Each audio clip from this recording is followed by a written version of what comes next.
Hey everyone, I don't know if you can see this. I don't know. The universe just wants to fight me today. I don't know if you guys have ever had those days where it's just nothing wants to work. My laptop was fine earlier today, and then I'm going to sign on or turn it on, and then it just is not responding to me. So I found an old laptop. I got it working. This one is very slow. It needs a million updates. I don't even know if you can hear me or not. So I'm sorry, guys. I tried to get this together today and it just didn't want to work out. I did want to go live, though. I don't know. There were a few things I wanted to talk about. And I had to reschedule with Excited Utterance. I'm so sorry. I really wanted to interview her today. I'm so curious to hear about, what she has to say about the Kohlberger case, because I know she knows a lot about it, and she's definitely interviewed a lot of people about it. So she is unique in the way that she would be able to know just a wide variety of information about the case. And so I can't wait to reschedule, and I will reschedule that. But for now, I have no idea. Oh my God, the clock on here is it says this computer says it's 9:16 p.m. It's not. Oh, hello, Heather Fitzgerald. Hi. I don't know if you ever have those days where the universe wants to fight you every second of the day. Every second of the day. Just I couldn't. I finally got old laptop working, so there's that. But welcome. I had to reschedule with Excited Utterance. I got to get her on here. Yes, I so look forward to that. Jeez. Heather, what do you think of this 23andMe thing? Did you see that post from, was it 4chan that said it had to do? Hello, Tara. Welcome, my hurricane. I'm so sorry to make you all wait. I'm so sorry about that. I couldn't. Just trying different chargers, the computer's a little old, so it's slow. I had to wait for it to boot up and everything. I'm so sorry. But I didn't want to hold up Excited Utterance as long as I did. But I don't even know about the camera quality on this laptop, or if you guys can hear me okay. This is an old one. Hello. Hi, Diane. Welcome. Yeah, Tara, I don't know if you've ever had those days where the universe wants to fight you every step of the way. I'm exhausted from fighting the universe. So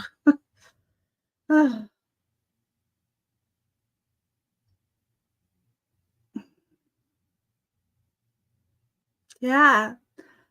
Did you guys see that 4chan post about 23andMe and Brian Kohlberger? I'm totally curious. I've been trying to research the company 23andMe all day today to see if I could find any information that could lead to any credibility for that.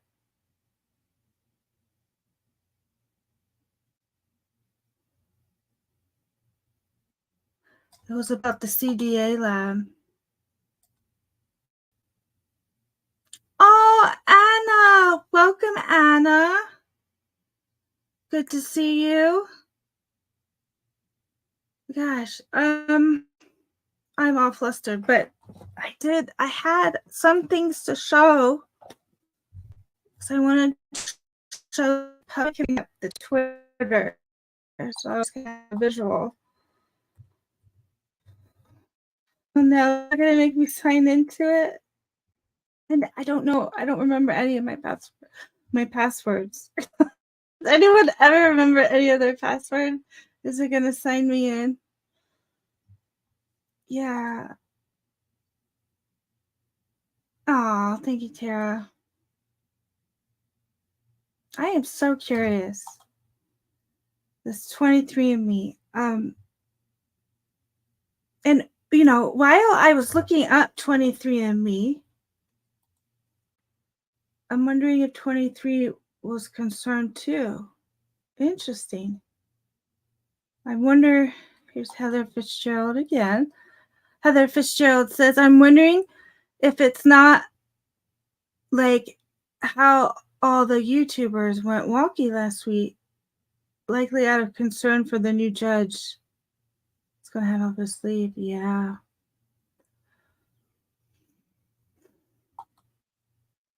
Interesting. So, concerned about it. Yeah, that new judge.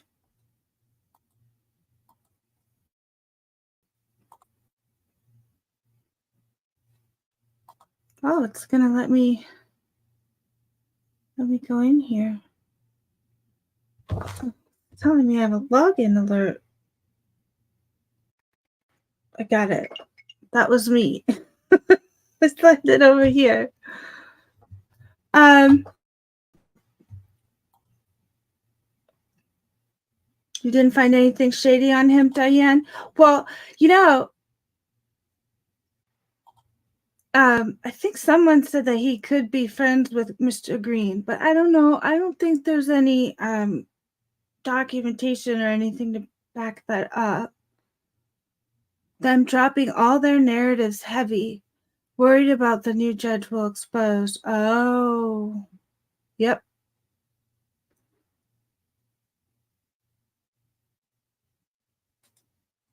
Yep. Let's see.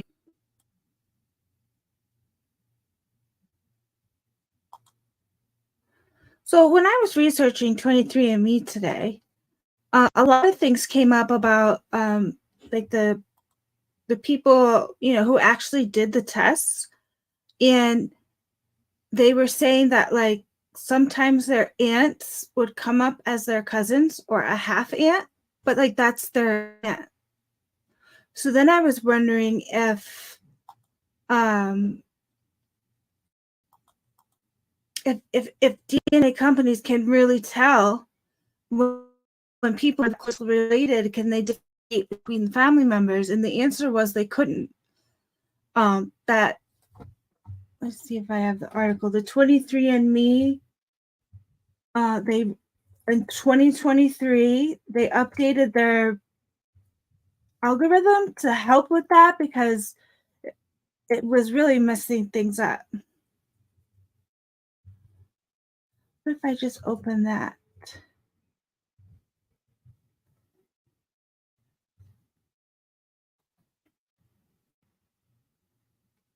Yeah, there's nothing wrong with the new judge. If anything, he's going to be fair. I agree, Tiara.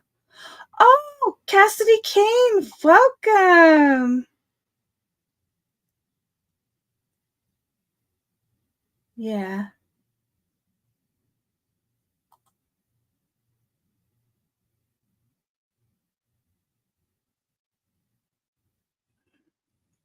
Yep, Heather, that's very interesting. If you're wondering if 23andMe didn't bounce because there's just too many that are concerned. It's very weird. There's a lot of, and you know what is really weird, Heather? When I was reading the article, because I found it pretty early on, because I'm reading about DNA all day long. I was like, this sounds like a PR piece. Like, this sounds like they're trying to get ahead of something and soften the blow of something more that was going to come. But that was my initial reaction, and I still think it is. I still think it was something they rushed to get ahead of. But what it is that they want to get ahead of, I'm not sure. Yes, Heather Fitzgerald says, yes, cousin or aunt. The range of shared DNA is pretty close as to amount is shared. Yeah. And that happened to me. I did one of these sites and I had to correct it on there. Like, nope, that's not my cousin. That's my aunt. So like I read about all these people who have like the same problem, and there was also somebody on there that was saying that they have like 24% centimorgan match with her father's half sister. So, like, I guess her half aunt, she was like more genetically close to than maybe another one of her other siblings.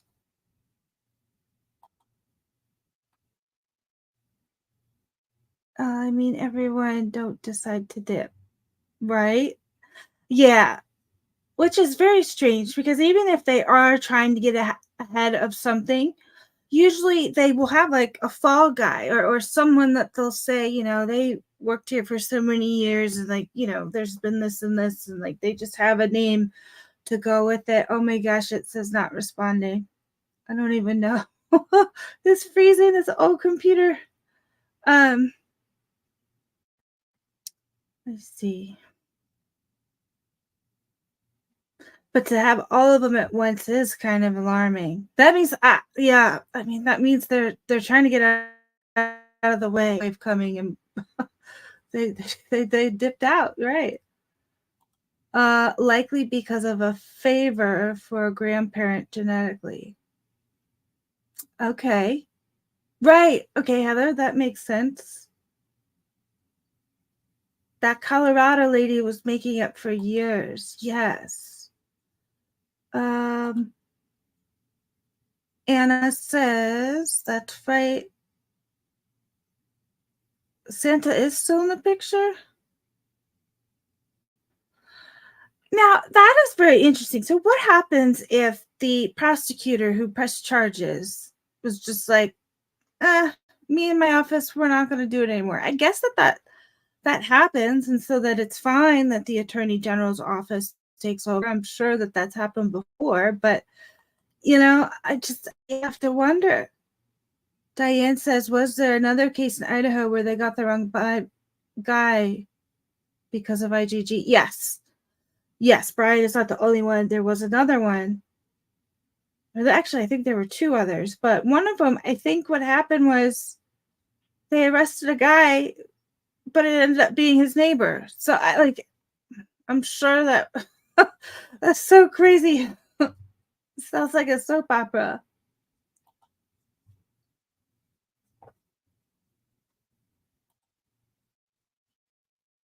Yes, it's on my Twitter.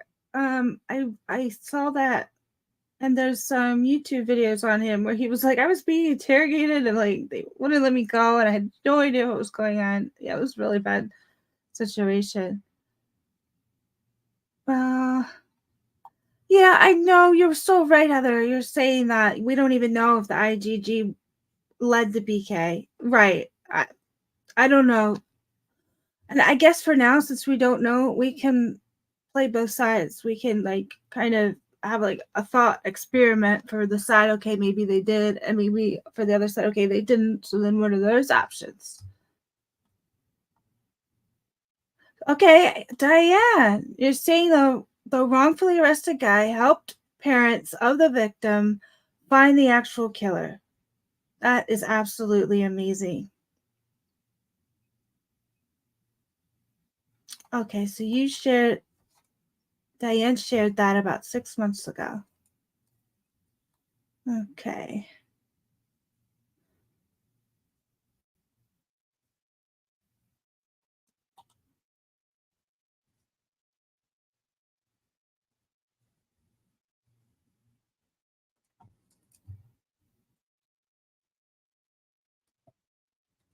Mm-hmm.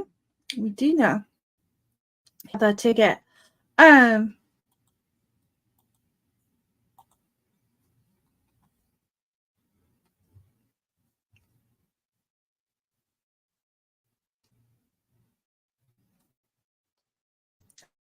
So, oh yeah, I couldn't figure out how to do this.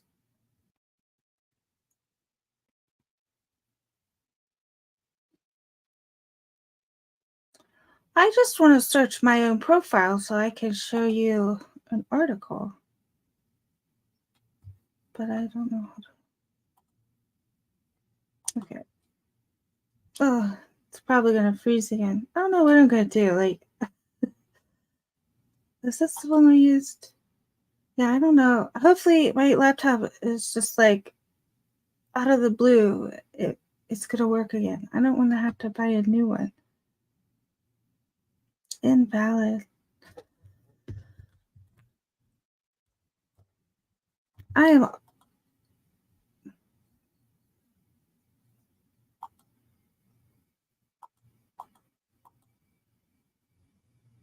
Okay, so that was. Oh, it's not going to let me search my page.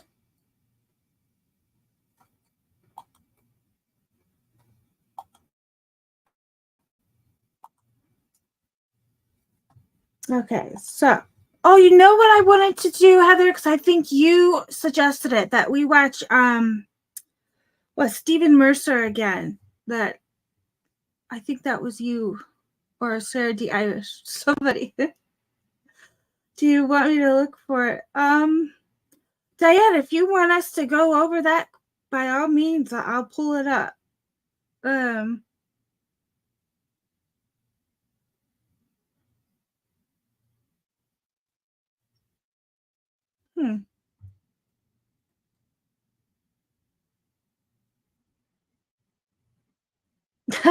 You just seconded it. Okay, Heather. All right, let me see if I can find it.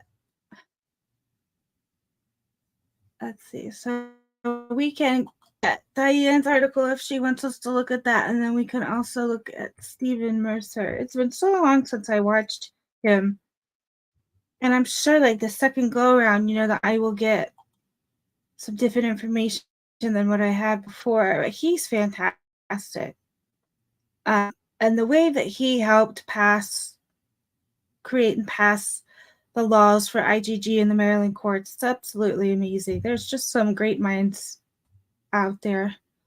Oh gosh. Okay, bear with me. This computer is very slow. I don't even know if you can hear the fans going. It's like what was Stephen Mercer?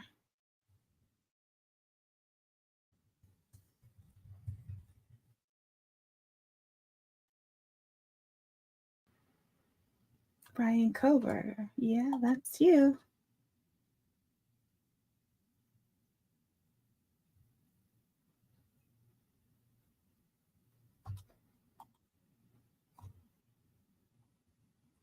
There's no stickers in Moscow. Heather, that video is so creepy. Like, oh my god. Like it's like something like makes your skin crawl, and you question life. It's like, that was terrible. Oh, here we go. There's no stickers in Moscow. Yes, I watched your video, Heather. It's very good. All your videos are good. I love your videos. Tara says, oh my gosh. Oh no.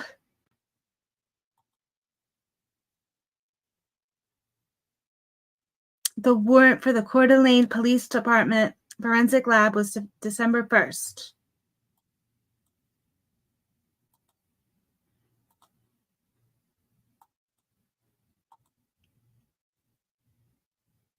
Oh, okay. I've got an idea here.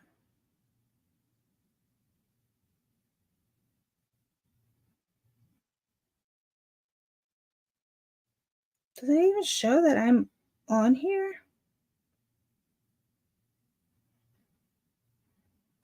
No.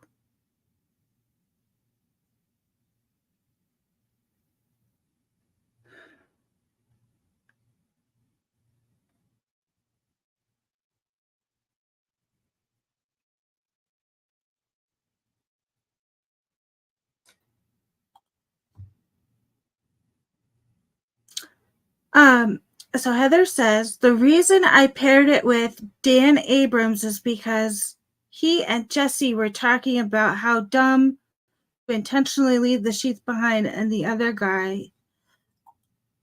Right? Oh, hello, American Princess.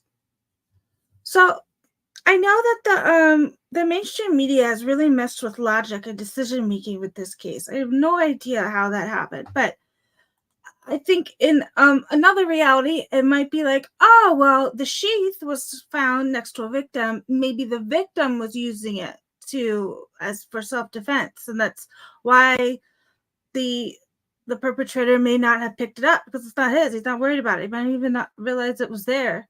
But if there was a couple of weapons that were going, like, maybe the perpetrator took the knife, but the knife sheath, I don't know how the police could say it was the perpetrators when by looking at a sheath on a bed, you can't tell who owns it. Yeah. Yeah. No, I don't think they're not that right. No. There's for a while I couldn't even say MPD without laughing. Like, are they even real? Like, I don't even know.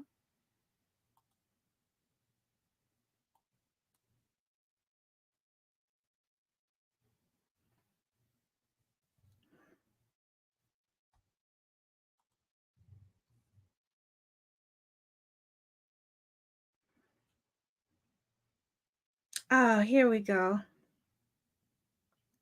All right, now I can get to it, Diane. I gotta go. Oh, here we go. Whoop. I'm all turned around. So I know you were making those comparisons to the Christchurch, Heather. It proves that Papa Roger was an insider. I agree. I've always thought it was an insider.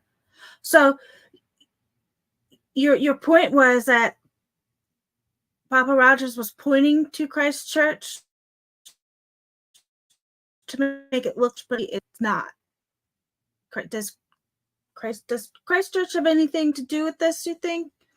I didn't think so, but I don't know. I always put it as LE. Same, Tara. I agree. I'm still trying to get that article up here. Diane, don't worry. And then I'm going to play Stephen Mercer. So we're going to take a look at this. Oh my God, I don't even have my email up. I don't know. I get this up. Okay. Oh!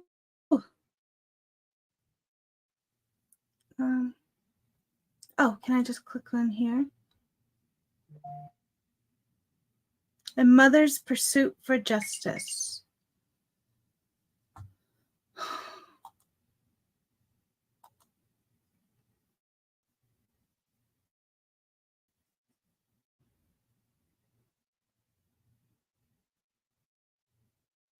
Gmail. Okay. Open.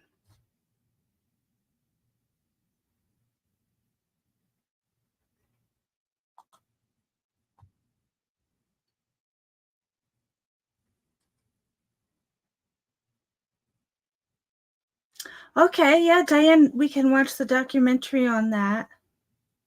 So Heather Fitzgerald says the town versus the church. The killer can make it look like each other are at fault, or at minimum, muck in the waters. Yes. Beyond Fire, welcome.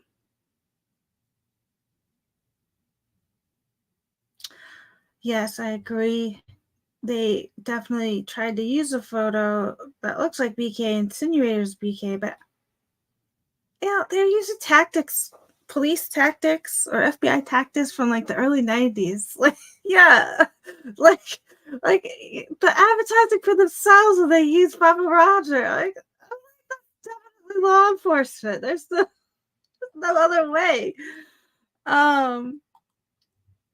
Heather says, Wilson reported Moscow to the feds for what they did. About the arrest lying about a camera. I didn't realize he reported him to the feds, but I'm glad he did, because MPD is just breaking the law. All over. If you think about it, if Green wanted the property, setting up a false flag operation and blaming on the church.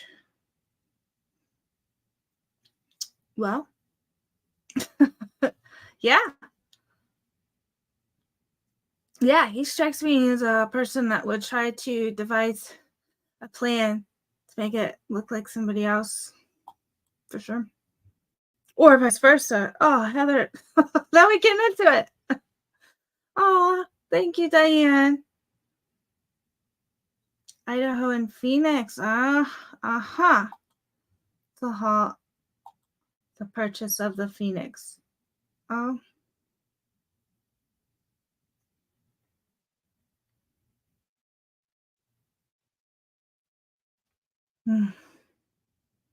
Totally 40s propaganda. Yeah, like totally old school. Like, I don't know. My immediate thought is like, if Sheath was in the bed, I would think one of the girls had it. They were using it as defense, because that knife, I don't think can do the injuries to 4 people in under 9 minutes. So I think the next logical answer is there were multiple weapons. The victims had some, and so did the perpetrator.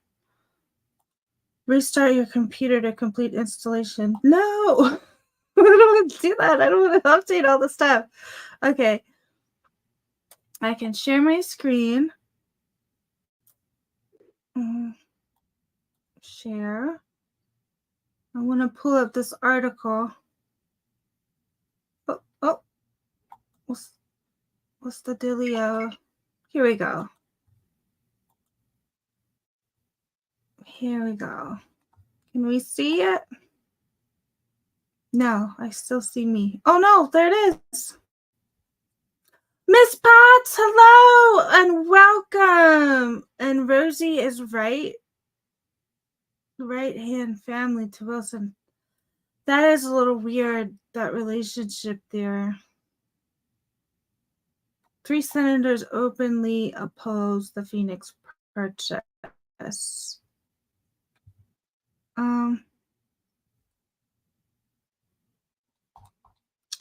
Yeah, so I'm sorry again. I was having technical difficulties earlier where my laptop just was like, nope, I'm not going to turn on. It was like on earlier. I had it all set up to go, ready to go.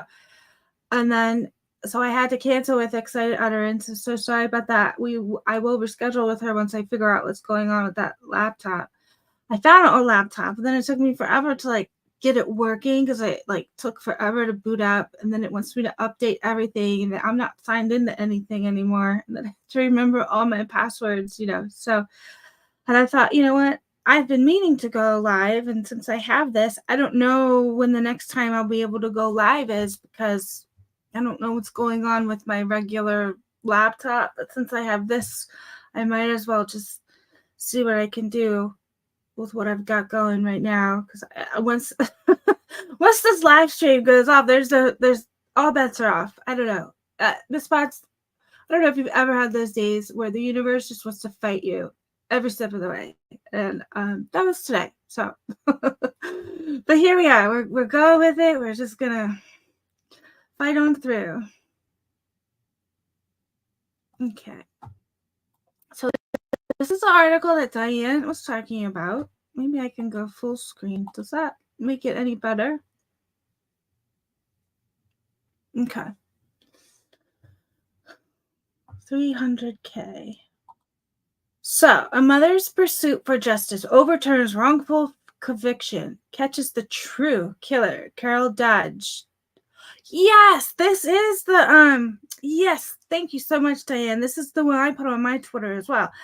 And we can watch the documentary sometime, but so nearly a quarter of a century after the grisly ape and unalive of her daughter, Angie Carol Dodge,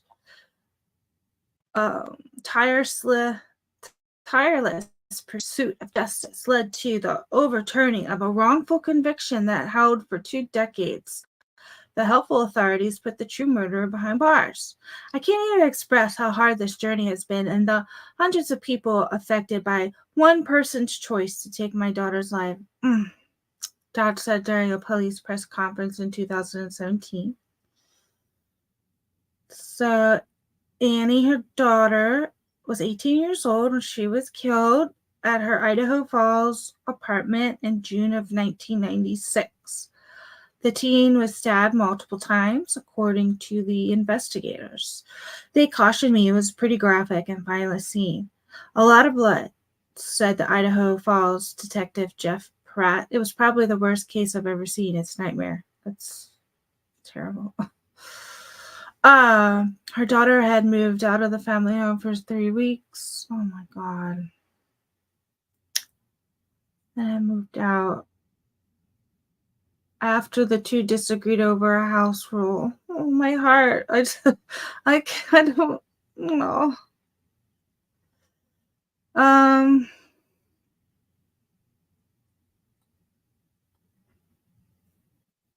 Is that her, Angie?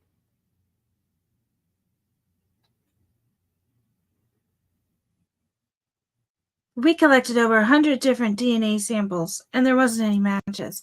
Several months after the murder, investigators believe they'd broken the case when a friend of Andy Dodge, Benjamin Hobbs, was arrested for raping a woman at knife point in Nevada. Due to similarities of the crime and his friendship with Andy Dodge, Hobbs became a suspect for her murder. Hobbs was a part of a large group of friends who Andy Dodge often spent time with. Police brought his friend Chris Tapp, 20, of Idaho Falls, who was a part of the same group of friends who liked to gather by Snake River. Police interviewed Tapp, collecting his DNA and administered polygraph tests. Tapp initially denied to police any involvement in the crime, but during the nearly 60 hours of interrogations, including while represented by counsel, his story would change 5 times, leading police to view him with suspicion.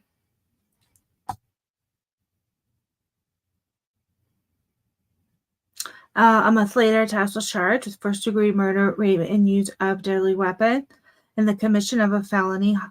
Hobbs was never charged in connection with the crime and denied any involvement. Hobbs was the neighbor, wasn't he?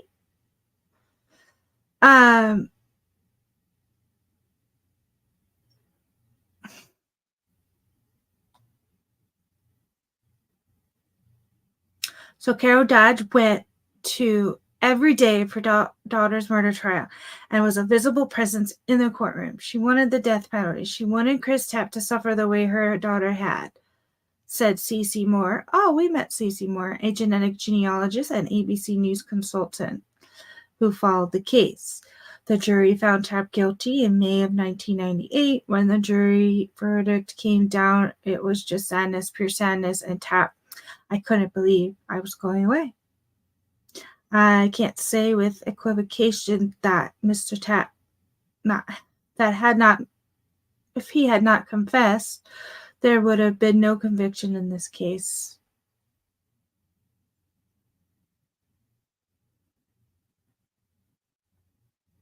You know what? This is a different one. So I do remember this case. So Carol Dodge was frustrated because Tapp's DNA did not match the DNA found at the scene. She knew another person was responsible for her daughter's death. That was still out there and decided to start investigating herself. There is one person who killed my daughter. That's what the DNA shows. I literally went to the streets. I kept going back and forth, kept reading all the documents and the different reports that I had accumulated. Carol Dodge said that she would go to the police station every day to make sure the investigation was on track.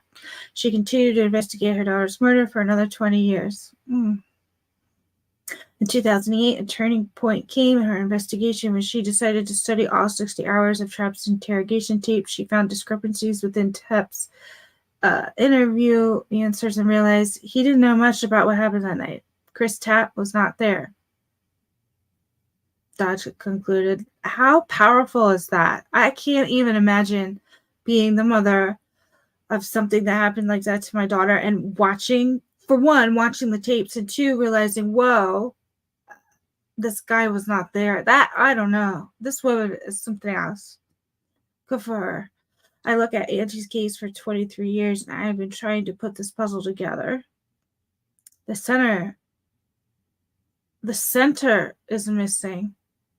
Since Trapp was in prison, Carol Dodge contacted Trapp's defense attorney, John Thomas of the Bonneville County Public Defender's Office, who had recently been assigned to the case to help with appeals. She told Thomas that she thought Trapp was innocent. 2013, she and Thomas enlisted the help of Stephen Drizzen, the co-director of the Center on Wrongful Convictions at Northwestern University Pritzker School of Law, and one of the nation's leading experts on false confessions. This was the first time the victim's mother called me and said, I got real concerned that the man who killed my daughter is innocent, and would you take a look at the interrogation tapes? Okay. So Dresden reviewed the tapes and created a report that would later be used in Chris Tapp's appeals. He found Tapp was threatened with the death penalty and told that he would go to the gas chamber. Hey, isn't that... Okay, so we know Bill Thompson's MO is plea deals. And most of the time, they waive the death penalty if you take a deal. So this is just like Idaho Cop Training 101. Threaten the death penalty and then see if they cop a plea.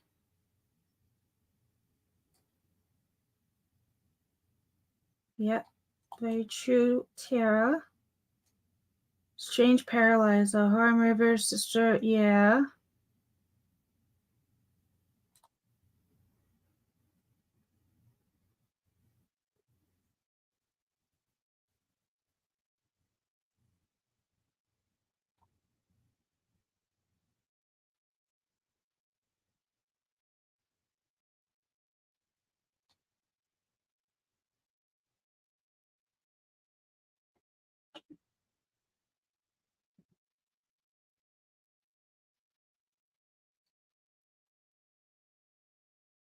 Aw. Thanks, Miss Potts. Glad you like the lights. Okay. I'm trying to catch up on what you all are saying in chat here. And I'm confused about that too, Miss Potts. I must have read it incorrectly because Hobbs! Isn't Hobbs the neighbor? He must have hung out with the neighbor's son. I don't know. It's kind of weird. I think Hobbs is the neighbor. So how the neighbor was in Nevada who was arrested or suspected of a similar crime.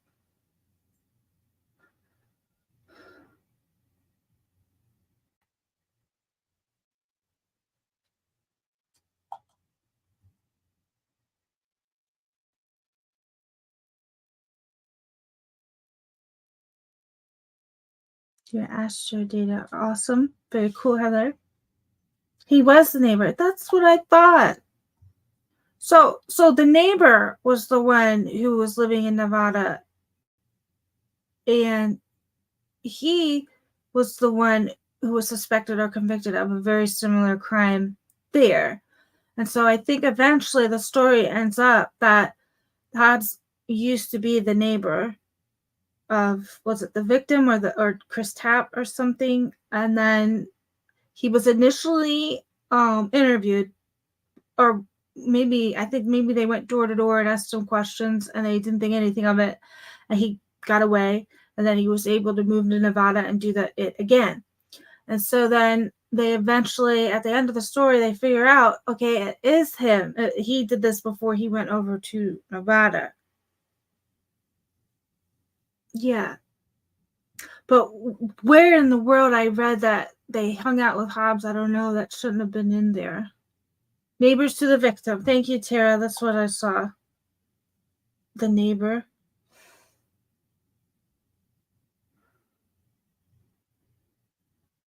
Yeah. Okay.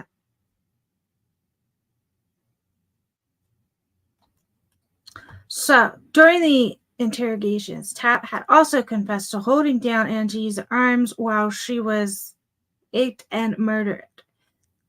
And that Hobbs and a friend of Hobbs was also involved in the murder. What? What? So Tapp is confessing to Hobbs?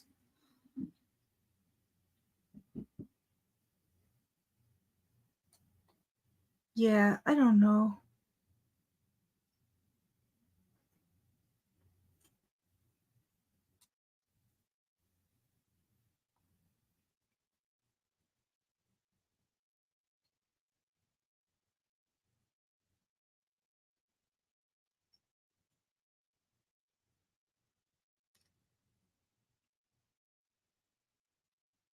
So in 2015, the prosecutor's office hired an independent investigator to review Chris Tapp's conviction. In his report, the investigator determined that a lot of the information Tapp stated during the interrogation was provided to him by law enforcement, and the statements the polygrapher made during the polygraph examinations were corrosive in nature. The investigator's conclusion, however, was that Tapp was present when Angie was attacked and stabbed, but questioned his confession about personally involved in the murder.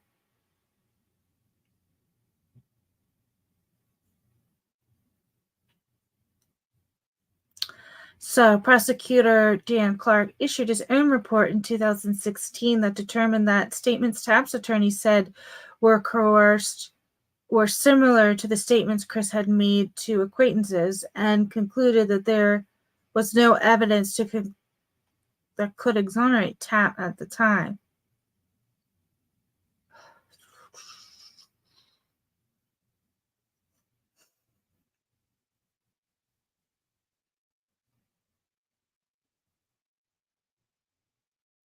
So Tapp's attorney, led by John Thomas, filed a motion in 2016 for post-conviction relief, but before the motion could be ruled on, Thomas reached a deal with the prosecutor to reduce Tapp's sentence to time served. The rape charge was completely vacated, so he's no longer on the sex offender, but the murder charge would stay in place. We walk out the doors in front where with our head held high, said Thomas. After spending 2 decades of his life behind bars, Tapp was released from prison in 2017. Carol was there and she was holding my hand. Aww. Her fighting for me to help get released, to help to get something better for me, is part of the reason why I'm home today, and I'm greatly indebted to that woman. She has no idea. Even though he was free, Tapp was still convicted of murder in the eyes of the community, and he hoped one day to be fully exonerated. Dodge continued to pursue her investigation with the Idaho Falls Police Department, knowing that the man who left DNA at the murder scene was still out there. Captain Bill Squires of the Idaho Falls Police Department took the case in 2017. Although Squires and Pratt were both part of the investigation at Angie Dodge crime scene, they were not involved with any of the subsequent interrogations of suspects. We were still trying to search for whoever this person was, but we have taken every street to the end, and there's nothing else to follow up on. In November 2018, Carol Dodge reached out to the world-renowned genetic genealogist CC Moore with the help of Parabon Nanotech. Moore began working with police on the case. Genetic genealogy compares unknown DNA evidence to public genetic databases to identify potential suspects through their family members. Moore says she started building family trees of people who shared DNA with the unknown suspect and with each other, and found where those intersected in one marriage that dated back to the 1800s. I knew the suspect had to be a descendant of that marriage, so I narrowed it down to 6 men who were descendants of that couple. 5 of the 6 on that list lived over 1,000 miles away. Didn't have any connection to Idaho that we could find. One of them did live in Idaho, Moore told ABC News. DNA samples were collected surreptitiously by investigators from the man and his son. However, the Idaho man's DNA did not match the DNA at the crime scene, and he was also found not to be closely related to the suspect, Moore said. Although it was a setback, Moore said that she was aware of the fact that there could be missing descendants through divorcees. So they got it wrong again. Jeez. You just need to stop using IgG. You were not responsible with it at all. I knew I could not fail Carol and Chris needs for the true killer to be found so he can be exonerated. Moore found that one of the men in the family had gotten married early and then divorced. She discovered a child named Brian Drips Sr., who was born shortly after the couple had been separated. He was carrying his stepfather's surname, said Moore, who said because he had his stepfather's last name, Drips did not initially register in her family tree. In 2019, detectives went to Cadwell, Idaho to investigate Drips. From one of Drips' discarded cigarettes, investigators were able to match his DNA to the semen and the hair found at the crime scene. I need to make this point again. So they're using IgG for this crime, and their source sample is semen. Semen is potent. Whereas the trace transfer DNA they claim to have found the scene at the Idaho 4 scene is not potent. So these investigators had more DNA to work with, a healthier sample, and they also had hair too. So this one has both. And so the Golden State Killer, he left semen, I believe, at 2 or 3, possibly more of the he's a serial, so he left his semen at multiple crime scenes, and so that case also had plentiful DNA to work from.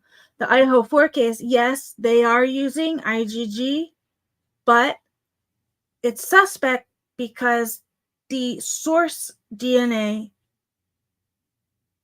is supposedly trace transfer DNA, which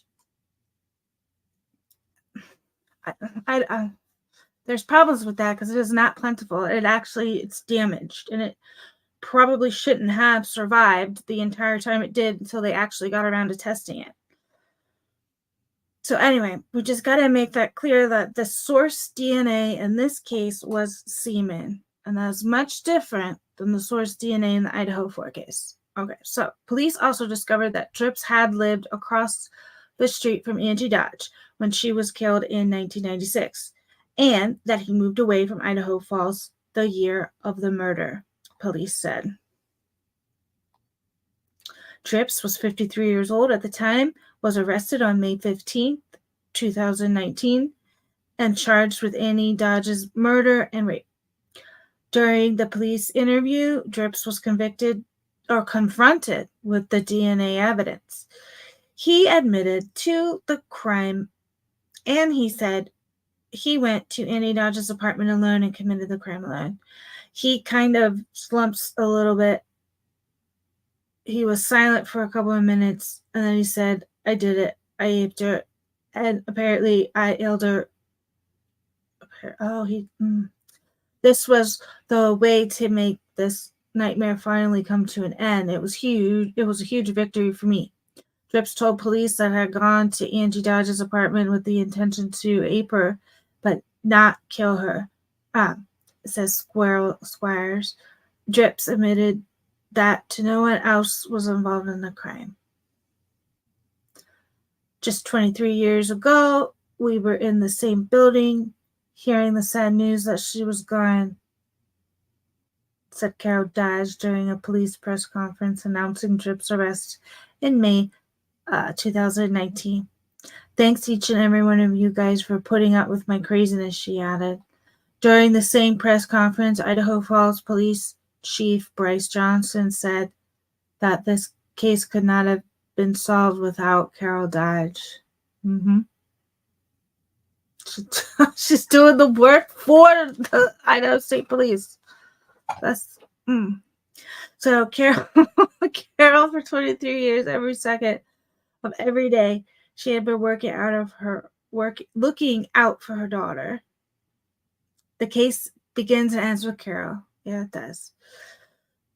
Tat was also, who was at the press conference, said he felt an overwhelming sense of relief. It was more of the vindication of it all because I kept telling them I didn't do it for years upon years, said Tat. It was good to be there for Carol. Her family can go to bed easier now because they actually have the true killer. There was no hatred. There was no animosity. They were happy to see me.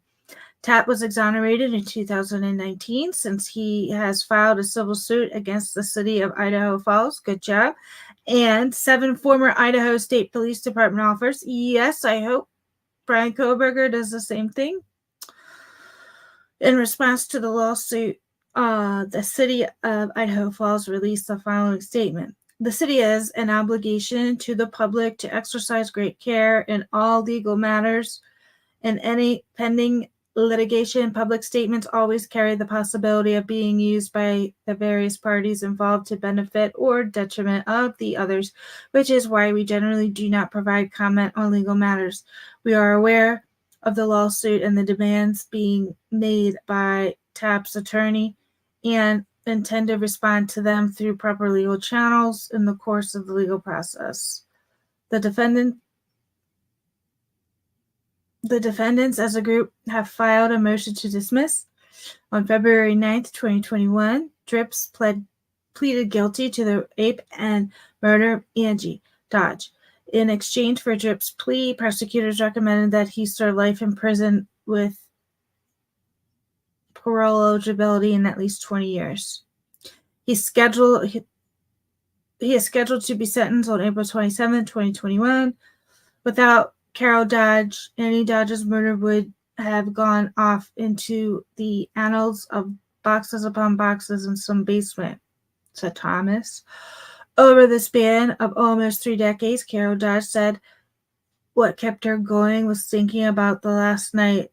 Oh, I can't read. I don't know. Oh, this is sad. That's what kept me determined to find out why my daughter was killed. And she loves her daughter so much. Aww. All right, hi, I'm over here. Oh, I see Erica. Welcome, Erica. Welcome, OCD Shaggy. Echoes of Clarity. Oh, hi. Who else do we have in here?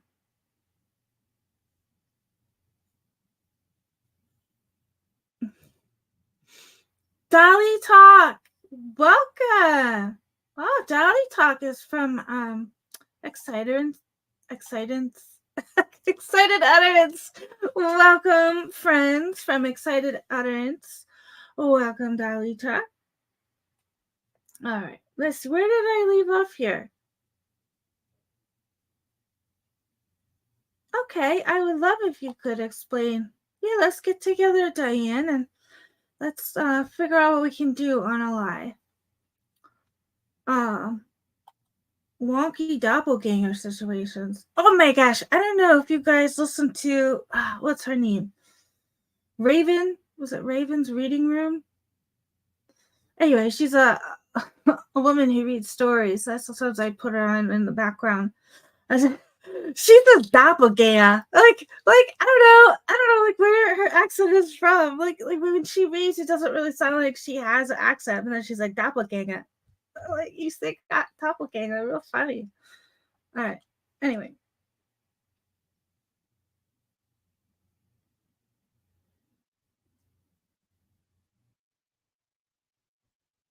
Oh.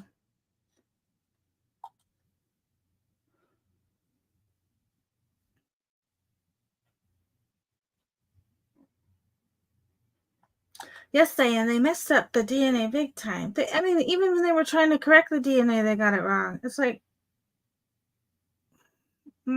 That case is so frustrating.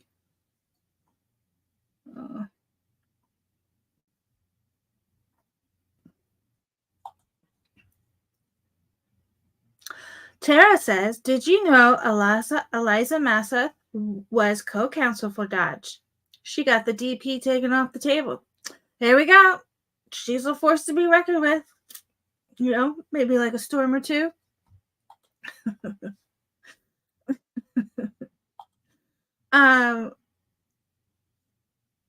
Okay, Diane says, if you watch the entire case, it's a pool of DNA mistakes over and over. They had it wrong. Yep.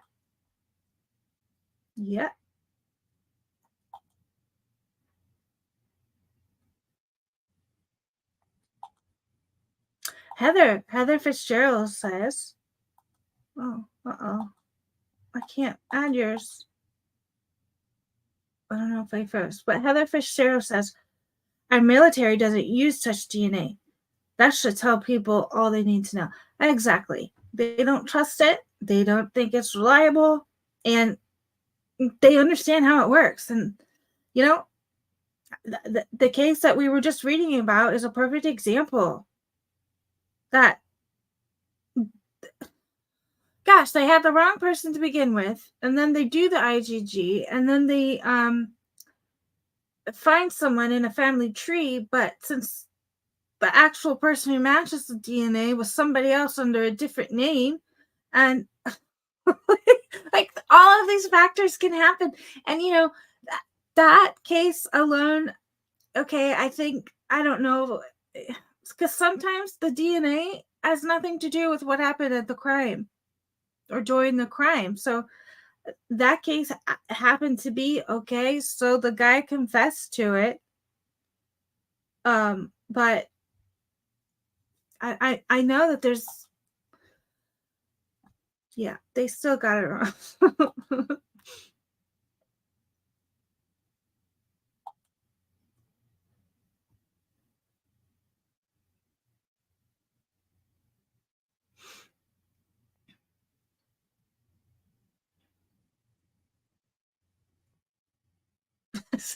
Someone tagged Steve G. Yeah, always causing trouble. One of the first times I was talking to you, or not one of the first times, I don't know what I was doing, but you were telling me you were banned from you're banned from like YouTube channel chat rooms. I'm like, what are you doing? Oh, Erica, welcome.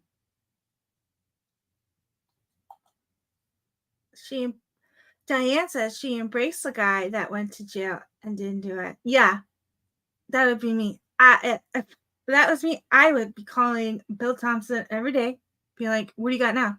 You don't got the right guy, so what do you have them doing? You know, like, you know, Carol Dodge, she investigated that whole thing. She pooled resources. She was the police chief. She was calling the shots. Yes, mad respect for her, and that's exactly what I would want to do if I was in that situation too. Motion to dismiss.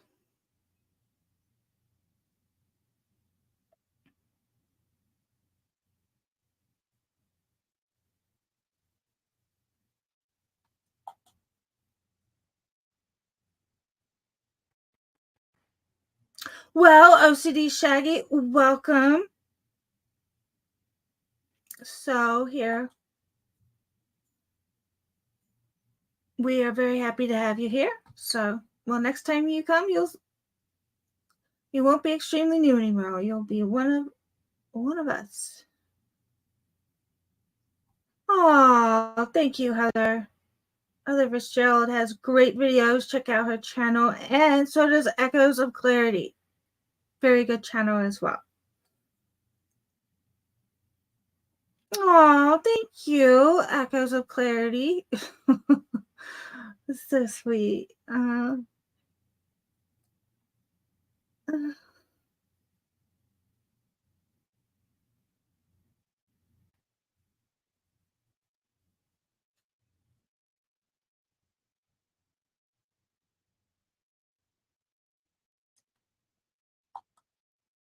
Cassidy says it's a terrifying thought that you can be completely innocent, being pulled out of your home and thrown into jail, tried and convicted and put to death over tiny pieces of DNA. Right. Right, and that goes right back to what Heather Fitzgerald was saying, Cassidy. Our military understands that.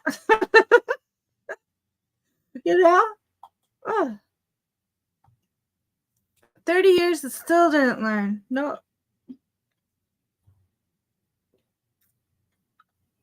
Oh, the pit bull panas. Pit pot. What is it? Pit bull patamanus. I'm probably pit bull patamanus. I said it wrong, but that's a really cute name for your dog, Heather. I love it.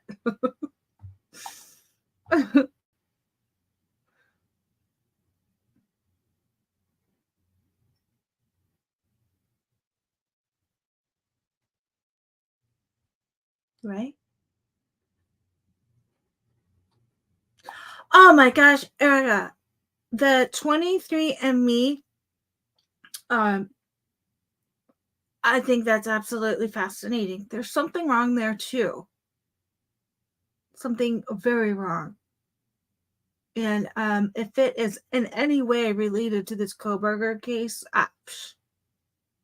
this Koberger case is going to change the DNA and our justice system forever. There's just no way it can't at this point.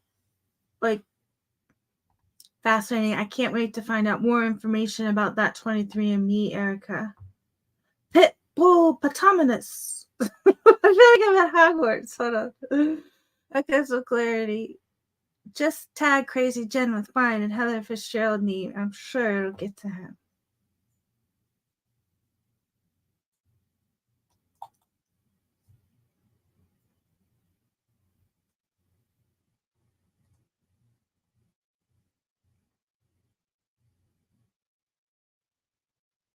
Two echoes. Hey. Yes, two echoes in the room.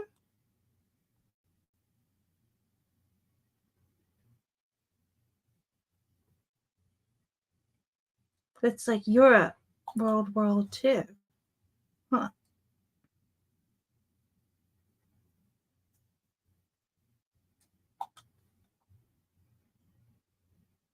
Aw, Tara, you're so sweet. Thank you. Hip Hop Anonymous. I think I say that wrong too, Heather.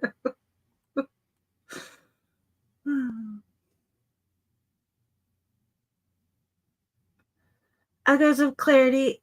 I wouldn't be surprised if she's stalking you. She gave me a bunch of stuff. And I think I blocked her 4 or 5 times on Twitter.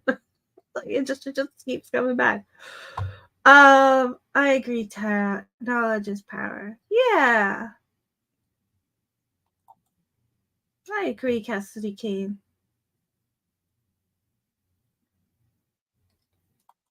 I wonder if they jumped ship because the judge changed. That could be, because they could, we know how corrupt Moscow is. Miss Potts, I suspect they used the military DNA databases for a warrant after CODIS produced nothing. Makes sense, considering the sheath had USMC stamp. Makes sense that they won't produce timing for it. Oh, okay. I can't remember. That sounds vaguely familiar. If they're starting to use the military DNA databases, I can't remember. Or is it just the local police using the national databases? Well, haven't they been using that for a while? I don't know, Miss Potts, if you saw that 4chan screenshot that was saying that the 23andMe was a front for the FBI. It's crazy. So like everybody's giving their DNA to 23andMe voluntarily, and then FBI's like, what? Got your DNA. See you later. So now the FBI has a whole new database to comb through.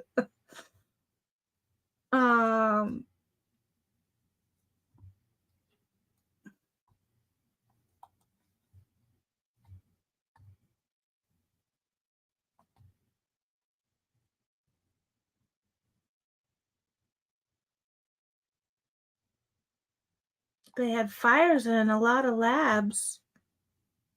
Interesting. Well, I know about the one lab fire from, what was it, Coeur d'Alene? Are there more of them, Erica? More than just the Coeur d'Alene? Heather Fitzgerald, I can't wait for more of these pretrial motions. Something is going to fall loose.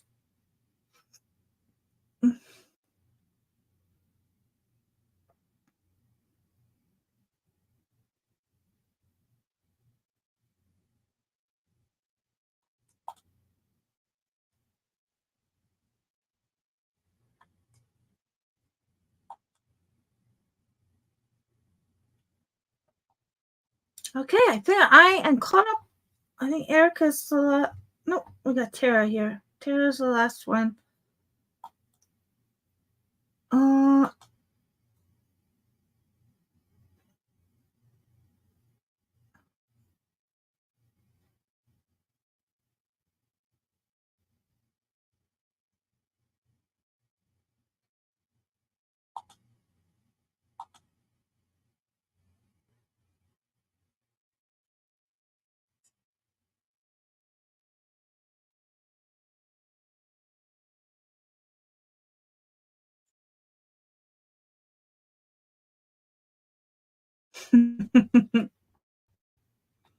Okay. Now,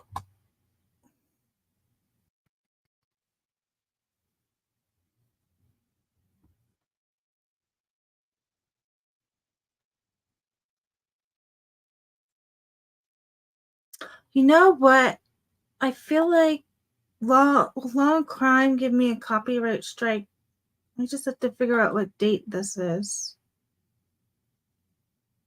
And then maybe I can find it on Lana's channel or something. Well, we'll see. I hope they don't.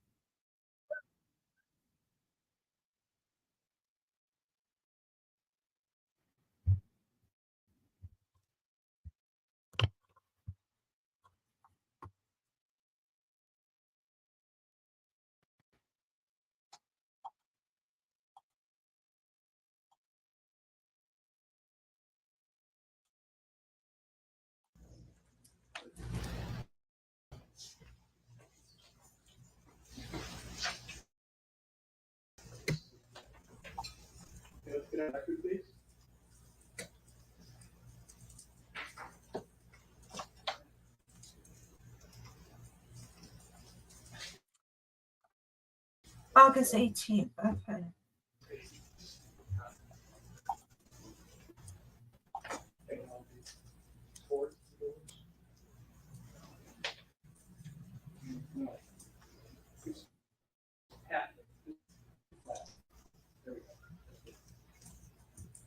No? What's your preference? These are my preferences that it not focus in on the table where my calculator will be. Okay. So, angle. They went. Good. Good. All right. Okay, we are on the record. This is State of Idaho versus CR 29222805. Mr. Koberger is here in the courtroom. He is represented by the team of Ann Taylor, Jay Lawson, and Lisa Nassett.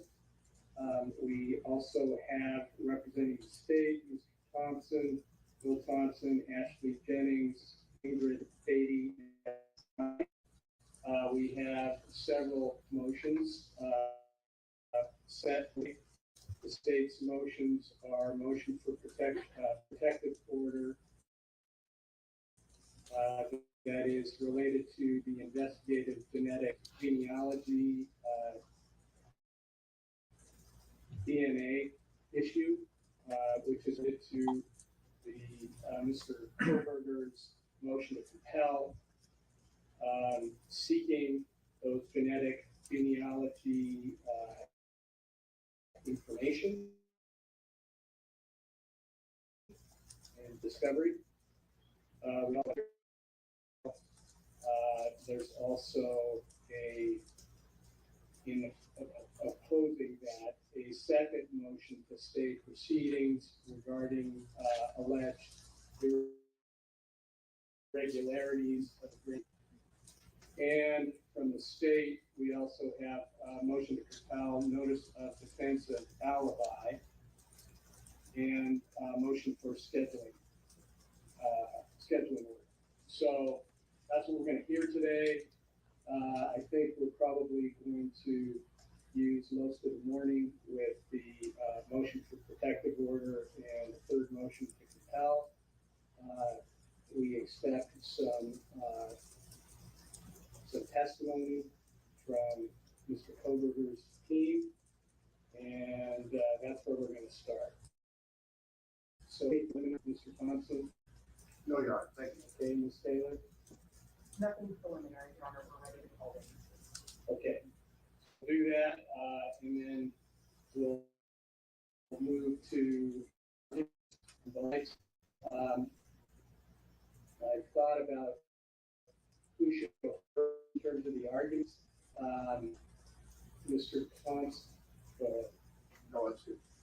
Yeah, I mean, who would first make the argument on the protection order? Would you prefer to do that after you hear the argument from the defense? It makes more sense, Judge. I think the record will be better for Your Honor. Okay, that's that. Right, so we'll hear the testimony and argument from Mr. Copeland to the state.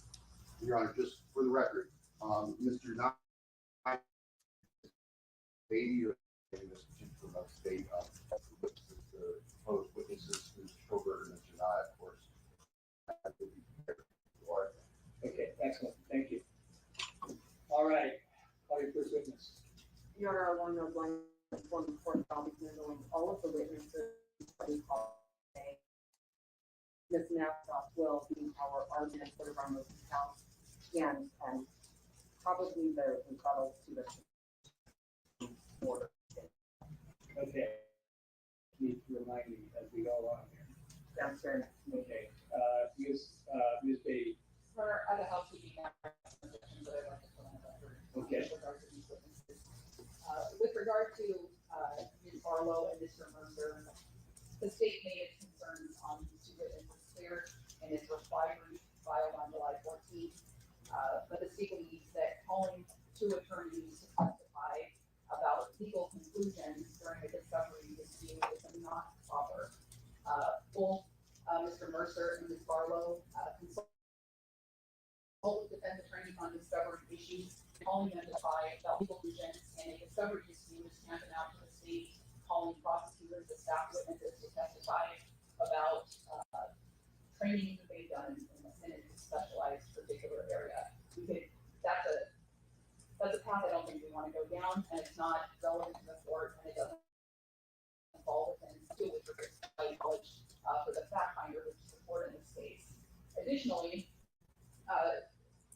Ms. Taylor is an attorney practicing in Idaho who's well regarded and is the preeminent defense attorney for the state. So there's nothing that these witnesses can tell the court that Ms. Taylor can argue to the court.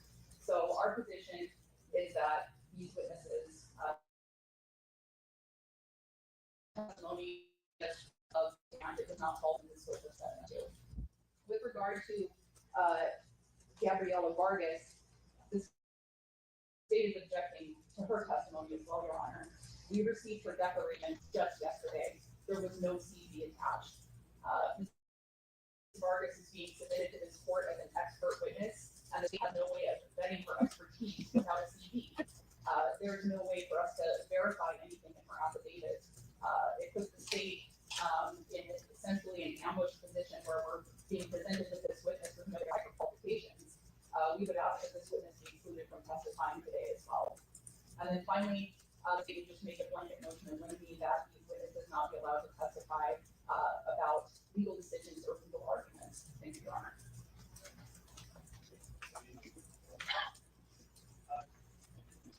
Yes, thank you, Your Honor.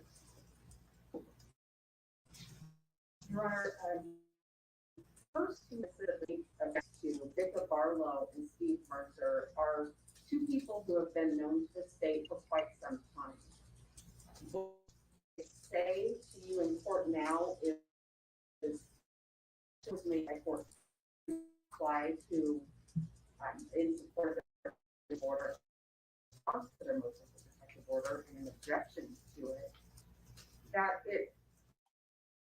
it's not an objection to them. They spent a lot of pages telling the court why the court should not pay any attention to the declaration. That was our third motion to tell. So that's not an objection to them testifying.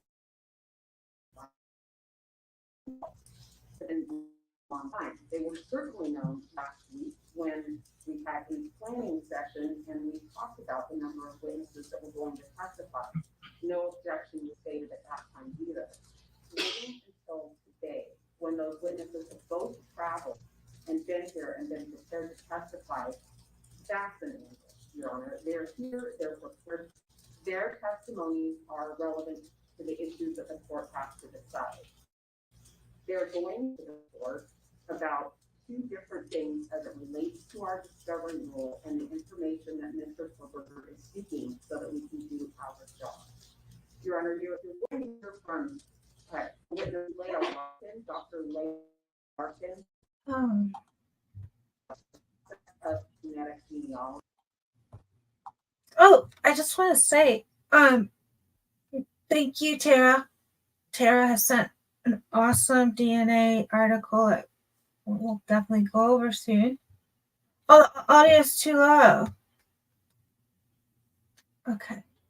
I can make that higher. And Miss Potts has an awesome YouTube channel too. So check out Miss Potts. She has made some incredible information-packed lives lately.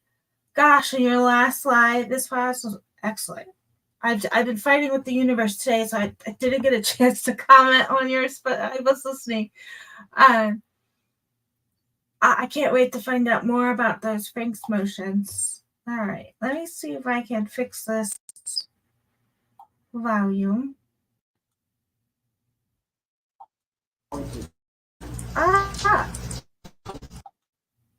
And Mr. Mercer are attorneys. Both are well versed in criminal defense. Is it still too low? Are well versed in DNA and genetic genealogy. The state's position has been that this is not discoverable.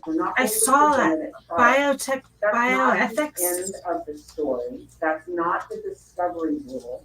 And those are the things that Bicka, Barlow, and Steve Mercer will talk about.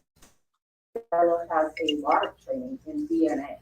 She does a lot of teaching on DNA as well. It's not a simple process, and they'll describe what kinds of materials we should have in discovery.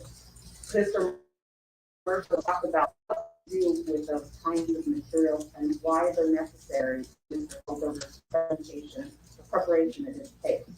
They'll talk about our constitutional duties to Mr. Colbert. Those are things that have to do with this material, these things that we are seeking the court to order the state handle to, and why they're necessary to the preparation of this case. So for those two witnesses, I think I don't have the expertise in the DNA or the genetic genealogy that the court needs to hear to understand that they fall squarely within our discovery rule. Your Honor, I'll speak about Gabrielle Vargas. Her declaration was disclosed yesterday. Much of that declaration has CD related items in it. It talks about her background and right body of that declaration. That declaration is not as soon as we would have wanted that. Gabriela Vargas met with me a few weeks ago, and for personal reasons that I'm not going to put on the record, she was unable to complete that until a later period of time. So that one is like, I know that one came in yesterday. She's here, she's prepared to be cross-examined by the state, and certainly there are many other remedies besides just excluding her. The court could allow us to present the testimony, and the state doesn't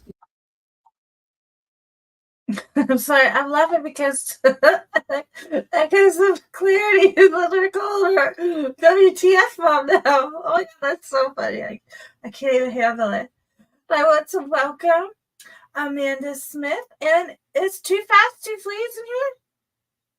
Do I see him? Welcome if you're in here. And welcome Amanda Smith. Good to see you.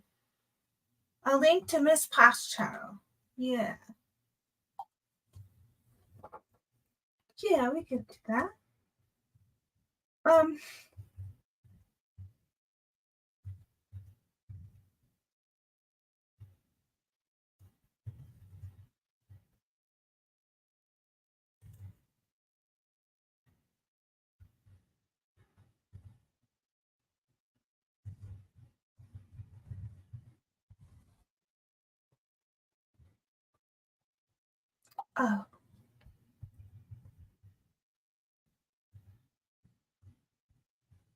The WTF from? What did the heck thing? It's a thing. All right.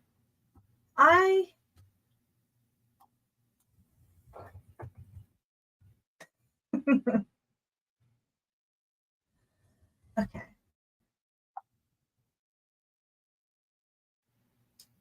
Ah.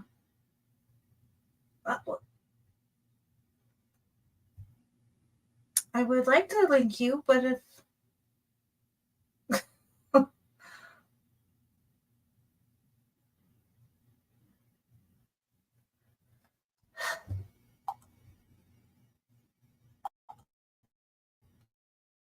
feel that they've had opportunities to present a witness in response to her, the court could leave this open and take that up. The court could even order this to appear by Zoom for further cross-examination, but we should at least let testimony come out here. Miss Black, it's WSU, Kim. Your Honor, I think Ms. Stewart conceded that these attorney witnesses are going to be testifying to scope of discovery rules. I don't think that that's appropriate. I think that Ms. Taylor can make those arguments to the court that having fact witnesses interpret the law is not appropriate in a discovery dispute. As to Ms. Vargas, our understanding was that there were 3 witnesses testifying today, and that was our understanding up until yesterday. So we would ask that Ms. Vargas be excluded. And I would note that we made our objections to these witnesses clear. Good night, American Princess. Thank you for visiting us. Whatever, Mom. Right? Of their declaration. Mr. Knight's reply, we were looking on the record. Thank you, Your Honor. Thank you. Well, a couple of things. I'm concerned about these opinions about sort of constitutional law, the procedures of discovery. That's fully capable for all of the counsel here and those are my decisions. However, in reading through, and I have read through all of the declarations, pointing on specifically genetic genealogy and their experience with that in the law, I think does have some relevance, potentially. And I think that it would weigh the consideration. The other thing that I am concerned about is this is a death penalty case. And if I deny particular presentations that one or the other side believe have some bearing on the case, it's probably more likely to allow it, even if it might be on the edge, and not allow that method. it's especially important in a case like this to have a record for appeal. So I'm not saying one way or the other how this might fall, but I think it's important to however, I don't want to Gonna get get black. into arguments Kicked out. of the law. Or what that exactly Oh. I think I have a pretty good understanding of what the issues are about the genealogy issue and why the state wants to get more information about that. I also understand the state believes that it has nothing to do.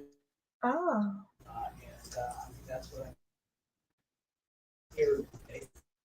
I think it's important to have both sides weigh in. Now, with regard to Ms. Vargas, she is here. I don't know where she came from, how far away. I'm inclined to just allow the state to come back and address that. Also file another brief objection. And I may decide to reject that. So that's why I landed on all of that. So I think that is we're going to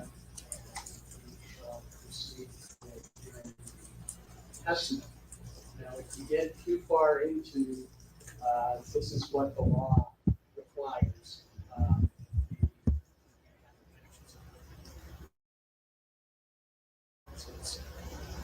Okay. Thank you. So first, Your Honor, I made one point of clarification. It occurred to me while listening to the court talking about genetic genealogy and really that being a subject. There are a couple of other areas contained in the motion to compel that have to do with the other DNA that the state doesn't have complete discoveries to us that are included in that for the motion to compel that are up for today. The big focus has been the genetic genealogy piece, but I wanted to make sure that that was still in the scope. well, my understanding was that it did provide all the information about the laboratory, say the laboratory DNA that analysis was not related to the genealogy DNA. Am I mistaken about that? Saying that they didn't provide something. Your Honor, in our third motion to compel, we had a section called standard lab discoveries, and that has to do with other DNA profiles found at the scene. They have provided full discovery for the sheet, the DNA sheet, but not the other identified DNA samples, two from in-house, one from outside of that. So if I understand your question there, or your assertion that we're talking about three potential. Like, I gotta stop for a second. Because here, in Taylor, I know we've all seen this, but in Taylor's like, there are 3 other unidentified male DNAs found at the scene. Does this baby turn into 9? You're like, what? Did you hear about that? And he's like, no, I didn't hear about that.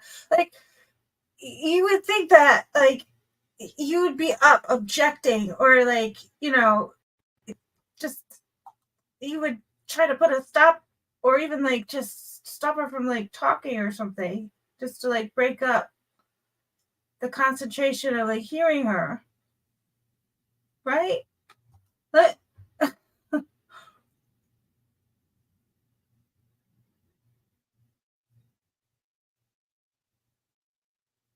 is that true, Erica?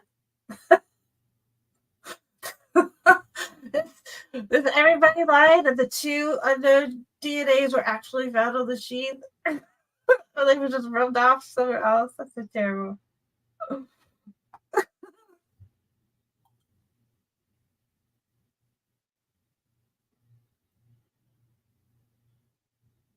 All right, I'm going to go back just to a tad to see that interaction again. I want to watch Beatty. I have a feeling Beatty's going to take over this.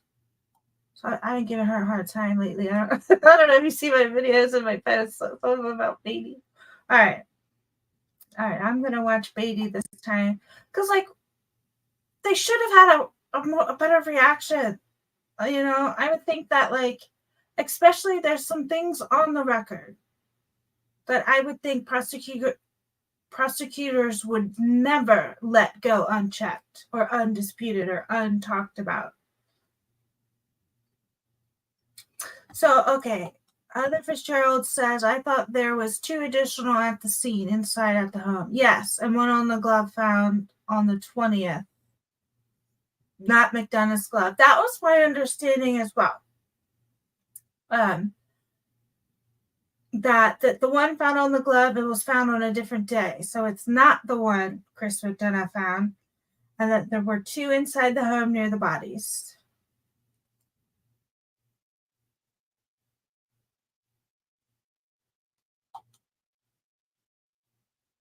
Yeah, nobody can agree on the location of the sheath or how they found it. The one person had to have found it, right? But everyone's like, that guy. No, that guy did. That guy found it. Mady annoys me too. Yeah. I don't like how she was saying shady stuff about the cast report. Hi, Jeff H. Welcome. So Payne didn't say, hey, dude, didn't see this sheath. Yeah, it's very weird.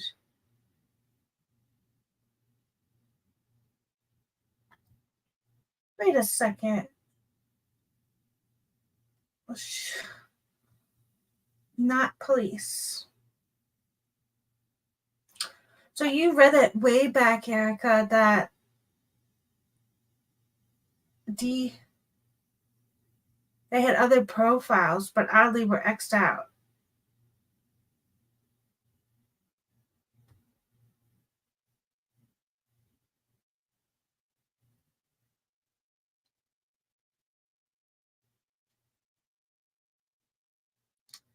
Oh, could be Heather Fitzgerald. It could have been LETNA.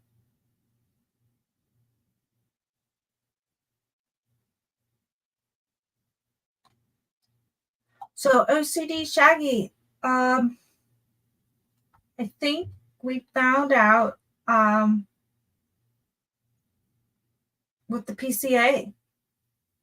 I think there were some rumblings about the sheath being found in the dumpsters outside the home. And then it was like, whoa, like read it in the PCA for the first time. Like, that's where they found it? It's like, I think we officially only heard about it, right? Does anybody else remember when they were first saying it was outside in a like blue dumpster or whatever outside? I think. Yeah, don't quote me too much, but that's what I remember on that.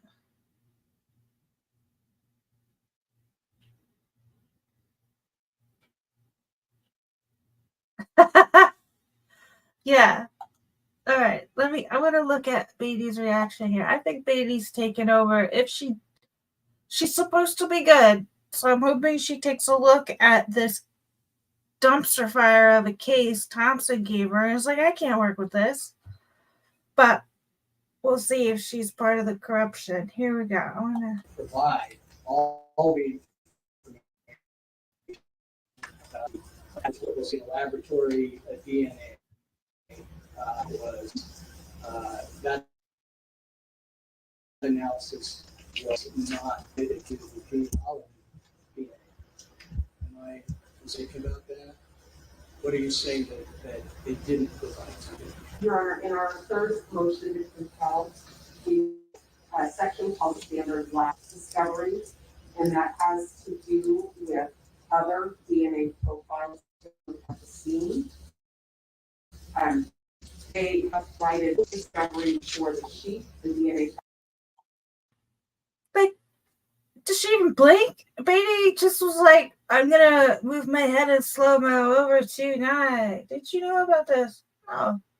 Okay, so there, what? There's no reaction over here. What? Something is really wrong here. Like, the prosecution of the state should be like, whoa, whoa, whoa. You know. Crazy town. All right. Let's see. Go back one more time. Analysis was not related to the genealogy. Am I mistaken about that? What are you saying that it didn't? Your Honor, in our third motion to compel, we had a section called standard lab discovery, and that has to do with other DNA profiles found at the scene. They have provided full discovery for the sheet, the DNA found on the knife sheet, not the other 3 unidentified male DNA. Baby. Please only get one. Like, they just act like they didn't read any of the case file. She's like not reacting. She's like, did I read that? I don't know if I read that.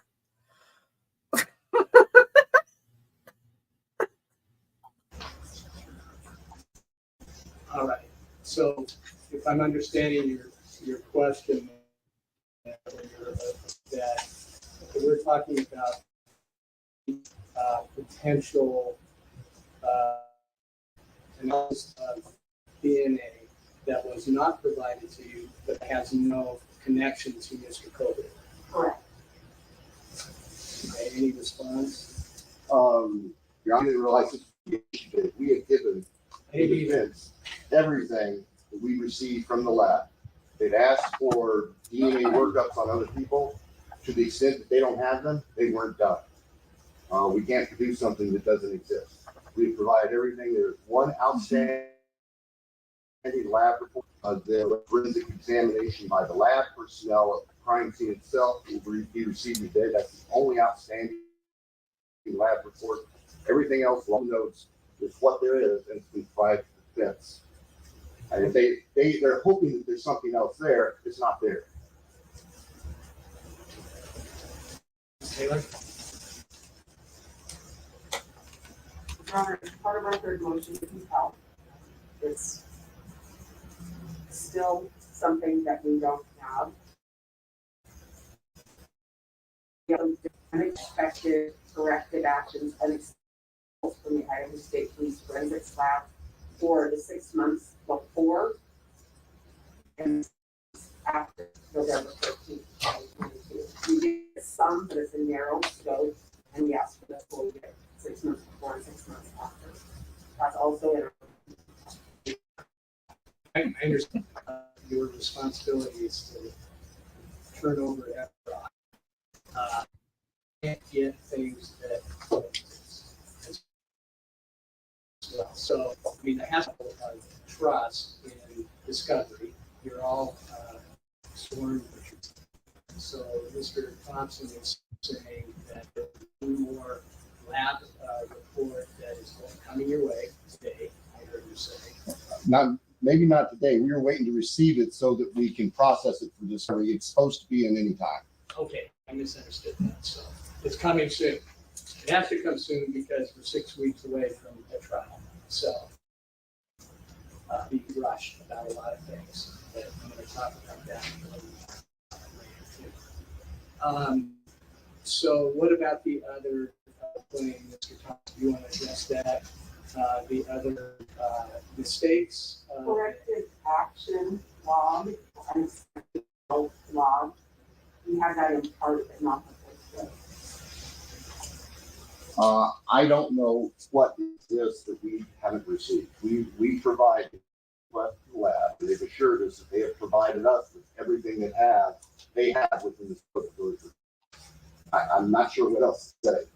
I mean, we can make a supplemental inquiry to clarify the finish in court today.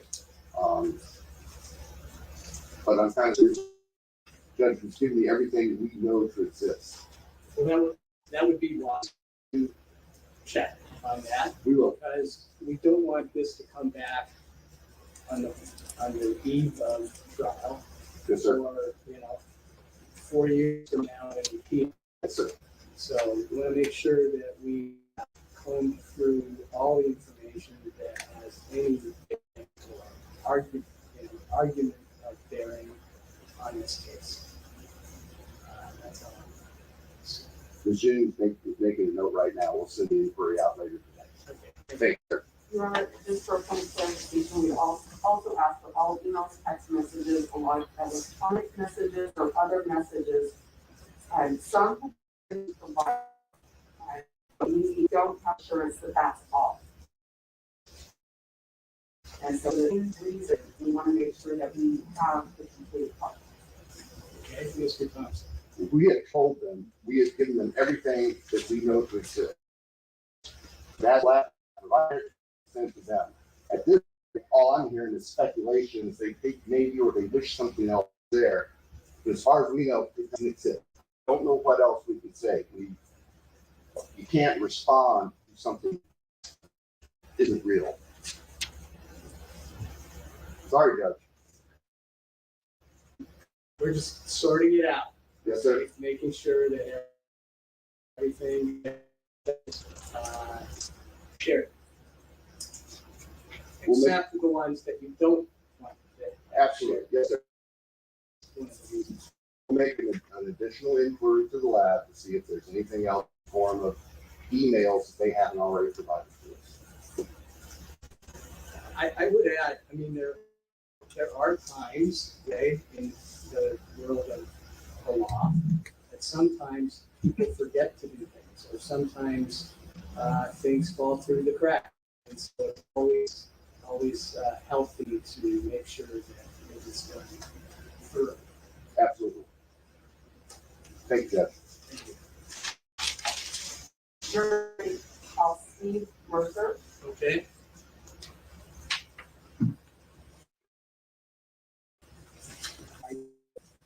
Just one moment. Are your experts in the courtroom right now? Yeah. Do they need to be in courtroom?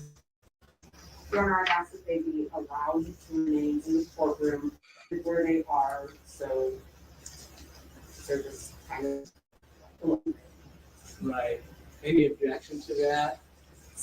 I don't know who to point to here. Or we also have the witnesses.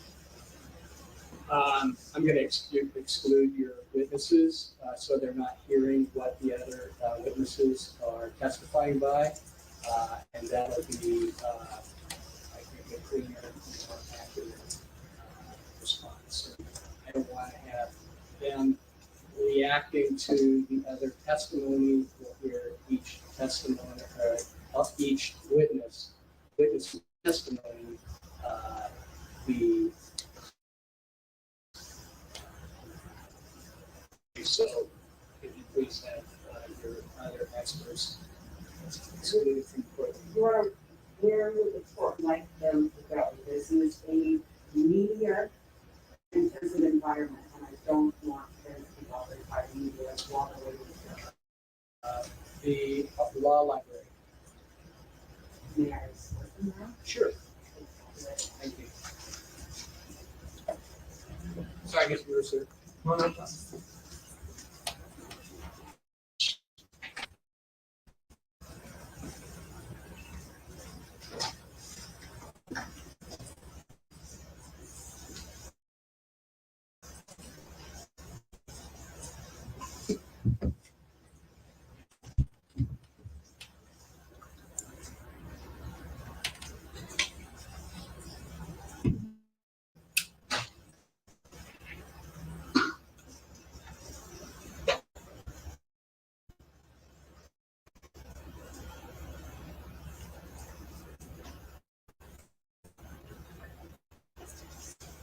Thank you, Your Honor. Okay. Thank you, Taylor. Okay, Ms. Mercer. Please raise your right hand. Yeah, please. Do you solemnly swear that the testimony you give in this case shall be the truth, the whole truth, and nothing but the penalty of perjury? I do. Thank you, Ms. Mercer. Go ahead. It's water there. I'll take care of that. And once you're seated, please state your name. Yes, my name is Stephen with H. Mercer, Mercer. Mr. James Taylor. Good morning, Mr. Mercer. Good morning, What city and state are you from? Rockville, Maryland. What do you do for work? I am a licensed attorney in Maryland in the District of Columbia in the field of criminal defense with areas of specialization in DNA and forensic litigation. How long have you been an attorney? I was licensed in the state of Maryland in 1995 and in the District of Columbia in 1997. I'm also a member of several federal bars, including the Supreme Court. I appeared as co-counsel in Maryland v. King, a DNA database case from 2013, as well as the Fourth Circuit, the DC Circuit, and a number of federal district courts. I want to back up a little bit and have you tell me about your educational background. So I have an undergraduate degree in English from Syracuse University, 1984, Juris Doctor from the District of Columbia School of Law from 1994. And you mentioned you have a specialty in DNA. What is that? So my experience with DNA began with the first constitutional challenge to Maryland's DNA database statute, and that started in 2002 in the case of State v. Raines, where it raised a Fourth Amendment challenge to the compulsion of DNA from convicted offenders, prevailed on that in the trial court. It was appealed to the Court of Appeals, which is now called the Maryland Supreme Court. The Maryland Supreme Court sharply divided the three decision, reversed, sent it back for trial, tried the case, and that was really the beginning of my experience with forensic DNA litigation. And then from that point, I continued in that field, attended training with the District of Columbia Public Defender Service. I began to collaborate with the Innocence Project in the Forensics Division at the Maryland Office of the Public Defender, doing indigent defense work and innocence work, and began to work closely with DNA scientists. Actually did the wet chemistry work, had numerous opportunities to tour law enforcement labs, including the NIST lab, the lab, Lodi Technology, the FBI lab, as well. And so I continued working in the field, representation in DNA cases as well as consultation through my private practice. And then in 2010, the public defender recruited me to head up the division of Maryland's Office of the Public Defender, which is a statewide public defender system. And then there, I really dived much deeper into the field of DNA forensic litigation at that time. And if there's some questions I can. I may ask you some others about that in just a moment. Would you tell me about Heather Fitzgerald? This is really cool that you mentioned this. I was unaware. Heather Fitzgerald says people have a real misconception on cases that involve the FBI, especially ones that are tried in a state court. People think the feds just jumble shit up and refuse to produce the evidence when really they actually serve that shit up with a bow. Right? And they did that with the Delphi case, which is crazy. And wasn't originally this was there was a federal indictment for this case, but my thoughts were that it didn't come back with an indictment, so then they tried again with the state, because they're like, why you wouldn't need to go on, right? if you got the federal indictment, there would be no need to go to the next step. And Karen Reed, right, Tara. There was no Fed indictment. Okay.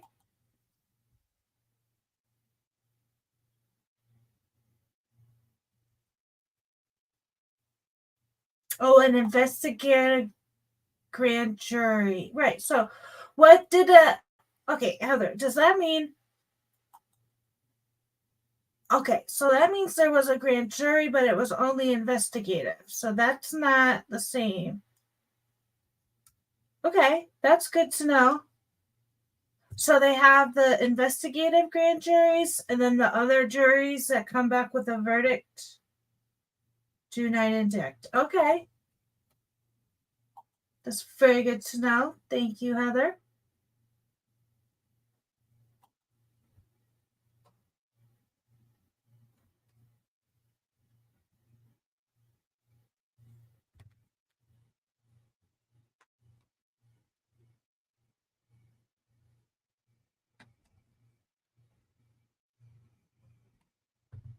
So this is a great question. Echoes of Clarity says, what is an investigative grand jury? Heather Fitzgerald says, the 71 subpoenas came from the investigative grand jury. Wow. That's a lot of subpoenas.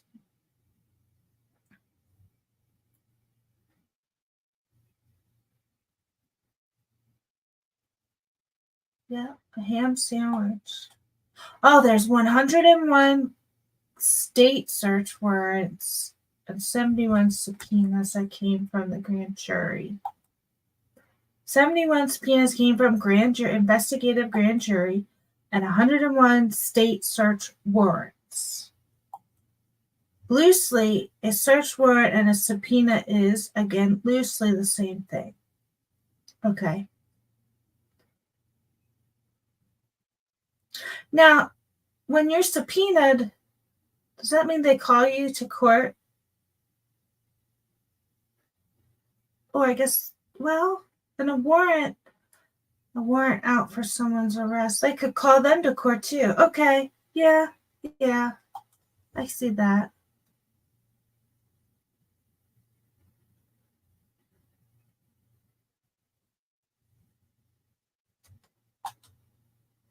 The difference in them is the standard of probable cause. How interesting. Okay.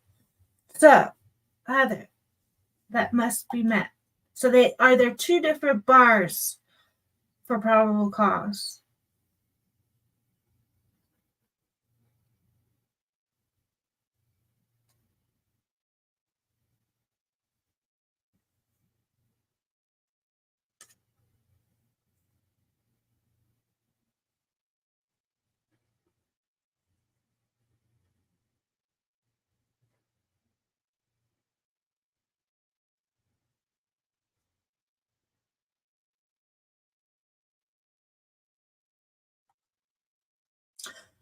Heather Fitzgerald says, which is why it's pretty obvious to me that they went and used the Fed investigative grand jury to hide under the invisible skirt.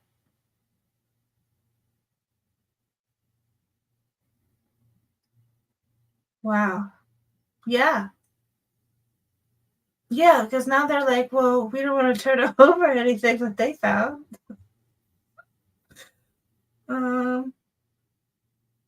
Oh, I guess Clarity has a very curious question.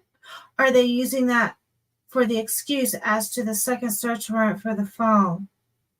Oh my gosh. Heather, you solved this case twice already. Like you had that one video where the dates, like the dates were all wrong. Oh, hi and welcome. I am Lux. Yeah, the other 5 Elantras that were owned by the students in their inner circle or their parents. Heather Fitzgerald says, but yeah, they want to cite the stuff they found as PC in the arrest warrant.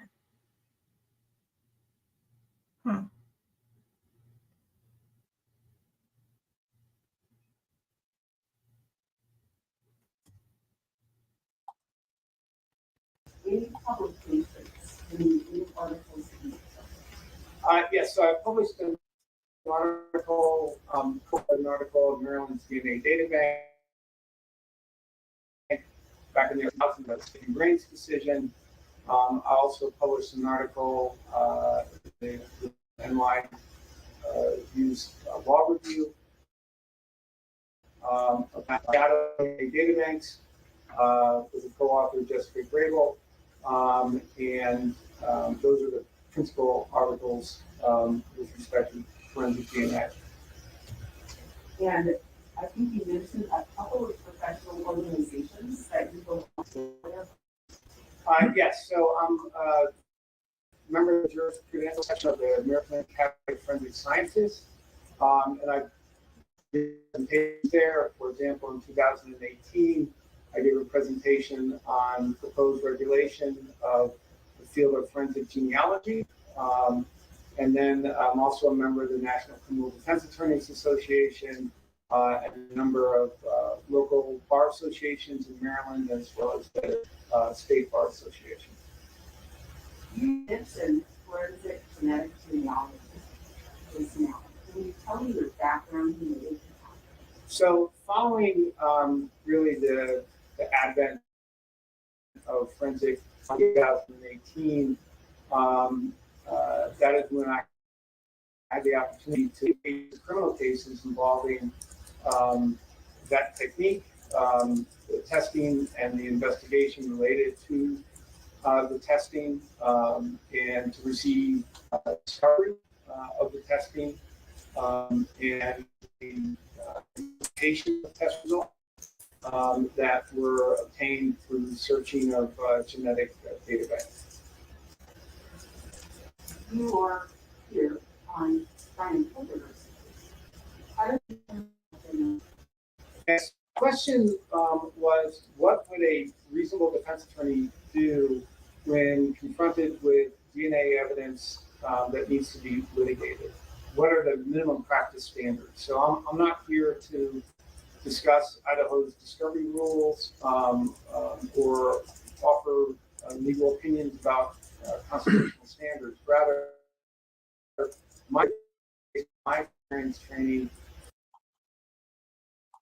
All right, this is really interesting. So Heather Fitzgerald says, if the CAS map showed BK was wherever before December 29, 2022, then the arrest warrant, when the arrest warrant was applied for, and CAS showed this, why do you need Mary to make a map to show the grand jury when seeking indictment?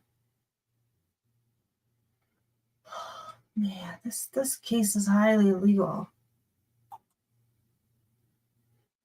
Literally, that was done 6 months ago. Tara says, bingo. There was never a CAS report officially before his arrest. Right. Heather Fitzgerald says, why redo that work if it was already done once in December? No one wants to just redo the same work ever. Yep. Tara says, I knew that as soon as I saw Payne's CAS map on the PCA. Payne, he went to Google Maps on a regular, like Google Chrome, plugged in some street names, and he made a map and printed it out. Not very clearly. I don't know. All right. Heather Fitzgerald says, you ever listen to Payne's testimony and map it out? What he says he believed the PCA route was, it literally not even was shown in the PCA.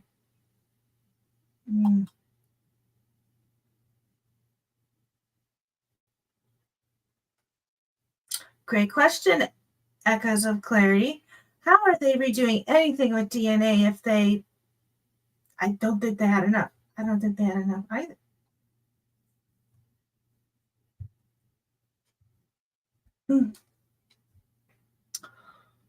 He looks like a character.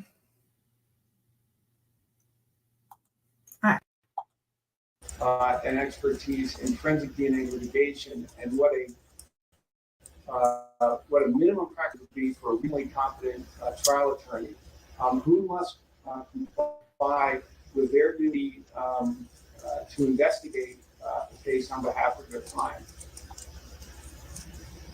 And is that because of what you get when you get genetic genealogy materials? Well, yes. I mean, forensic evidence is often central in the case, and DNA evidence in particular. And so when there's an item, for example, here of an environmental sample of trace DNA evidence that, as I understand it from reviewing the pleadings, was twice tested, first for an STR profile and later for a genomic profile, the question becomes, what is the minimum practice standard for an attorney to be effective in the representation of a client given that type of evidence? When you're talking about two samples happening, or two tests happening, why shouldn't it know about that? Well, there are a number of reasons why it's crucial for the attorney to investigate any testing of evidence that is central to a case. And again, here it's an environmental sample of trace DNA that is being tested. And so it's essential for the attorney to know, for a number of reasons, about the details of the testing and the investigation when we're talking specifically about forensic genealogy. Number one is there's pretrial concerns. The trial concerns that can be raised would involve suppression issues, usually Fourth Amendment issues. These are questions that are very much evolving in the state of our litigation. But to understand the viability of a Fourth Amendment challenge, there has to be a factual investigation. There has to be a determination of the conduct that law enforcement undertook during the forensic analysis of the genealogy. So, for example, was it fast and loose? Was there searching of databanks that violated the terms and conditions of those databanks? Was there surreptitious DNA collection from individuals, targeted individuals in family trees? So very fact-specific inquiries that the attorney must know in formulating a suppression challenge under the Fourth Amendment, because it's all about reasonable expectations of privacy. And what's really critical here to understand, and this is close to me from my litigation, early on, the government and law enforcement's argument was always there are minimal privacy interests at stake because forensic DNA profile is like a fingerprint, and it says nothing about who the person is. But now with forensic genealogy, we're talking about genomic profiles, potentially whole genomic profiles, or at the very least a SNP profile, single nucleotide polymorphism profile, single nucleotide polymorphism, an SNP profile that contains a vast amount of information that is very, very private. And so this is a real game changer in the privacy interests that are at stake, and that the attorney needs to understand in investigating the case to assess and to evaluate that suppression issue, that Fourth Amendment issue pre-trial. There's also concerns about reliability. By reliability, I'm not talking necessarily about the forensic genomic profile, but I'm talking about the STR profile. And again, because as I understand it, there were multiple tests on the same evidence, environmental sample of trace DNA. One produced a STR profile, And there's pleadings is represented as being a single source male profile. The reliability of that needs to be investigated, and certainly through one aspect of that is investigating the laboratory documentation that is provided for the STR testing. But we also have to appreciate, and again, I'm not a DNA scientist or a biologist, but I'm an attorney that works experts, and no type of expert to hire.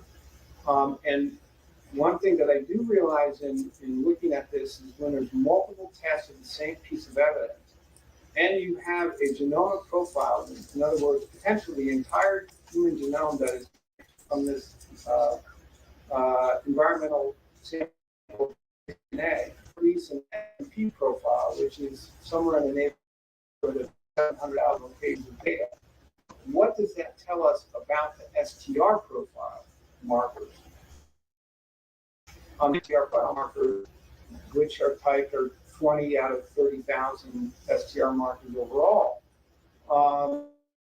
And so what I'm investigating with a qualified expert is one, and I don't know from the pleadings if there's a whole genome profile from genealogy, but if there is, that should contain STR markers. What does that tell us about the reliability of the STR testing? Is there any potential for artifacts? Is there any potential for an undetected low-level mixture? Those types of questions that are potentially available to inquire and ask about, where you have multiple tests of the same piece of evidence, and it's an environmental sample of trace DNA. Now, if it's just an SMP profile, I suggest 1,000 locations of information that is like a probabilistic future diary of someone's health, medical, and all manner of conditions that are linked to their genetics. That may not have the STR markers in it itself, but information SMP markers in the neighborhood of STR markers, like potentially on those STR markers and the reliability of those STR markers. So these are, particularly in a capital case, crucial areas of inquiry that must be undertaken by the defense team in conjunction with experts that they retain. They can decide what experts to retain without having the discovery. And that's the minimum practice standard. And that's a point that I've made in testimony before the courts, where I've been as an expert in Maryland, DC, and Virginia, that the minimum practice standard is must obtain discovery of scientific testing of an evidence sample. And that, particularly so in a capital case, particularly where we're talking about an environmental sample trace DNA, it's absolutely crucial to get that discovery, because then that. Oh, anyway, did you hear it? He dropped it. I'll just play it again. People want to argue, but no, he says trace DNA. Discovery of an evidence sample. And that, particularly so in particularly where we're talking about an environmental sample of trace DNA, it's absolutely crucial to get that discovery, because then that informs the scope of the investigation, the experts to hire, what happens. Now, also with respect to forensic genealogy, it's important not to break this out into all these different components. It is, you have the, and you also have the development of these family trees and database searching. This is all part of the team, and they go really hand in hand, and you can't unravel them. They really have to be considered together as a single cord, different strands of an experiment, because the attorney needs to know how these family trees have been developed, because we're talking now about trial issues, and the government is introducing the STR profile. They have to introduce statistics that explain the significance of any STR match that the government has identified as central to its case. So the defense must investigate ways to cross-examine those statistics and the rarity of that match that the government is actually great significance.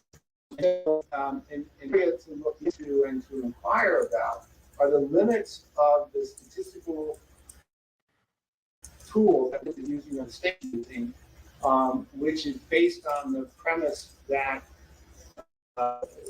what's person not excluded, and that's answering the question of the rarity of a profile in the population of related people.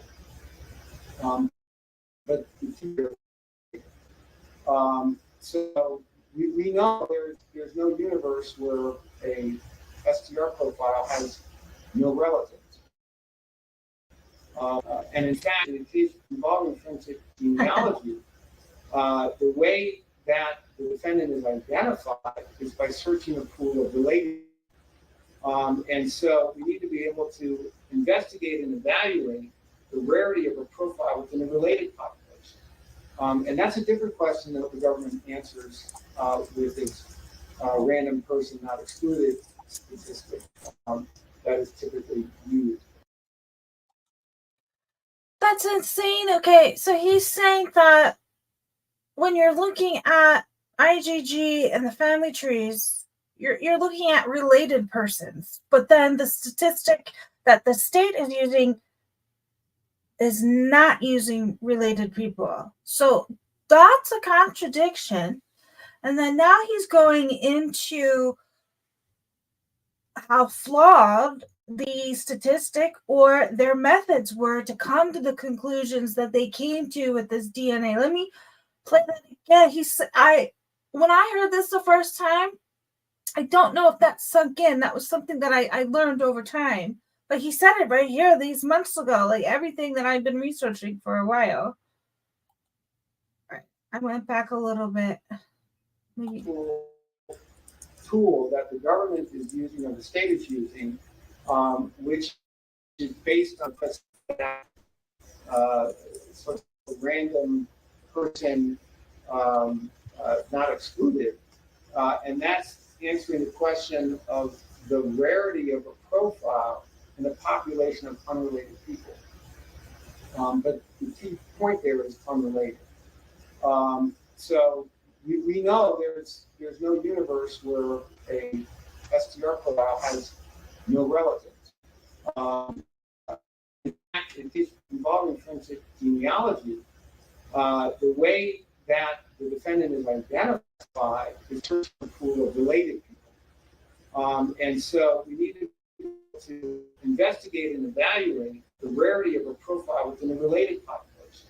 And that's a different question than what the government answers with its a random person included that is typically used. And so without discovery of the forensic genealogy, both the testing as well as the experiment done with the test results, i.e. the database searches, is not to build out, the attorney can't investigate that. And in that situation, by not investigating it, is not complying with their duty to investigate that is required, especially in the capital case. I think you would say that, for example, There it is, Tara. The octillion is the prosecutor's fallacy. The octillion is an error, from what I've been learning. And there's rules against. Like, one of the rules is the prosecutor, like in their closing statement, they can't point directly to guilt or something. I remember Anne said the total lack of. Right, there's nothing. So, okay, Heather Cheryl, when she says total lack of, does that mean the DNA match that the state claims that that's not even a connection either? I mean, because the state doesn't make sense. They used a related pool, which would be those genealogy databases, and the whole thing is relatedness. But then they're using the random match, which is a sample of people where nobody is related, to give their octillion statistic. Those things don't match. They don't go together. So this is what he's saying here. They're saying it. Yeah, right? Like, I think there's just, every time you look into the DNA, there's a problem. And that is a huge error. Like, that should not be acceptable in court if they're using two different things. Because there's different types of statistics that law enforcement or anyone can use to help the jury understand what this DNA represents. So they didn't have to go with the RMP, the random match probability. There's other ones too. I can't remember what off the top of my head, but they shouldn't have used a statistic that doesn't match the other tests they were doing. Like, that's the wrong type of math to use. Oh, yeah. Well, let's listen further. I think that there is something wrong here. Barlow gets more into them. We're going to have to watch Barlow as well. And Tara, I've been learning from Tara for a year on X. She's kind of like a hurricane. She gets banned from YouTube channels. So I can't even yell at you, Tara. Like, all the channels. Yeah, I love Steven Mercer. Aw. I hope so, Miss Pat. I hope everybody just learns. And I always provide the links so people can look for themselves and see, what I was reading and what I learned, and they can learn. And there's not eight octillion people on here, right? So that's another problem. Right, that's what they want. Like, yeah, the farmers. I mean, that's the kind of jury we want. Like, someone that would actually, like, believe what you're saying, because they may or may not know. Right. I am Lex says it's not people, it's combinations. Yeah.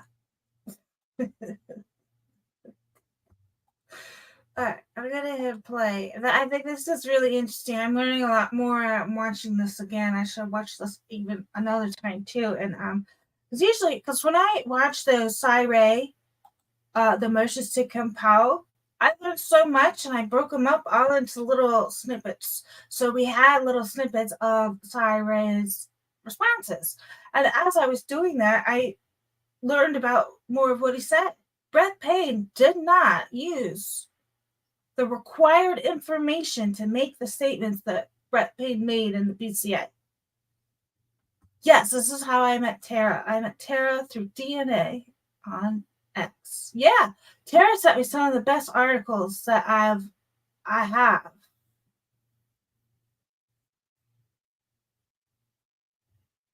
Yes, so.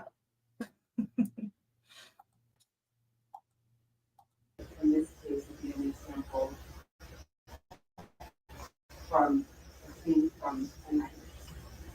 STR has been done, and then when you go, when you have genetic genealogy testing with whole genome testing for an SNP profile. Did I understand that? Yeah, and it's unclear to me me at this point what type of genomic profile was developed, whether a whole sequence or whether it was an SNP profile, which contains about 700,000 locations of very personal, private information. And then you say that no matter which one of those that you most, you need to look at those possibility of the STR profile. Did I hear that right? Yeah, so this is as not a scientist, but as an attorney who has a duty to investigate. This is an area where the attorney will look to retain a qualified expert who can evaluate and assess which is the SNP profile or a whole genomic profile and then STR profile. To be sure, an SNP profile or forensic genomic profile can't be searched in CODIS. It's not that type of situation. Directly compared. But there are can evaluate if it is a whole genomic profile, you would look to a scientist, and then would be targeting the areas of the whole genomic profile that comprise the STR profile, and evaluate the reliability of the STR profile, the potential for any mixture, the potential for any artifacts in the STR profile. Or if it's an SNP profile which doesn't have the STR locations in, then you would look for an expert who understands that the neighboring regions around where the STR markers can be evaluated and assessed to provide information about what the STR markers Sure. So what you're saying is that you need to look at the qualified scientist. You have to look at the SNP profile to compare it to the SNP profile for the ability of the STP profile. the STR profile.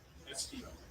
Yes, so there could be clues absolutely that could be discerned from an analysis of the SNP or whole genomic profile, because again, we're talking about two different of the same evidence.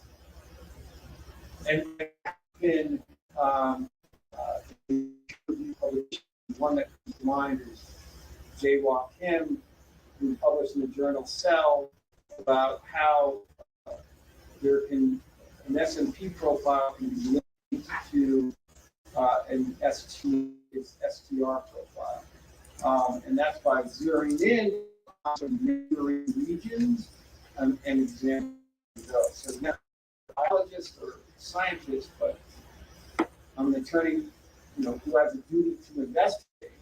And to investigate requires hiring experts to examine this data, this discovery that hasn't been released yet. And so that's why the minimum practice standard is to give that discovery. The attorney can then discovery and then retain a qualified scientist to help understand the extent to which the SNP testing will shed light on the reliability of the STR testing that has already been done. Okay, so that having that profile.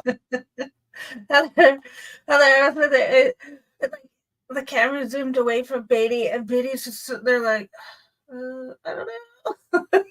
Beatty doesn't know what's going on. Right? Yeah, maybe that's why we all get along. We're all a little nutty. I think it's completely normal to do yard work and listen to autopsies at Starbucks. That's what I do too.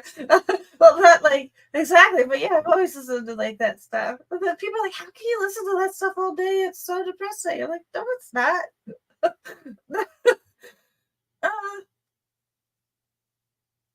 Right? Cassidy Cade says, fill in the blanks, then use the artificial info to determine your suspect, right?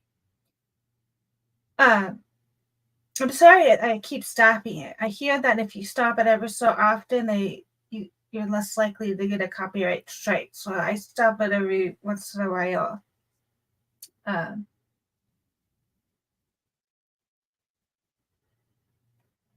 all right, let's see what else he's got to say.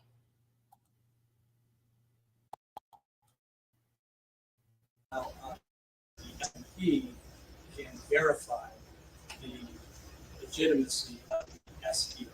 Right, that's my hypothesis, that's what I go to the expert to inquire about. Because again, this is very much an emerging area of forensic science and investigation. Yes. I'm going to object again. I don't believe that this witness is qualified to opine on what's needed in these scientific processes. B doesn't know what's going on. Welcome to Fast for Fleas. It is like an AI, Heather. Oh gosh, this computer keeps telling me restart your computer for installation. No, I'm not doing it. Okay. Tanner says, I started reading true crime in my 20s. First book, Postmortem, Patricia Cornwell. Awesome. Awesome. I mean, I'm in healthcare, and I know people don't think healthcare is death as well, but there is care and there is, functions that healthcare, same in death. It's the body, the study of the body, anatomy and physiology. I mean, I guess science people, they find it fascinating no matter what state the body's in. Starbies. This classes at Starbies. Pull up with some murder shit through the speakers. I'm accepting who I am. That's awesome, Miss Pats. I love it. I love it.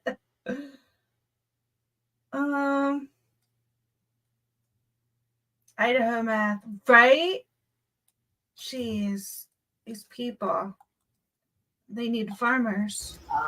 He just indicated that it was his personal hypothesis. I would remove my objection comment. Well, I'm going to overrule that because I asked the question. I apologize. Go ahead, ask your next question.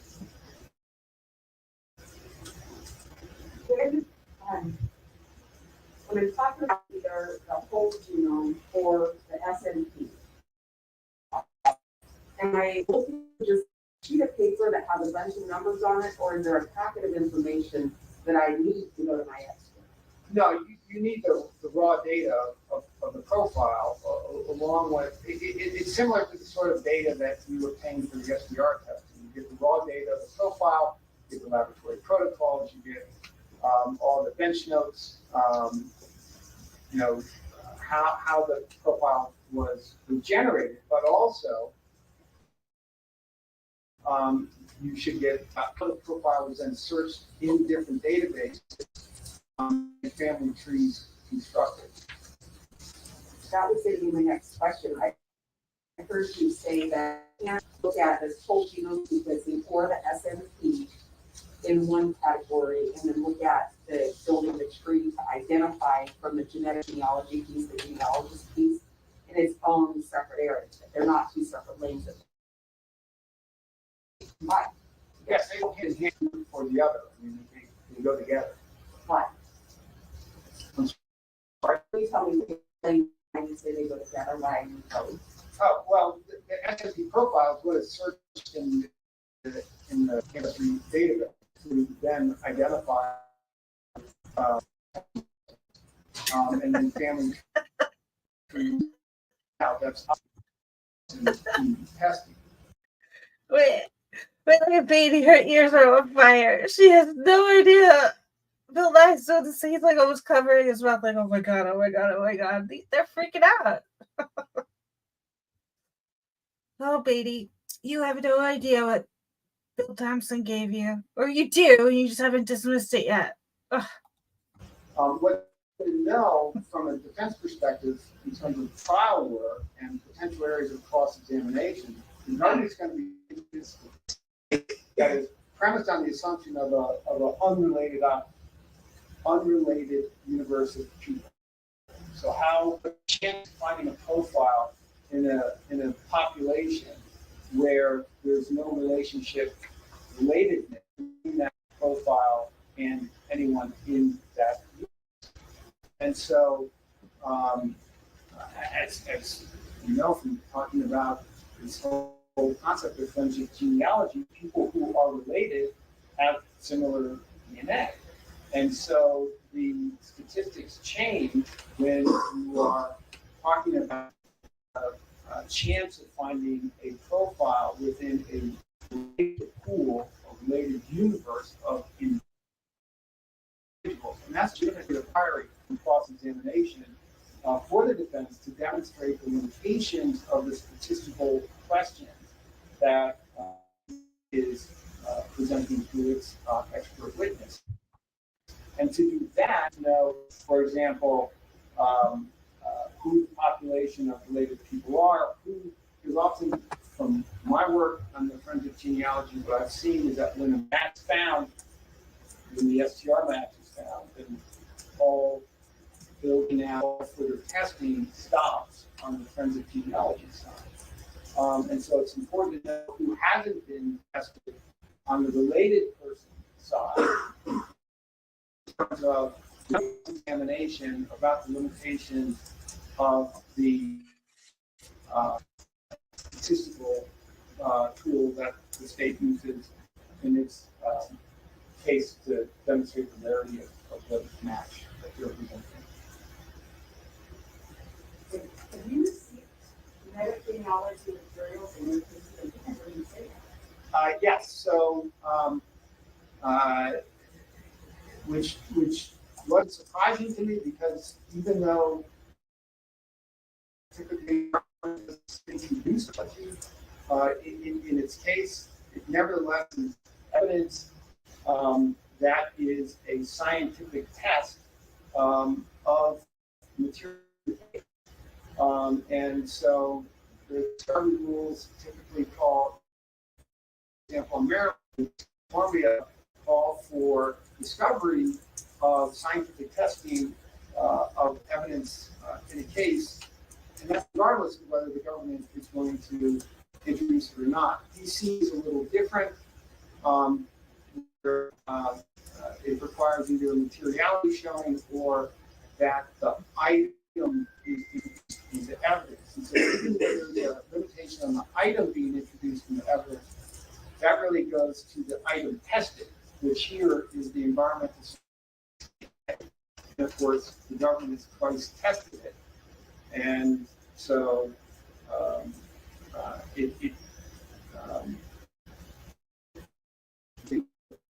to investigate and satisfy the minimum practice standards, they should have access to the scientific testing of that item of evidence, which is central to the case. Just 1 minute. Thank you.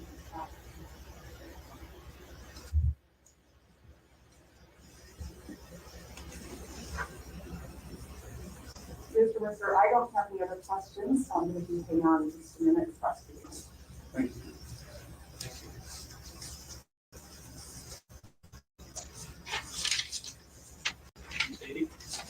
Your Honor, I have no questions for this witness. Mr. and I will be making our legal arguments. Okay, thank you. Okay, may this witness be excused? Any objection? Okay. Excused, you can now stay in the court if you like. Thank you very much. Appreciate you traveling. Thank you.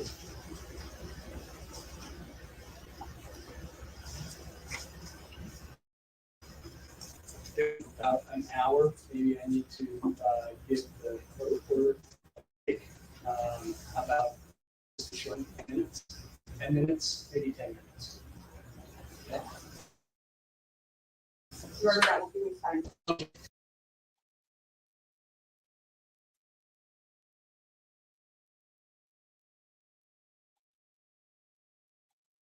Okay.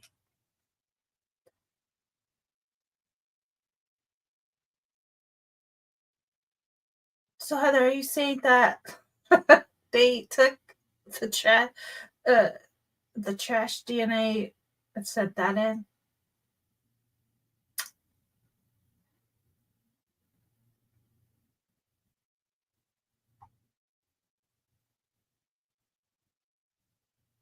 Interesting you say, oh, good night, Annie Potts. Thank you for coming and hanging out with us tonight. So I am Lux. It's very interesting you say this because from what I was reading on the 4chan, that this is what the FBI has been doing for a while now. They've been getting DNA, putting it in these genealogy databases, and then working the cases backwards. Whether that's true or not, I don't know, but like they don't want anyone to know their procedures, probably because they're breaking them. I don't know though, but that's exactly what people are thinking, and that's exactly why people think the 23andMe just decided, oh gosh, we have to. They were gonna get outed, like for one, that they are working with the FBI, and two, that the FBI works things backwards, and they have been doing it. And Heather Fitzgerald says, I'm saying I bet the state never shows any IgG that is time stamp stated for December 29th. Heather, you're right. And you want to know why? I was rereading that the protective order for the IgG for the state's motion. And in there, they say, we don't know what the FBI has. We assume that they have something. So did they even know that the FBI actually did this? Or are they just saying, well, they probably did something. But they're like, to the state's knowledge, we have never seen what the FBI did. So if you never saw what the FBI did, how do you know they did anything? They're just assuming that, oh, well, there's got to be something, because why wouldn't you do that? So, like, if the state has never seen what the FBI did, how do we know the FBI did anything? Like, yeah. And even if there was anything done, it's not going to be dated and stamped. But the whole time, like every soundbite Bill Thompson has, he's quoted as saying evidence doesn't exist. So I think there are a lot of things that point to this. There will not be anything date and stamped before the 29th, whether it did exist at one time or it never did. So great point there.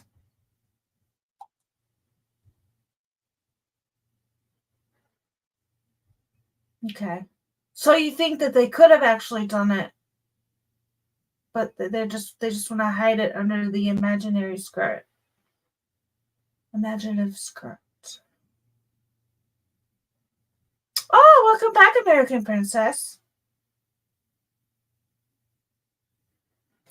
Evidence will be weak, obviously. And that's another great thing you bring up, Erica. Great point. That all of the experts that Ann Taylor has said, we need the work. You need to show the work that you use so we can cross-examine all of them. So they weren't given the work to be able to cross-examine. Well, good night, American Princess. Thank you for joining us. Heather Fitzgerald says, I think they never did it until after. I agree. That's yes. Yeah, they were. I think you're right. I think they only did it when they felt that after Anne asked and they felt like they had to turn something over. Because I don't think it was done. And I think it's clear in what they wrote in that protective order that they never saw what the FBI did. But they don't know. They didn't know. They never saw it. Right. And yeah, Heather, yeah, that's it. This is their job and they haven't done any of it. All right, let me go up. I think I missed a few comments here. Tara says that's true. The FBI gave him his name. They looked for a white Elantra, which wasn't the car. So, Ann Taylor has said in one of those motion to compels that the state did give them video of a 2011, 2013, or They gave them video, which is for the identification of the 2011-2013 video, which odd. Like, okay, state, was your Fed expert originally correct? And that is the car? That's kind of what it sounds like to me. And they have video of the 2011-2013, just like the expert said.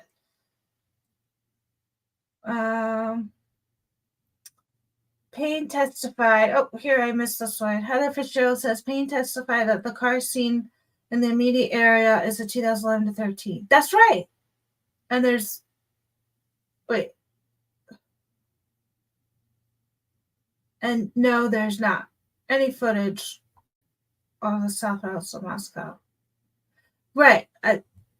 Right.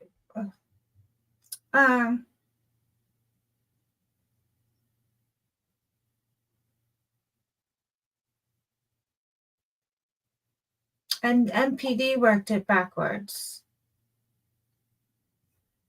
I think you're right, Tara. Let's see.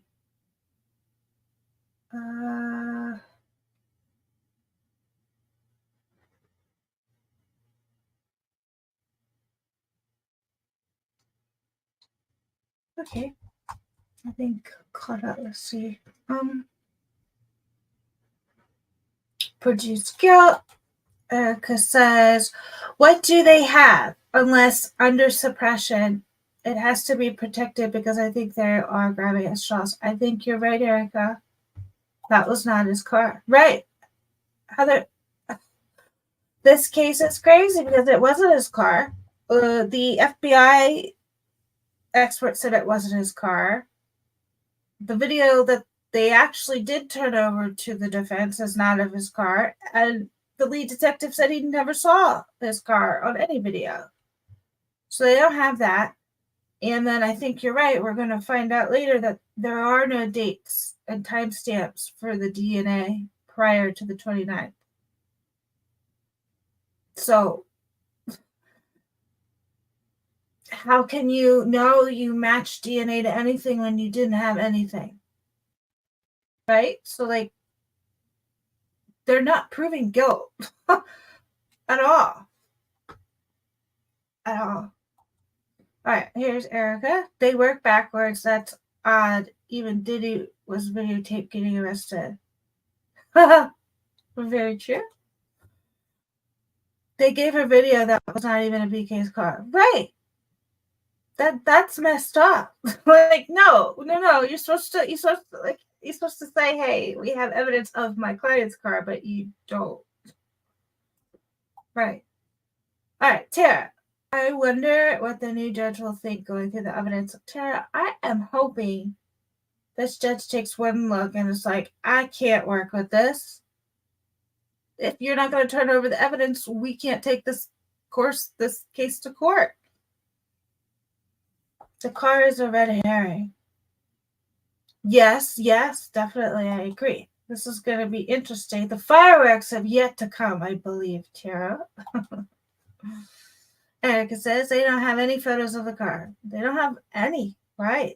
Now it's on court record, and the state, Will Thompson or Beatty, or Jennings, whoever was there, they didn't object. I don't see how any state or prosecution would ever let a statement like that go without putting up a fight, unless they don't have anything to object with, which is not good.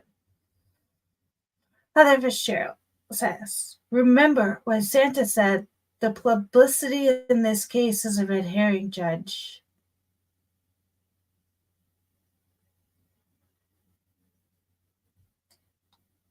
Wow. I don't know why. I guess maybe Thompson feels backed in the corner. He can't drop it. But what? The prosecutor should never say that. The media is the one thing that has helped his case. Let's see. Heather Fitzgerald says they are literally proving the opposite of guilt. Yeah. Wow. Just if people like actually just think about other statement here, it's like, yeah. But and I think that that's how the mainstream media was designed. And I'm wondering if they hired a PR person that has experience in PR with politics. Because of the way that this PR campaign has unfolded, people have taken sides. And that I only see that with politics. I mean, I know I see it more and more with like everything, but like the Republicans and the Democrats, like I see that type of divisive marketing with politics. And so I don't know who they got to write this PR campaign, but I have a feeling whoever did has experience in the political arena. They want someone to, Erica says, they want someone held accountable. They will accept anything. I think so. Tara says, that's what I said. The PCA is literally exculpatory. Yeah. Erica says the judge doesn't want to deal with the G's. Heather says, too bad the Gilders wouldn't be concerned about how everyone in the country should be extremely concerned this could happen to them or their loved ones. Right. Has there been cases where judges switch and new judges throw out the case? I can't cite a specific one. But I think there's all kinds of reasons for, judge changing, all kinds of reasons cases get thrown out. I'm sure it's happened, but in what combination, I don't know. But that's a great question, Cassidy. It is very scary. Erica says, so it's like covert operation, like spy versus spy. Terrifying. Jenny, welcome, Jenny. Good to see you. He particularly reminds me of Santa on Rudolph the Red-Nosed Reindeer. Yes, I agree with you. Tara, I'm fairly a conservative person too. Mm-hmm.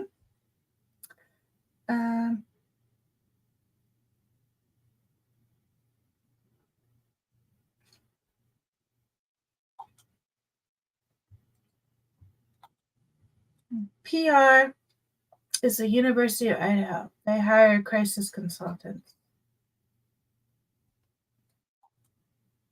You're right. Gosh, so if they did make problems disappear. Right. Yes, I see exactly what you're saying.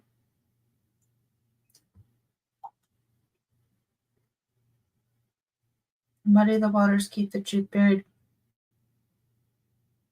That just implicates themselves, though. Which, well, that's just naturally where it's going to go, I think.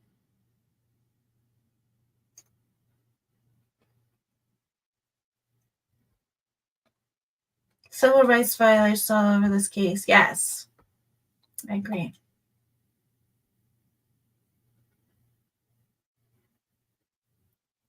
Welcome, Mr. Centennial.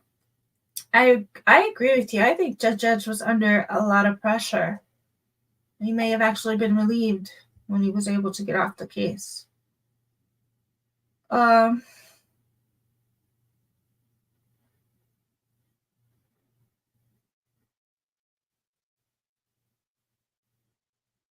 true, Heather. They don't normally do that. Kane? Oh, Cassidy Kane. Facts. Pushes off to WSU. Wait, Green said so? In his book. They managed to confuse the masses and have several different groups of people believing 7 different stories. Wow. I knew it. Tara and I have been fighting them off for years on Twitter. My gosh, they used to come and attack. And like they come and attack every time there's, an article or a hearing. Yeah, they're paid damage control. That's a very scary statement here that Heather Fitzgerald said. They've managed to confuse the masses and have 7 different groups of people believing 7 different theories. Mainstream media and guilters are paid. It happens. I mean,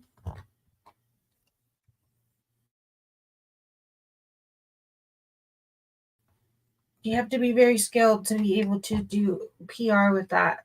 And you have to be able to think on your feet in case anything happens, while you're campaigning. So there's that. Here we go. Heather Fitzgerald says, Green talks about hiring crisis consultants and why no theory that has come out has ever been able to really be 100% debunked.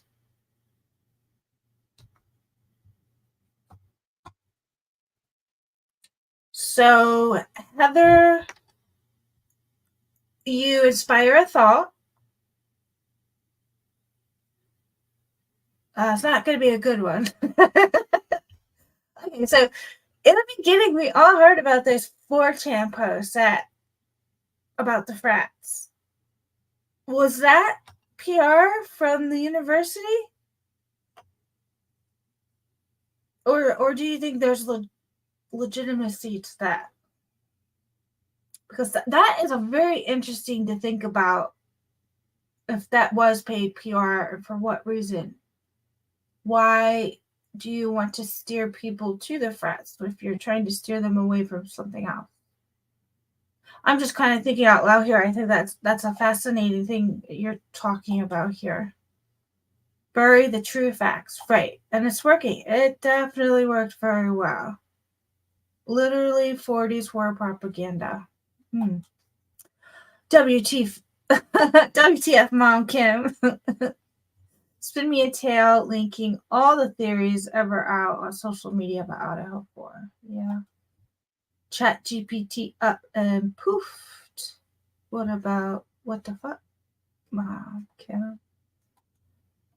Heather Fitzgerald says, unfortunately, I don't think anyone will ever know. Yeah. The 19 minutes. Well, 19 minutes it takes to drive. Oh, the 19 minutes that the 4chan said they were in the house?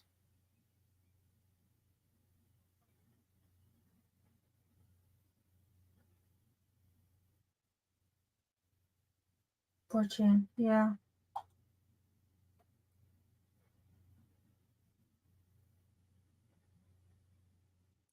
Well, I think it says one thing for sure, especially if the U of I wants to hire crisis consultants.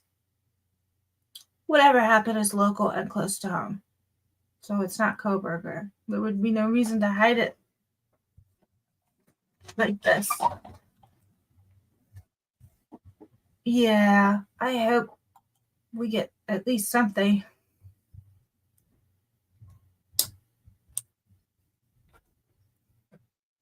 Yeah. Yeah. Let's see here.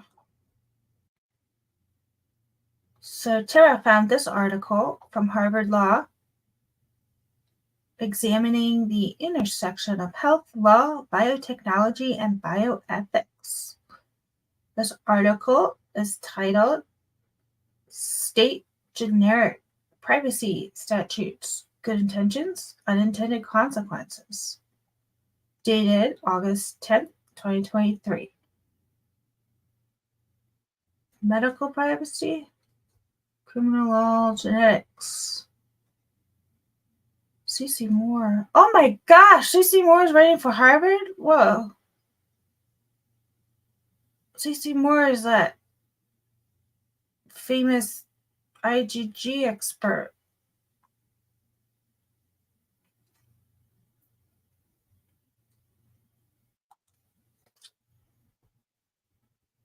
Oh, Green went there. Okay, Heather says, so if the UI is the puppet master, that was absolutely not an outsider. No fall away. Yeah. Agreed. Otherism. Oh, that's a good word, Cassidy. Harvard Green's alma mater. All right. Where did it go? Yeah. State legislators have enacted a flurry of genetic privacy bills that will strengthen the privacy and security practices of direct-to-consumer genetic testing companies and give customers more control over their data. They may not realize that these bills could be interpreted in ways that limit law enforcement's ability to use a new technology that helps identify violent criminals and human remains and exonerate the wrongfully convicted. Known as investigative genetic genealogy, IgG, this technology was used in 2018 to identify the Golden State Killer, whose crime spree terrorized California residents for decades. IgG has since helped close over 800 cases around the country and counting. Many of these cases had long gone cold and could not be solved in any other way. However, in similarly worded bills enacted in a growing number of states that include California, Tennessee, Texas, and Virginia, legislators have perhaps unintentionally introduced confusion regarding when state and local authorities may use this technique. IgG relies on well-known genetic genealogy tools and methods to generate tools about a person's identity. In the case of a criminal investigation, investigators can use IgG to help identify a person of interest when DNA found at a crime scene does not match anyone in the National Forensic Database. Specifically, investigators can upload the DNA profile to genetic genealogy databases that permit IgG.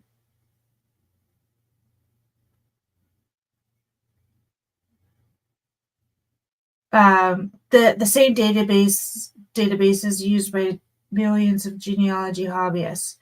Each database will produce a list of participants in the database who share DNA with punitive perpetrator, as well as the length and location of shared DNA. This will include hundreds or thousands of people who are typically distant relatives. The same information that other database participants receive when they use the database for relative matching, except that for law enforcement, it will not include anyone who has opted out of IgG. They say that, but I don't think they abide by that. Investigators can use the names on the list to create family trees and ultimately identify one or more possible leads for a person of interest. Leads. So Brian Koberger should have been ruled out several times along this investigation. Negligent. All right. Ultimately, identify one or more possible leads for a person of interest. Finally, these leads are investigated using traditional police methods, including direct DNA testing between the crime scene DNA and person of interest. This technique for generating leads has rightly been hailed as the greatest investigative breakthrough since DNA was introduced to law enforcement investigators in the 1980s. In addition to solving violent crimes, IgG has helped to exonerate at least 2 individuals who were convicted of crimes they did not commit. It also has provided closure to those with missing loved ones. whose remains could not until now be identified. And I think it should stay with exoneration and missing loved ones. I don't think it should be used to convict because it's weird. It's like it doesn't. Just like with that case we read earlier, it was the neighbor the whole time. But the neighbor, they had a different name, so like they didn't know the guy existed. And that was like the second time they got it wrong. Yet, new state genetic privacy laws could be interpreted to clip IgG just as it's getting started. Although their exact wording differs, all of these laws require that those upload their DNA to a genetic genealogy databases consent to retention of their genetic data and disclosure of these data to third parties and we applaud. However, some of the laws are ambiguous about their application to DNA of perpetrators of violent crimes and unidentified decedents that is uploaded by law enforcement, unlike most customers of genetic genealogy databases who are contractually agree to disclose their genetic data to third parties. Suspects who leave DNA at crime scenes cannot provide the same consent when the police legally obtain and upload their DNA to these databases. The suspect's identity is not yet known. Discovering their identity is, of course, the point of IgG. Yet, some of the new laws could be interpreted to mean that in a murder case, investigators may have to get the suspect's permission before conducting IgG with their DNA. Although U.S. courts consistently have held that there is no reasonable expectation of privacy in abandoned biological material, including crime scene DNA. Some of the new civil code laws create confusion as to their application in the criminal investigative context.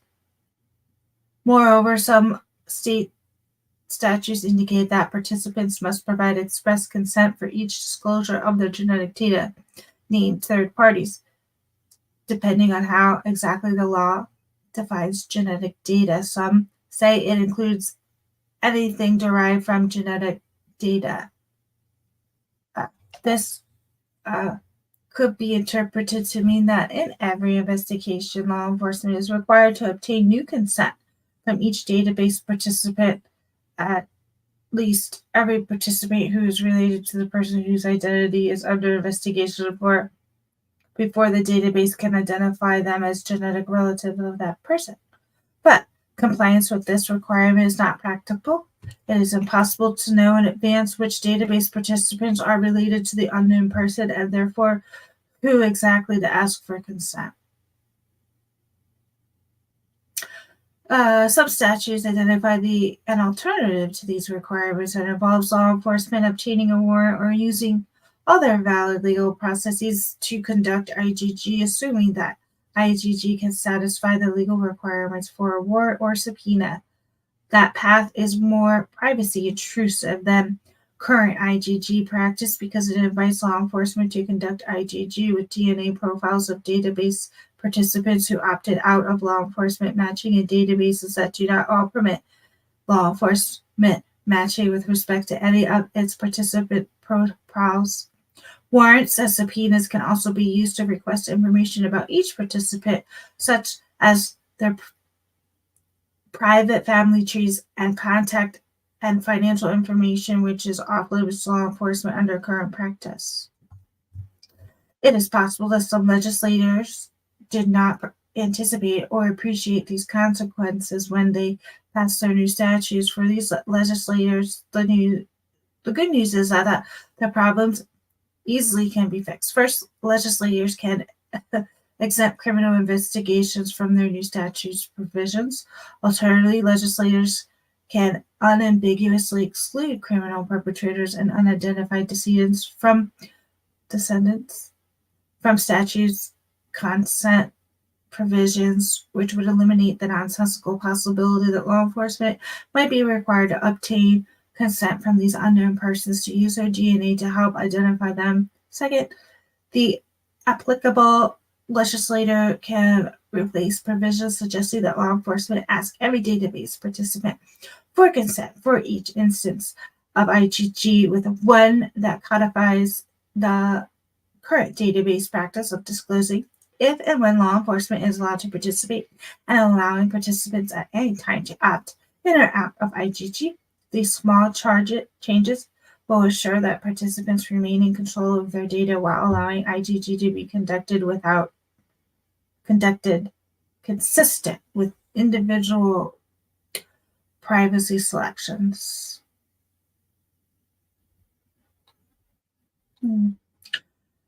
However, it is possible that some states did intend to regulate IgG and perhaps even ban it. Yes. Via their new statutes, we urge legislators in these states, as well as others that might follow suit in the future, to be transparent about this objective and to regulate IgG explicitly via laws directed at the technique, rather than indirectly via privacy statutes. This was the approach taken by the Maryland and Utah, both of which have enacted comprehensive IgG legislation. Utah legislators in particular engaged experts in practice of IgG, including two of this letter's authors, and revised the bill to ensure that law regulated exactly what it is supposed to and nothing more. Another good lesson from these states is the importance of writing access to IgG for people who have been wrongfully convicted into IgG legislation. It took too long for these states to adopt similar provisions for traditional DNA testing. Since we are still in the early days of IgG, states have an opportunity to avoid that mistake a second time around. IgG is a new and complex law enforcement technique that should not be regulated by accident or as an afterthought. Rather, it should be examined in context with existing legal constraints placed on law enforcement and addressed through laws carefully tailored to meet specific policy objectives. Ultimately, we believe that the IgG genetic privacy protections can coexist in ways that promote both individual interests in privacy and societal interests in public safety and justice. To accomplish this balance and avoid unintended consequences, legislators should consult with experienced IgG practitioners and other stakeholders. It is not too late for states that have already passed relevant laws to solicit this input and make adjustments that give due consideration to all interests of state.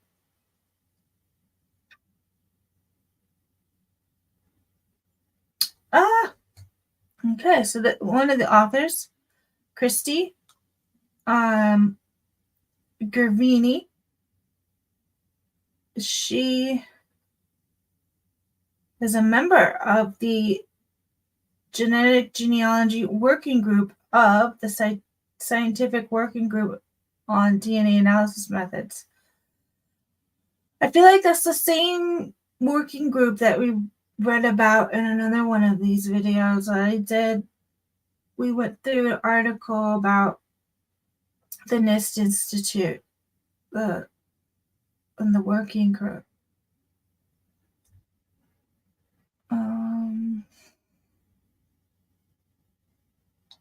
Steve Kramer.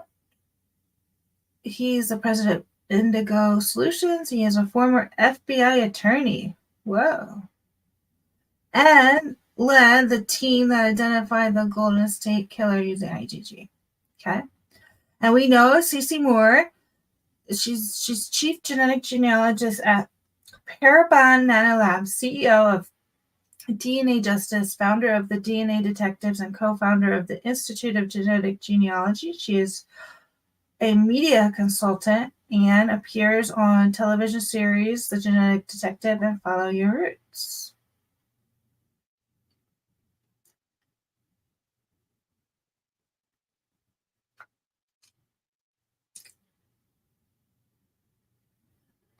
Okay. Cool. So that was thank you, Tara. This is from Harvard Law. It's really cool. Really cool. All right. What did you guys think of that?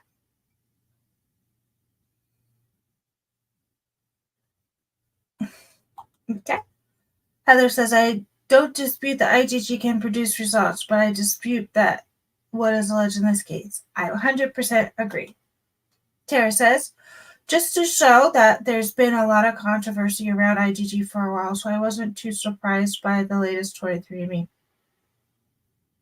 Yeah, it doesn't surprise me either. And I think there were early rumors that 23andMe was the service that was supposedly used for Brian Kohlberger. In fact, it was just a matter of time. Interesting. Okay.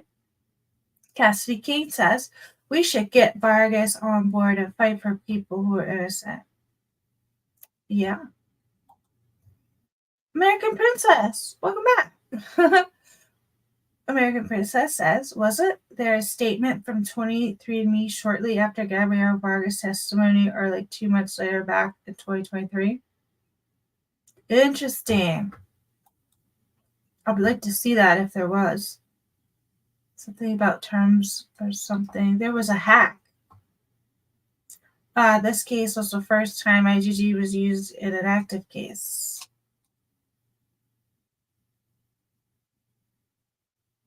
Yeah. Yikes. Tara says there's a big difference between IgG being used in cold cases. I agree. Like, Brian didn't give consent. Not at all. Yeah, no. Aaron, welcome.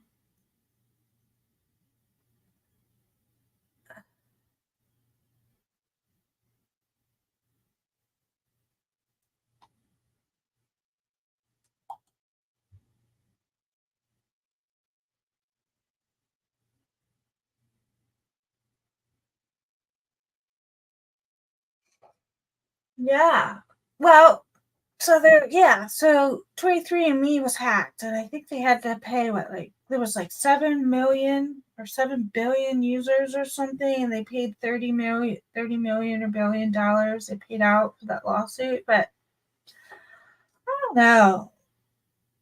I don't know about these hacks. Was that just the FBI just be like taking it? Or was it like really hacked? I don't know. Because, the rumors now are that it was a front for FBI from the beginning. And now that they have all that DNA, they're just going to run away with it and sell it to China. So terrible. That's like the American way now. Set up fronts and sell stuff to China. Okay,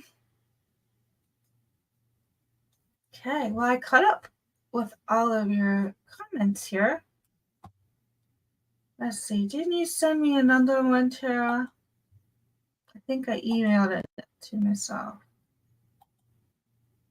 I don't know why I keep emailing these. I can just keep your message open from Twitter.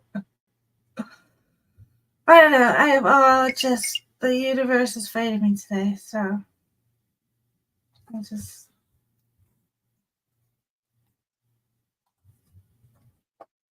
This today is crazy.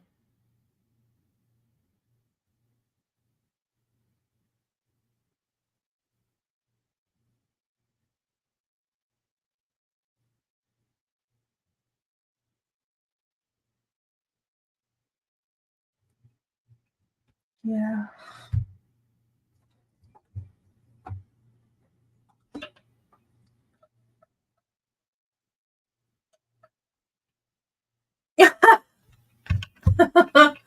Johnny! You're so funny. Jenny says, I thought I was probably going to be cloned when I sent my data in. That's so funny. Yeah.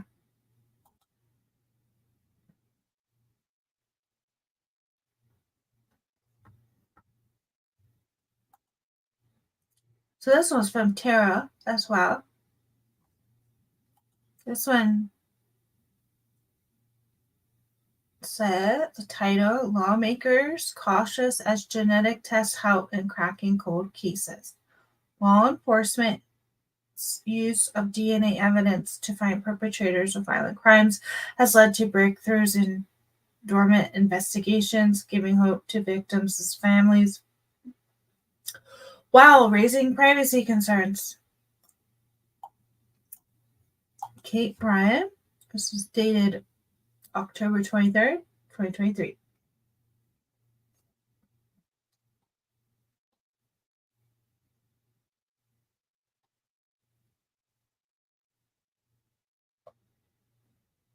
Ooh. This article starts out at 2:43 a.m. Detective Ben Pender received a text. We have a close family match. I feel like these like FBI, like these local police and state police are like, this is like the goal, the jackpot. Like, oh, it's DNA. That's like roll it through the system to see who pops up. No, that's it. That's all the investigation they want to do. Nearly 10 years had passed since Sherry Black's murder in the bookstore she owned in Salt Lake City, Utah. Blood evidence recovered from the crime scene was run repeatedly through the combined DNA index system but had no matches. Until now. Now, Pender was confident he could identify the killer.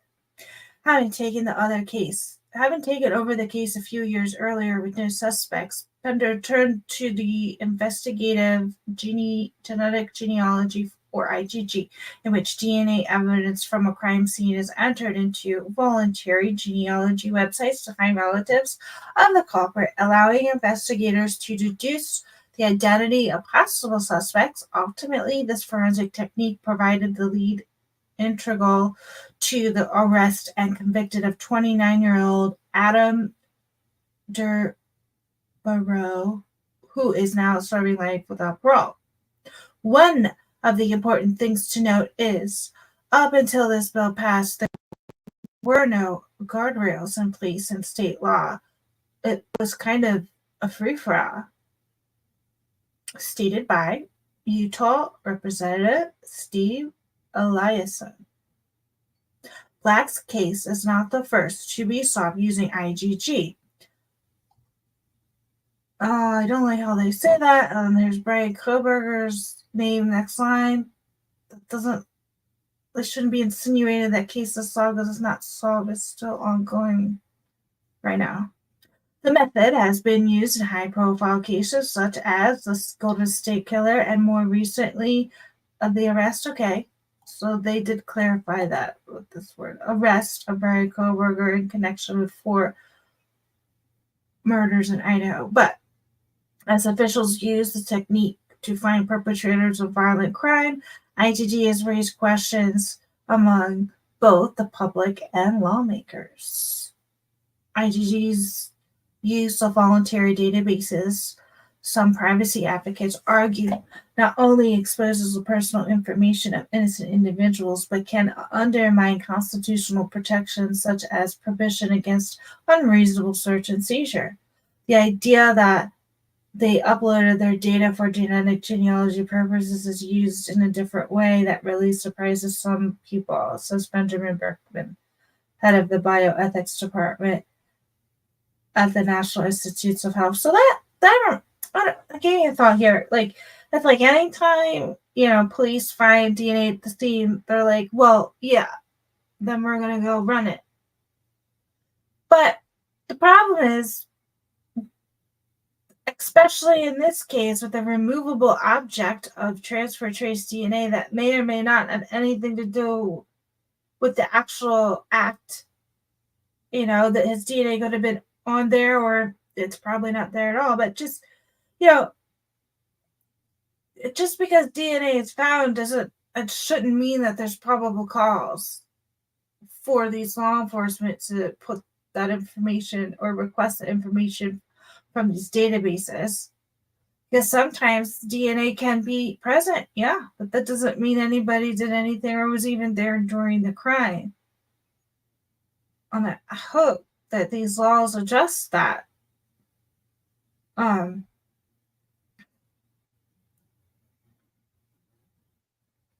Okay, so crime victims and victim advocates, on the other hand, see IGG as a tool for justice, according to Aaron Ryan, Executive Director of Sherry Black Foundation. It's not just about rules and regulations, it's about victims' rights to justice. We need to regulate this technology or we will keep losing ground. Law enforcement is losing ground and victims deserve justice. It's like law enforcement feels like this is the only way to like investigate now. I'm sure there's still other ways to investigate. You know, they just might have to do good old fashioned hard police work. I don't know why it would ever be okay for law enforcement not to put in the work. You know, balancing justice and privacy. With more than 26 million people having taken a home genetic test, states have been grappling with how to balance justice and individual rights to privacy. In 2021, Maryland and Montana became the first states to enact law regulating how to direct-to-consumer genetic databases can be used by law enforcement during criminal investigations. Both states require police to obtain a court order before accessing a database. Maryland further narrows access only to databases that inform consumers that their genetic information could be used to investigate for investigative purposes. Earlier this year, Utah passed bipartisan legislation that not only defines the circumstances under which law enforcement can request the use of database and an IGG service, but also limits the charges and arrests that can be based on certain types of genetic information. The law, known as the Sherry Black Bill, also establishes procedures for the destruction of DNA specimen and remedies if law enforcement violates investigative protocols. Interesting. One of the important things to note is up until this bill passed, there were no guardrails in place in state law. It was kind of a free-for-all. This bill sponsor Utah Rep. Steve Eliason. The bill makes it very clear that law enforcement were going to use the investigative genealogy data when they have to be using only databases that made the consumer aware that the data could be used for that purpose. Texas has similarly enacted legislation with customer privacy protections about the onus is placed on to the direct-to-consumer genetic testing companies under the law. These entities cannot disclose genetic data to law enforcement or other governmental body unless the individual from whom the sample was obtained was provided written consent or the court has issued a warrant. Disclosure outside these circumstances should be construed as violation of the individual's property right to biological samples established by the bill. Proponents of the legislation argued that having to obtain consent for a warrant for an individual who is a relative of the suspect but unknown to investigators could hinder law enforcement. The law took effect on September 1. Well,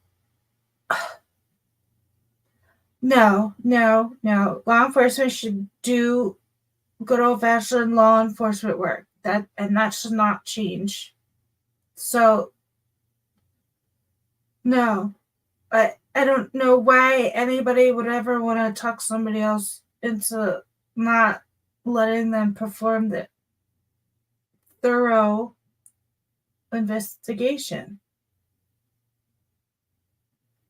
It's kind of weird that there's this pressure here that, it could hinder law enforcement. No. Should never hinder them. They should always do hard work. Always investigate thoroughly, not just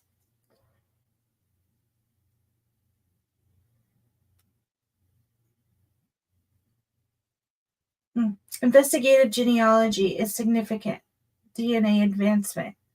All parties agree regulations and best practices are needed. Regulators are carefully balancing the value of this tool, solving violent crimes while simultaneously protecting those that do not want their DNA to be available to law enforcement as a part of criminal investigations. Oh, I remember what I was going to say. So, it happens. Law enforcement arrests innocent people. And that's why we have a legal system, to make sure that they're not arresting the wrong people. So, yeah, law enforcement has to do the job and they have to do it thoroughly. So, no, we can't let them talk us into being like, well, it could hinder their investigation. Nope, that should never be an issue. You gotta always do your homework. What do we have here? If his touch DNA isn't all over those victims, especially those who fought back, none of those in the car apartment, it ain't him. Agreed. That's what I think the public needs to relearn what DNA is. So the public needs to relearn, just because somebody's DNA was found at a crime scene doesn't mean they're the ones who did it. There's, science is beyond the CSI effect now, that is no longer the case. And, I know that all of us here have been reading articles for years, at least 2 years, right? About how DNA is no longer what it was. G family so funny when they say they inspected JD. Well, no one has ever said they saw anything on BK that week either. Great point, Heather.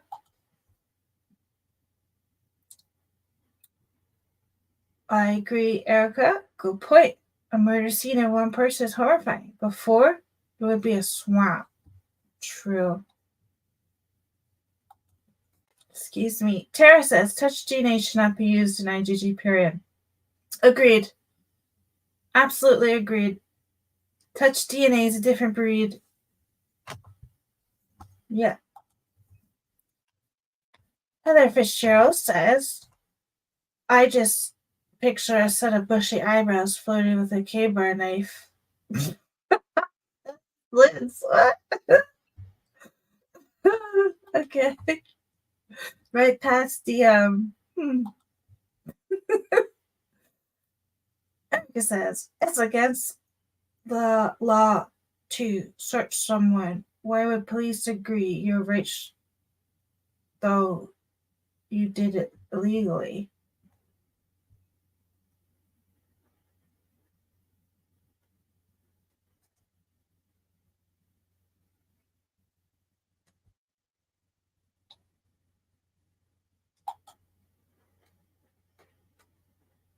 No one knew of K-bar before this trial.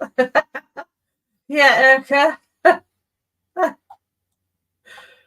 Brother says, think about the massive amount of mis and disinfo in this case. People even telling stories about where their bodies were located.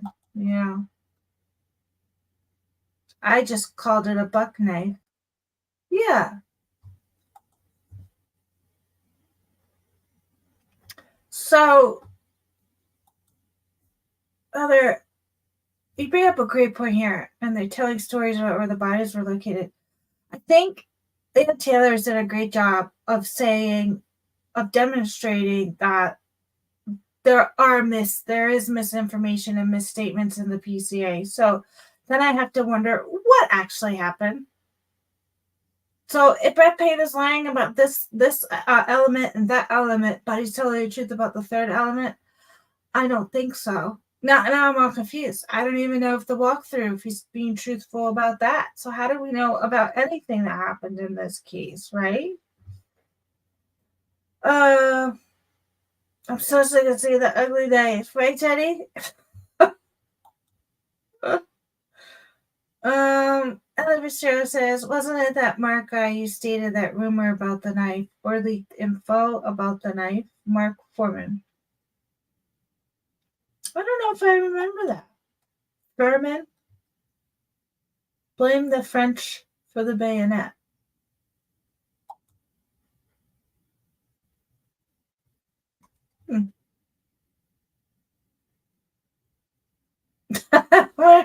Yeah, okay. Wow.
I'm having trouble finding Bicka Barlow.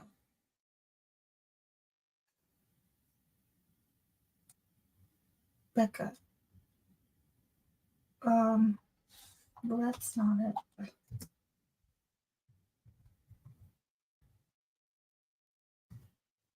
Let's see here.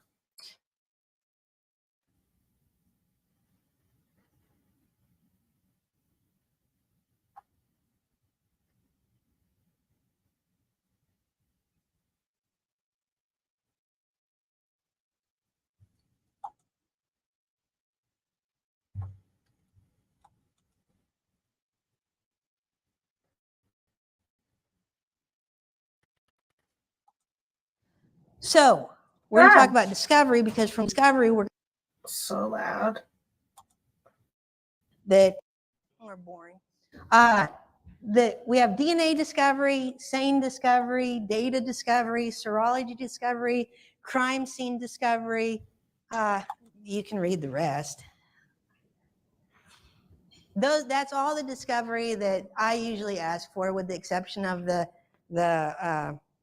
disciplines that I'm not qualified in, which would be the computer stuff and the data stuff. Bless you. So we're going to break down a typical DNA discovery packet. I'm assuming that many of you, if you have experts, if you don't have experts, when you get your discovery in and it's a DNA case or a forensics case, you get a whole bunch of discovery, right? Maybe? Okay, you get a whole bunch of discovery with a whole bunch of forms that really are meaningless to you. So today we're going to try to make them less meaningless. And what I did is I chose a case of mine that has been resolved, but it takes us through pretty much every form that you're going to get in discovery. This was a burglary case out of Arizona. And so this is the first page of the discovery that I get. I have 3 samples. One's a bloody Band-Aid. The other 2, it says checked right under here. This is the only one that they do. Of the 3 samples, the top one is only filled out, and then they have the 2 other samples right here, and it's checked RNA. And what that means, received, but it's not analyzed. So when you see RNA, it's not DNA's count, single. It's opposed to double helix. It's not the single strand. It's actually just re-analyzed. So I look at what item actually was analyzed. And yes, that follows suit with the bloody Band-Aid. We look at the extraction log. What do we see on the extraction log? It is the thing that we want to look at. Well, we find our sample right away because in this case, they're batching a whole bunch of samples. We find our case, and then we look at the reagents. We look at the volume that they're using. We look at the analyst. What you're finding now is you're finding that the analyst that signs the report is not the analyst that is carrying out a lot of this testing. So Mendes Diaz, Bull Cummings, laws, right? That you get the analyst that did this case, you get everybody that worked on this case. And sometimes the technicians is not the analyst that is signing the report. And you'll get a lot of information out of the technicians because they're not the ones used to testifying. So you call them too, if need be. Let's go to this. If I can't see it, I apologize. I doubt you guys can. So I'll just read it from my computer and stop walking around. This is a worksheet. Again, we're looking at the analyst, the date, any comments. That is in this case. And again, we're looking at what kind of buffers are used, how buffer, the expiration of the buffers. Those are all very important because you'd be surprised that maybe it's 2015 and they'll go ahead and write down that they're not thinking sometimes. And I had 2 years ago and they write it down. That's not acceptable. Or shouldn't be acceptable. This is the quantifiler worksheet. So one thing that I did not mention, yes, we have very, very strict protocols. I apologize. I'm usually much better at that, Jeff. The question was, what is essentially explain why it is a problem with the buffers and the expiration date. Am I correct with the question? So the problem with that is it would just be like a DUI case and the blood tube being expired, right?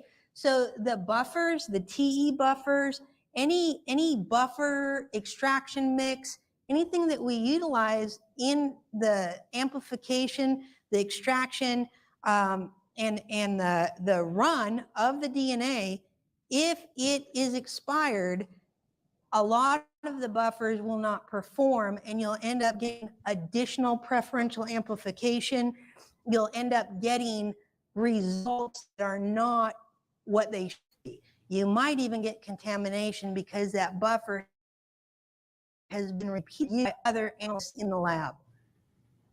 So it's very important to look at the expiration date, how old that is. Does that help? Okay. So this is the quantifier worksheet. One thing that I did not mention when we had this slide and I was taking you through the DNA extraction with the bloody converse, I left out a step, and that step is to quantitate the sample, to find out how much DNA we have in that sample to go on to see if it's an attempt obtaining a DNA profile. So what we do is we quantitate it. Now the quant at this level, before even getting the genetic analyzer and amplifying, at this level we can tell if there's male DNA in the sample. So we do the quantitation. I look for the analyst who's actually doing this work, the analyst or the technician, whoever. I look for the dates, expiration. I look for our samples. I look for how much DNA do we have before we add anything to it. So this top one, for instance, is, well, let me just one that I can read, 2.26 nanograms per microliter, but we're only shooting for 0.5 nanograms per microliter for our amplification process. So then what we look at is, do we have, when we put all the samples together after our quantitation, and the quant curve is actually a straight line. If you ever get in Discovery Packet one of these, it kind of looks like a C or a moon, there's a problem. for a straight line. They'll do this until they actually get a straight line usually, so you don't have it in your discovery packet. The sample dilution worksheet, if they have too much DNA, they need to dilute DNA to get target. So oftentimes you'll see a sample dilution worksheet. Again, you want to look at the batch, the analyst, the date, the number of microliters per microgram, how much the sample per microliter, so top tube, and then we need to get all of those to 100 microliters. So the last column will show how much TE buffer needs to be added to obtain the 100 microliters. It's the kind of math I don't even need to take my shoes off for. Yes, ma'am. Buffer is a thing from water mixed together to make a pH balanced buffer for us to bring solutions up to a quantity that we need them. And the question was, what is buffer? So the explanation was that. Okay. The next one, again, and these are all sheets that you get in a proper DNA discovery packet. This is the amplification worksheet. So this worksheet is done when you're ready to amplify. And on this worksheet, again, we look at the analyst, the dates, and now if you want to start sticking sharp objects in your eyes because this gets very redundant, analyst, dates, buffers, expiration, your sample, volume. And then you start seeing, after the amplification, you start seeing a comment section. And these comment sections can spawn some very, very good information. A lot of times the comment section will talk about if they're going to run the analyzer at or amplification at 24 seconds or not 24 seconds. How many amplification times they're going to do on the genetic analyzer, how many seconds are they going to run a sample, because we manipulate them to get the best looking electropherograms as we can. So when you get the discovery and you see the electropherograms, when the court sees the electropherograms, we have manipulated that by either running it for 12 seconds, running it for 24 seconds. We do that to get looking electropherograms to put into the report and ultimately in discovery and in court. So don't let anybody say that the equipment, the machinery cannot be manipulated. It can, it happens all the time. Shouldn't that all be standardized? Shouldn't that all be standardized is the question. Otherwise, if someone can manipulate it, well, Maybe phony. We have deviation logs, but the question, shouldn't it be standardized? I'd still have brown hair if I didn't want this field standardized. I wouldn't be so gray. I wouldn't have pimples on my face. This field, that's the problem with this field right there, is this has to be standardized. And I'm putting it in you guys that PETA says it has to be standardized, Kozinski says it has to be standardized, NRC has been saying it has to be standardized since 2008. It needs to be standardized. There is no protocol for every laboratory that is the same protocol. Everybody uses a different protocol. ASCLD, the big almighty ASCLD, or is it Oz? ASCLD, not Oz. ASCLD, they credit the laboratories, for using their protocols and operating procedures correctly. Not just one standard protocol and procedure, but for that individual laboratory, what protocols they have developed. That's what ASCLD comes in and is doing, on your own protocols. My God, how easy is that, right? Protocol, well, each analyst has to stand on their head during the extraction process. As long as you can prove to ASCLD that Laura Shealy is actually standing on her head during the extraction process, I'm passing.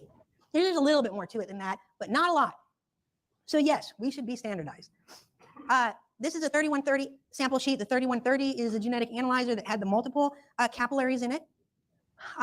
Again, the analyst, the date, capillaries are used when the last time the capillaries were changed, the polymer was changed, what polymer was being used, because there's different polymers in the polymer gel. Instead of that we used to run DNA through, we just use a liquid gel, and the polymer has a different consistency. So it's important to look at what consistency the polymer is, look at the well that the sample's in, look at the sample number, that's correct. We look at, these all repeat themselves well, sample number. Now here in comments of this form, it says that we're going to run it at the default 24-second injection. That means that that laboratory's default injection time is to run at 24 seconds. So all these initially at 24 seconds because that's default. Then you have the injection list. So you write down a list of every sample that you're going to inject and instrument there, what batch number it is, what instrument it is, and most of the are geeks, and so and Darth Vader, at least a lot of my instruments are. By the way, happy Star Wars Day to everybody. Huh? May the 4th be with you. Thanks for laughing. I heard a laugh. I appreciate that. You'll get an extra poker chip. The date, the run, the batch run, the injection time. On this form, on the comment on the last form that we saw. Yes, 100%, Jenny. Yeah, free for all. So, Erica, are you talking about this one? That looks like a different language. Oh, Bicka Barlow's in here. No wonder this showed up. Okay, Bicka Barlow's in here. They said that they were going to run it at default. This form actually says only fill it out if you're going to inject time, which is 24 seconds. So then you look at your samples, then you look at notes. PU, okay. That sounds like somebody passed gas. PU, okay. Pull up. They notice pull up on this injection site, on this sample, but they determine, okay. Another note is OL at D7. D7 being a location, and that it's all out or allele. Yes. Pull up is when you see and I can show it better when I have an electrophoregram on the screen, but you know the peaks on the electrophoregram, does everybody know the peaks on the electrophoregram? D in that sample, that from another location, you're seeing extra pull up from that sample because you've overshot an amount of 0.5 micrograms per microliter. Does that make sense? Yes. A word I like. Good. I made it up. Why don't we just focus? The question is, if somebody can sit there and manipulate the science, and DNA is supposed to be the gold standard of forensic science, is it truly the gold standard of science with manipulation going on? No, it's not. PCAST says it's not. It is because you don't need to manipulate. You know, the one discipline that they said was okay was, and I want you all to go home, and if you read anything from me, please read the PCAST report. The PCAST report says that is actually the gold standard are non-complex mixtures. Why that is because you don't need to manipulate non-complex mixtures. Complex mixtures, having to read, 4 or 5 people have contributed to this sample, so you're having to guess essentially to who contributed this. And what most laboratories are doing after the suspect's profile has been developed or the victim's profile has been developed, then they compare it to the evidentiary sample. And the NRC1, the original NIS, we're going to get into DNA, then the evidentiary sample gets developed alone by itself, then it gets called alone by itself, then you go and do the known samples. Prior to even, you make the profile, you pick what that profile is before you even know what the suspect's profile is or what the alleged victim's profile is. So you're not creating a cognitive bias, right? Can't you still do the NIC profile? Well, because it's a single source sample, you're not going to get much for manipulating. When I say manipulate, there's only so much you can manipulate. You still can. I'm going to show you where it was done. But in a single source sample, a known sample, you're still going to get the peaks where they're supposed to be. Because even if you crank it up for a 45 injection time, they're off but they're still going to be, the alleles are still going to be at those locations. So where it comes in is the complex mix samples, where the manipulation comes in. Is it going to change ultimately the profile itself? It could, but that's one of the reasons that another forensic scientist has to look at it. To look at all this crap that I'm teaching you guys to at least know what it is, but so you get a forensic scientist or somebody to look at it for you and tell you. And I can certainly talk more about that a bit later, but that was an excellent question. Thank you. So the question is, are we cutting corners? What we would like is the entire genome mapped out. We're not there yet. Give time and money and the research dedicated, it's still going to take us years to be able to do that. Obviously, scientists all over the world are working on mapping it out. But one thing that I will point out, and you've probably heard this before, the area DNA that we're looking at for forensics is a non-coding region. And we used to call it junk DNA, but with junk science being such a prevalent word, no longer DNA, we called it that because it does not code. It doesn't code for schizophrenia or blue eyes or red hair. It's not, and that's what makes it unique. All the coding locations, we're all the same. It's our junk DNA, our non-useful DNA that we're looking at as forensic scientists that makes us unique. At least that's where we are right now. Okay. So, and then you look at what reference number it is. So let's go to some electrophorograms. This is just a very simple electrophoregram. You should have one of these in every case. This is a ladder. If they don't give you a ladder, there's a problem. You always want a positive control and a negative control to see what those controls and those ladders look like. A ladder is simply the company that produces the kits make a ladder so we know what the possible alleles are, one nation or one locus. We do this for every run to make sure that all of the alleles at all of the loci are coming up correctly. And if there's a deviant, it will be called OL, like my allele. That means that there is a peak that does not fall in the ladder range, which means that it could be a problem. It might not be a problem. The scientists may not know that it's a problem. The question is what sort of thing should we be asking of a particular analyst to determine? I'm just going to paraphrase what they're doing, to find out what they're doing and how they've been doing it in the past, correct? Okay. So the answer to that is obviously what you want to discover their entire case folder. You want to discover the gene scan data, colored electropherograms, all of their notes. Then you also discover you want to discover every single one of these forms that I'm showing you, which should just be included in the case notes, the case file. But you want to discover deviation logs. You also want to discover proficiencies. Now, oftentimes they will just give you, yep, we passed a proficiency, but you want to discover, and I know you guys hate this. I know the attorneys that I've worked with state that I constantly ask this. I need to see their protocol. I know what their protocol says. I can't change anything until I see what I'm supposed to do in their protocol. It's not your expert trying to make you hard, get people wanting. It's us needing to look at what they're supposed to do to be able to identify what they have done wrong, if anything. There are some really great government labs out there that are doing a super job. And then there's a lot that aren't. Montana. Did I say that out loud? I'm sorry. Yes. What you would do is something to the effect that you want the case file to included but not limited to the case notes. Oh, hi. Welcome, Pebbles.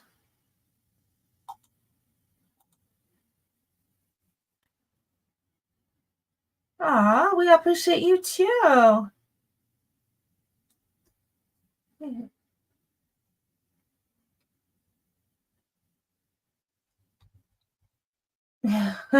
Erica, you made your brother do it. That's a good move.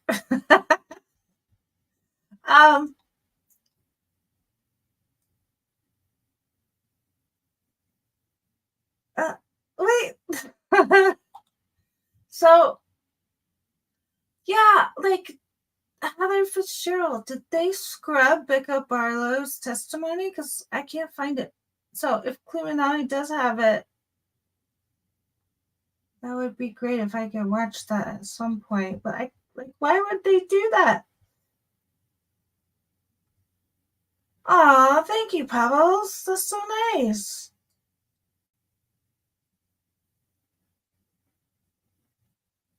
Aw.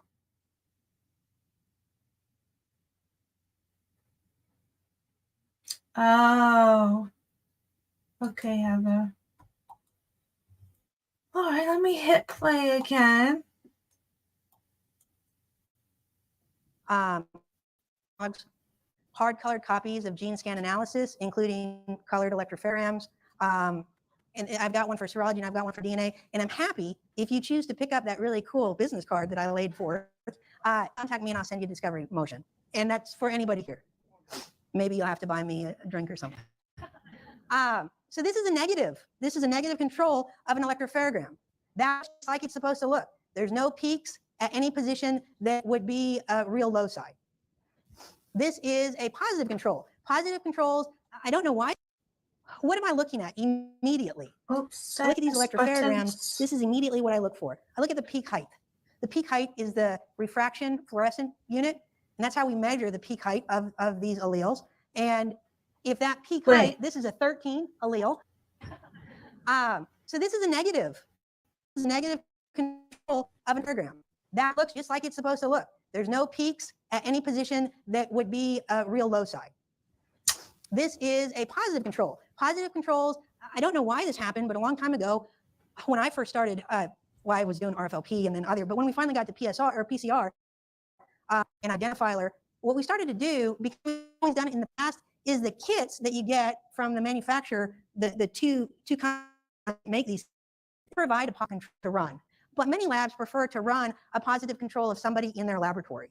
So they know what that is all the time. They know that if that's coming up, that's a good positive control. It just really hasn't changed since the RFLP days. You just still usually run a positive control of somebody in the laboratory. Because I don't want my DNA in any laboratory anymore. What about Wow.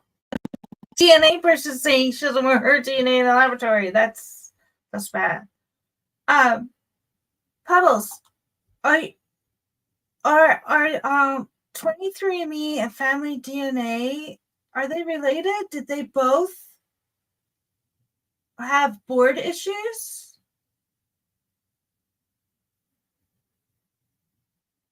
Thank you, Heather.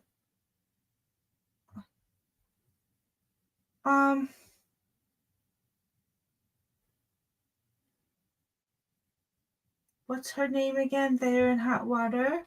I don't know the name. Wait, no, Bicka's not on this one, but I'll find one of her. Immediately. When I look at these diagrams, this is immediately what the peak height. The peak height is the refraction fluorescent unit. And that's how we measure the peak height of these alleles. And if that peak height, this is a 13 allele, and the peak height is 424. I want to know that it's a good, strong peak height. I want to know that it's above 150. Again, with protocols, every lab has validated their own callable peak heights. Now laboratories have a callable peak height and a statistical peak height. They won't do statistics on some of them if they're below a certain threshold or a certain peak height level, but they'll go ahead and write it on the report that your suspect's included, but they won't give you a statistical value. Some labs won't even say your suspect's included or give you a statistical value. All depends on the laboratory and the protocol. Yeah, so Jenny. All the peak and good peak height, overblown the sample. Yeah, Jenny, you were just saying that, how all the labs are different and shady in their own way. She just confirmed it. Or underblown the sample. Next thing I look at is, are these two alleles at this location fairly balanced? This is a single source positive control. I need to look and make sure if it's heterozygote, two alleles at one location, or homozygote, one allele at one location, if those peaks are balanced. That's immediately what I look at for the positive control. The next, there's no amyloid allocation, not really a loci. It's not something that we do. We count towards statistics, but I want to make sure that that's balanced, that I'm getting an X and a Y that are maybe two female contributors and one male contributor. So you can tell, we actually can tell stuff from these peaks. And then we have the summary sheet that tells us the spec known and then compares it to the evidence sample and the Band-Aid. In this case, and it looks like the suspect pretty much matches the evidentiary sample of the Band-Aid. Oh, that was it. I found this.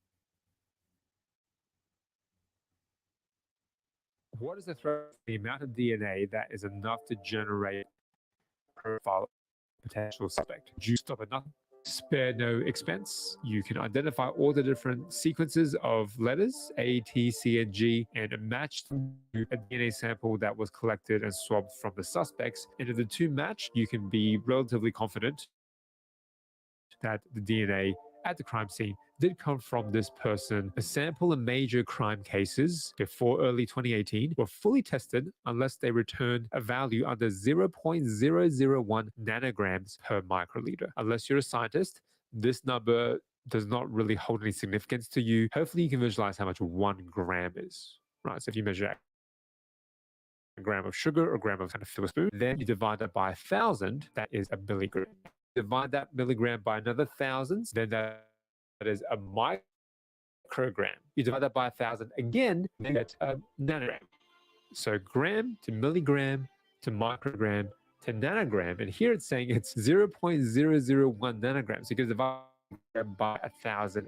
So it's literally 1 over 1 with 12 zeros. That is such a tiny amount of DNA. But where the controversy is, this put out an option to disregard any DNA sample with between 0.001 nanograms and 0.0088 nanograms per microliter. So if there's a really tiny amount of DNA, again, it's 1 divided by 1 with 12 zeros, a very small, invisible microscopic amount of DNA. If this little DNA, 0.001 nanograms less than that, then they would not bother because it was not an efficient use of resources and they would not go and do that testing. I don't know how you might feel about it. Again, if you were the family member of someone who was autistic, you would read this number and be infuriated that the friend not take this and roll with it and expend all the resources they had to really make sure they could extract all the DNA profiles from this really small amount of DNA. I'm very much on the fence. I'm hoping the technology gets more sophisticated to a point where this tiny amount of DNA, which by the way, if we're working in a research lab, experiment wouldn't work unless we're dealing with 1 microgram. Is going to fail before we even start. It's not enough DNA for our experiments. For forensic testing, you don't need as much DNA. The to are limited with resources, limited in time, with a huge backlog of cases, facing taxpayer pressure at all angles. You might say, look, this is such a small amount of DNA that we could put these samples to the Oh, too hard Heather. basket. As hard as that is to hear for whose cases in the pipeline awaiting the testing services. How little is too little DNA for anything to be done to generate a usable profile for a potential suspect? If we look at the QIAGEN website, one of these big companies that supply all these DNA extraction kits, how much DNA into a DNA gel and still see it? The answer is the least amount of DNA, a very common detection agent, ethidium bromide, is 10 nanograms, and it actually recommends 100 nanograms per well to give a sharp, clean band. 10 nanograms is the minimum amount that we can visualize on a gel. The threshold there was 0.001 nanograms, so 10,000 less DNA. This website is recommending the least amount that can be visualized. First sign, that threshold might not be great to have, but it's not an unreasonable threshold. If there is not enough DNA to begin with, we can actually try and make copies of this small amount of DNA using a technique called PCR, polymerase chain reaction, where we put PCR primers next to the DNA is found at the crime scene and try and run a reaction where it makes lots and lots of copies of that DNA. But you still do need enough of that template DNA to begin with to run a successful PCR reaction. So what amount of DNA do you need to run a PCR reaction and to get the ball rolling to make more and more copies? This article is from Thermo Fisher Scientific, which again is a company that makes a lot of these reagents. Their business is in amplifying and extracting DNA. 6 critical components to consider when setting up your PCR, your polymerase chain reaction. What is the minimum amount of template DNA that you need? If you're working with plasmid DNA, which is DNA that's quite simple, it's like a circle, you need, according to this, 0.5 picograms of DNA. A picogram is 1 nanogram divided by 1,000. If you're dealing with little circular DNA, plasmid DNA, sort of 0.001 nanograms is actually enough for you to do a PCR reaction, and then you can amplify the DNA up. So you can do any subsequent test on the DNA you amplified. But most of the time, the DNA that's found at crime scenes is DNA that was. So as the DNA about genomic or human DNA, we're talking about millions and millions of base pairs, way more complicated. And in this case, you need 2 nanograms at least to get any kind of amplification. 2 nanograms is 2,000 higher than the threshold of 0 nanograms that forensic testing lab was using as the cutoff to say, hey, it's a too hard basket, it's not going to work. I can sympathize and empathize with both sides of the equation. If you're a family member who has suffered loss, you want no expense spared. You want every possible resource directed towards the scientific testing of the forensic evidence to give you the result to show you who is guilty of this crime. These guidelines that the scientists had put in were coupled with all of these other mitigating factors, that they also had seemingly a toxic work culture, secrecy around the way they did the testing, and there wasn't full transparency. And again, this is where business and science don't truly mix, and hopefully the laboratory testing facilities ways of generating revenue so that they are not always under stress, always under pressure cut, not for all procedures without fully assessing the amount of variability from a manual curation to an automated curation. This all reflects the pressure that the business of science is constantly under, especially in the area of forensics.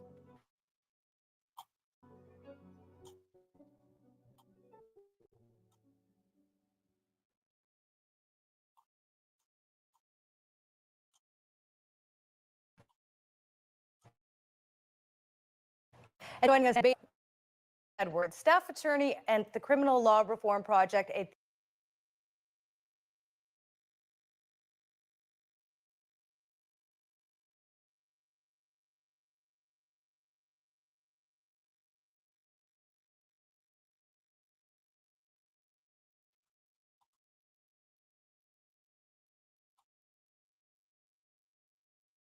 Oh, wait. Did it?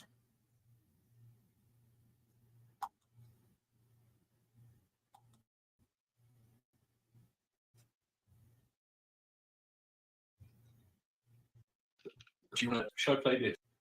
Oh, come back.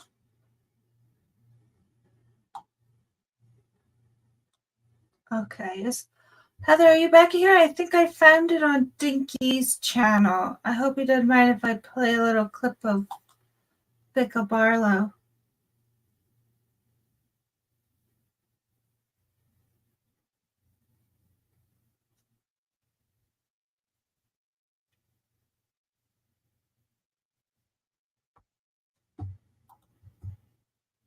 Like CC Moore. It's probably short for something. It's usually a nickname or something. Or is it a name to go by?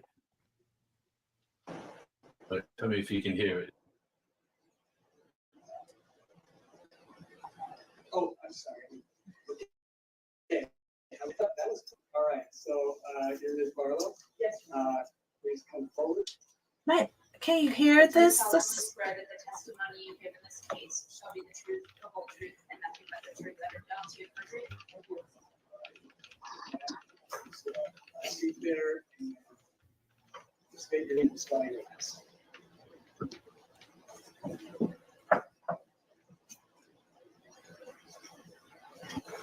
My name is Bicka. B is in boy, I-C-K-A-D-A-R-L-A. Okay, good. Thank you. Thanks, Ms. Taylor? Tara. Good afternoon, Ms. Barlow. What city and state do you live in? San Francisco, California. What is your occupation? I'm an attorney and consultant. Are you a licensed Yeah. attorney? Yes, I'm licensed in the state of California. I want to talk a little bit about your education to get you become a lawyer. Did you do have a bachelor's? Yes, I have a bachelor's degree in genetics from the University of California. Did you also get a master's degree? Yes, I have a master's in genetics and development with minors in molecular biology and cellular biology. It's very quiet, Tanka. Sorry, it's as loud as it goes. Yes, I did. I attended the University of San Francisco School. I put the subtitle, even though they don't make sense. Do you utilize both? Oh, he has one, so I should turn mine off. Yeah, double. Yes, actually, I think the hospital was hired in Alaska to assist in case of care back in 1990. So since that was primarily in cases. You're a hospital and a happen? Yes. Have you done these? Yes, I teach attorneys regularly to meet artists, their licensure, and I would teach for a guest presenter in hospital. What kind of topics do you need to about? Oh, 100% of that DNA evidence and it's ranging one basics to the most sophisticated aspects, things like mixture interpretation. And now we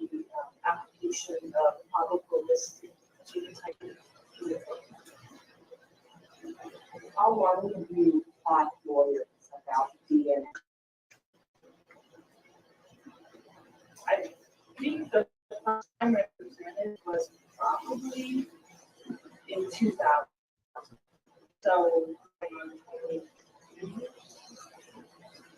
do you still do cases and represent clients and stuff? I pretty much give enough direct representation of clients. I find doing DNA cases takes up most of my time because feel better with the community. Can we turn that up? It's as loud as it's the original audio. I can't make it any louder. Right now, It's when they had the microphone miles away. It's as loud as it'll go. I used to be a member of the American Academy of I don't think a microphone's on. Have you done? The subtitles make no sense. I guess we just have to read Many subtitles. years ago, Hear it with my headphones. when I was co-authoring was I can't, none, I'm just listening to the mumble. journal regarding the work I did on my constitution. And, yeah, editorial. At least there's no tapping. Nothing half-assed. You don't need to type yourself out. Do you want to fix that? Well, I've worked What? with lawyers. Away.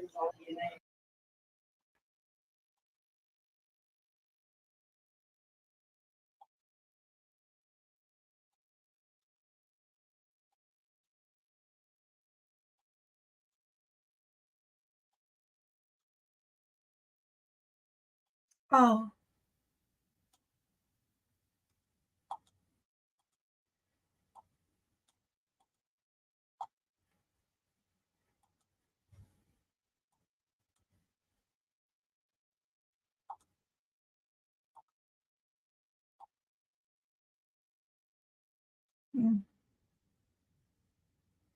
All right.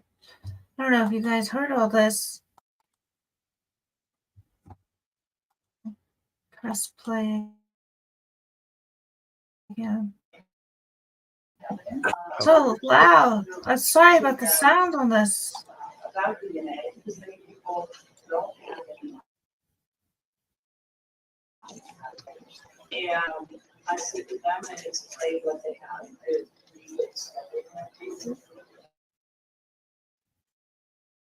And then I generally will work on defense strategy, discovery issues, preparation, motion, and I also do trial hearings like this as the lawyer, not as the witness. And I participate as a lawyer. How did you end up helping in circle murders? How did you win that pumpkin? I believe that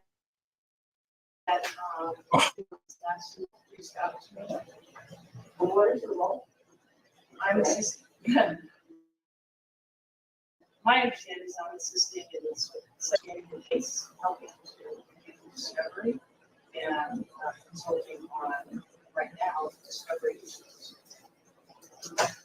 In that capacity, you help us understand what we have and what we don't with regard to DNA. I hope. I was allowed access to, I guess, that. Identify areas where discovery was and where.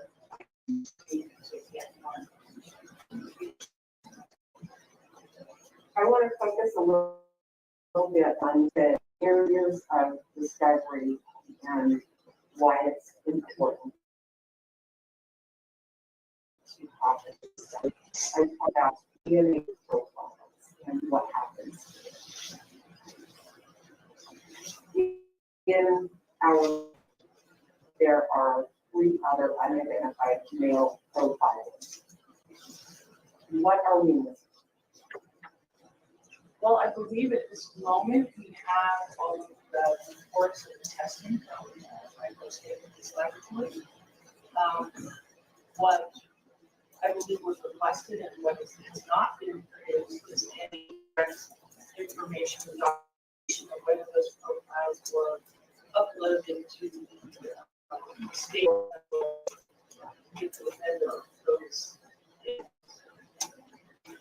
I'm confident about this database. You said federal or state. No. Well, yes, plus one. Every state has a state level code system that's essentially operated through software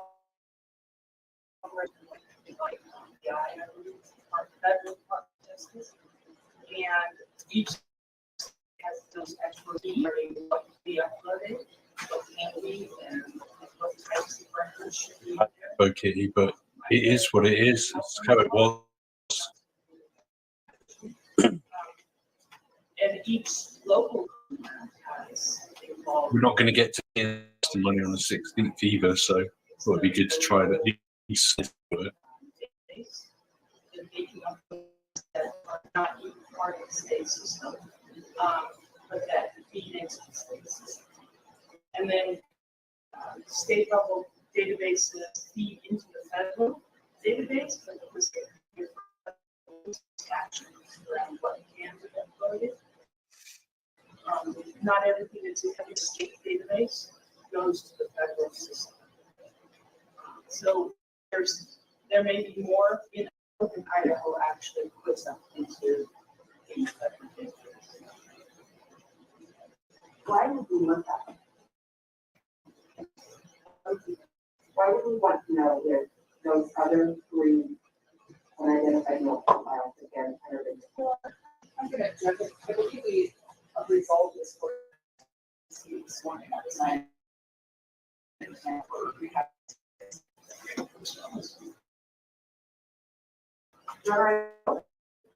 I don't have anything. I don't have an answer from the state saying we didn't upload those three profiles anywhere. We did nothing.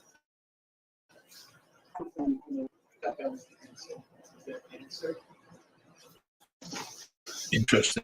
I thought that the communicated that those samples are not eligible to be uploaded to CODIS on the. It's my understanding that has been communicated. To the council. So,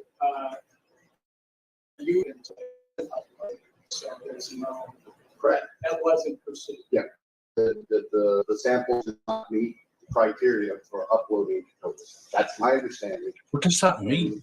I believe Ms. Jennings is the one communicated that to the state. She's looking at it. Your Honor, if the answer is that they absolutely have not been uploaded to CODIS, I don't, I heard it now. I'm not sure leaving that because she heard it. This isn't a surprise, Judge, and I think it's unfair to characterize it that way. Let's just, if that's resolved that way, then that's resolved that way. I think it's satisfying. It's the same. It's the moment like when they pass that way. So what the camera's zooming in on him?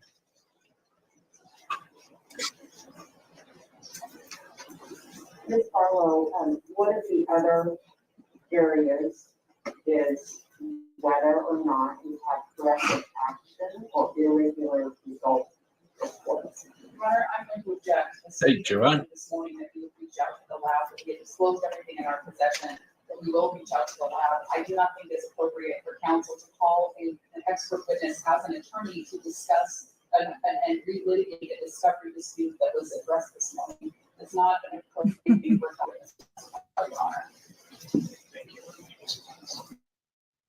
Well, the things that have been in the defendant's third motion held for quite some time now. And I do know we have to we don't have the full scope of them.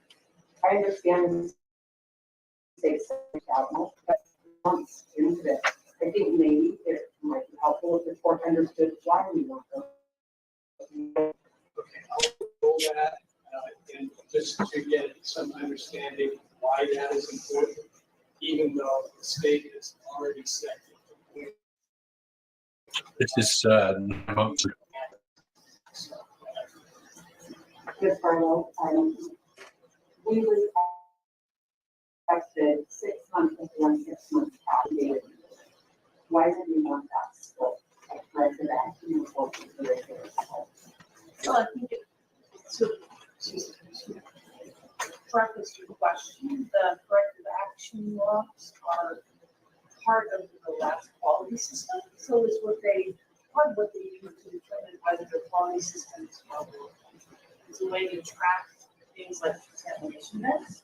It's a way to track things such as sample switching.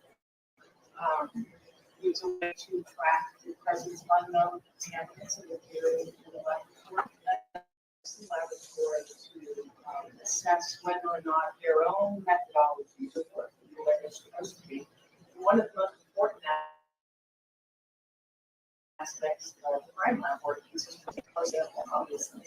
And so many laboratories have part of their accreditations. And once a corrective action is notified or noticed, somebody identifies a contaminant in the sample, for instance, the lab then goes through it as what's called a root cause analysis. So they will look at whether a particular analyst has a particular habit that causes contamination, things like whether some of their chemicals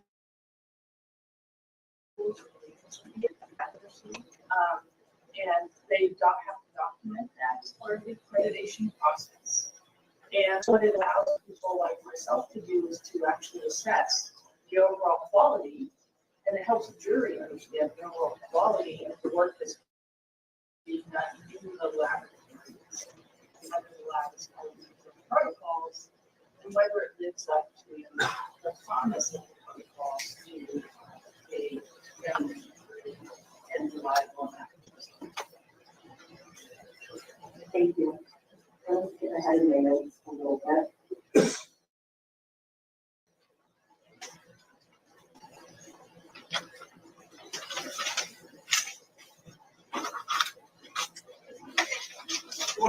Questions about genetic genealogy. Are you familiar with those? Yes, I consulted on at least 3 of these, and then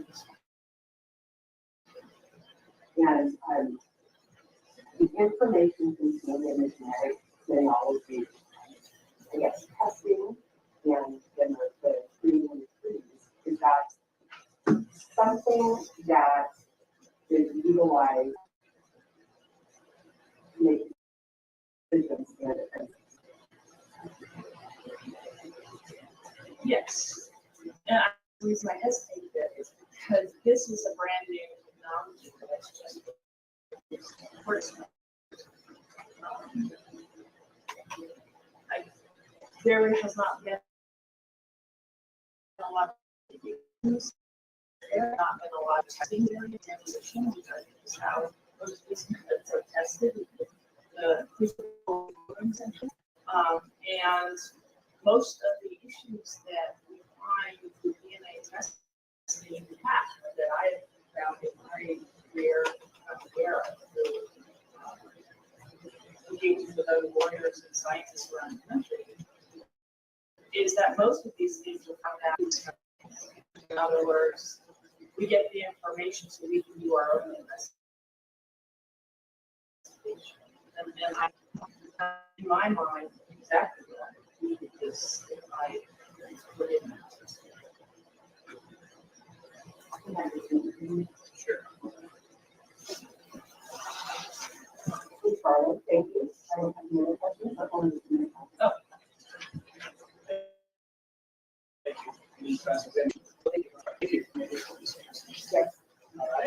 Ron Sweetman. Bicka, Bicka.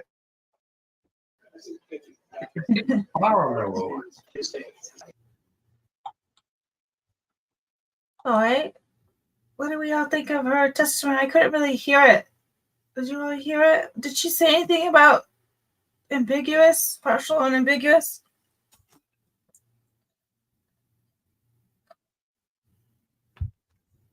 Um,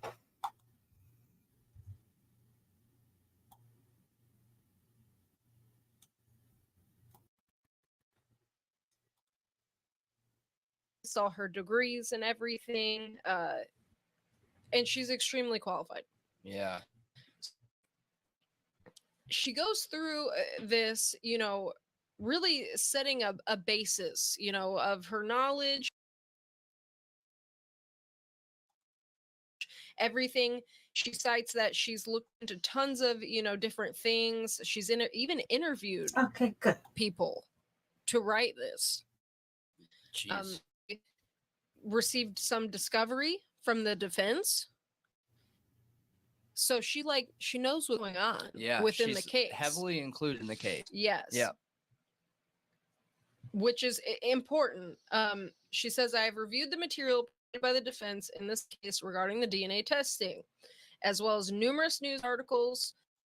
Yeah, I missed them too. Oh my gosh, my computer keeps yelling at me. Restart your computer. Everything's out of date. No. In this case, in the government's motion for a protective order. So it says, informed and via news reports that this case, Mr. Koberger was initially identified as a suspect via IGG. Yep. So what we're going to talk about here going forward is some of the things she says in this that are interesting, but also the last thing that she states, that Get a Clue, he's a content creator, go check him out for sure, which is where I found this out from, which is an incredible find on his part. Yeah, I mean, he doesn't suck like he definitely doesn't. Thank you. Walking Yen Taka. Welcome. Walking Yen says a DNA sample determined ineligible for CODIS could be because it's partial, belongs to a known partner, relative, housemate, or law enforcement. Aw. Well, good luck doing your homework, Jenny. Meta, Get a Clue, formerly Get a Clue. Okay.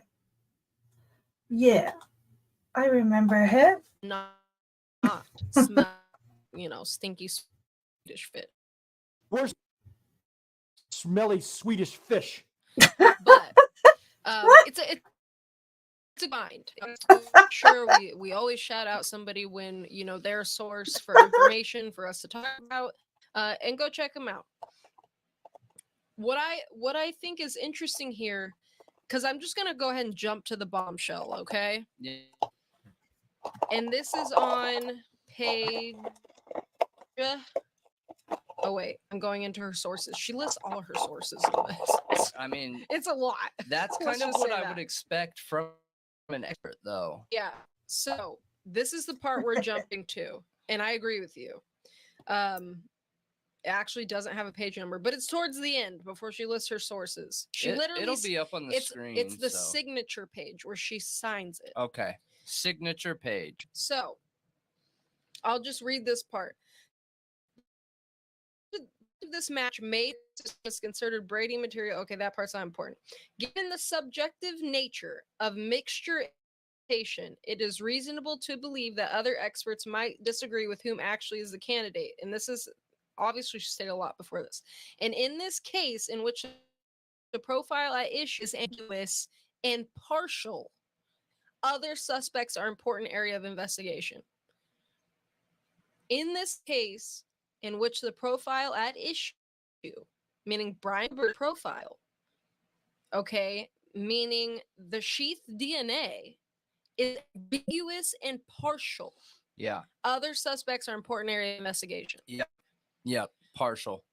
It's a partial profile. Yep. They full profile from the sheath. Yep. Which again, Look, if you were on stream, I rarely ever make a commitment to what my opinion is. I can only think of 1 or 2 times that I've ever done that without having concrete evidence, because I try and be objective evidence. One of the opinions that I stated was that I do not believe ISC found DNA. I've said that for a long time. And the reason why I believed that is because if they found DNA or DNA sample, there would no reason, none, to include Othram. Othram is essentially a theoretical based science. The reason why is because they've never, ever one time been involved in an active investigation. Oh, that's not even why it's theoretical. You know why it's theoretical? But hold on.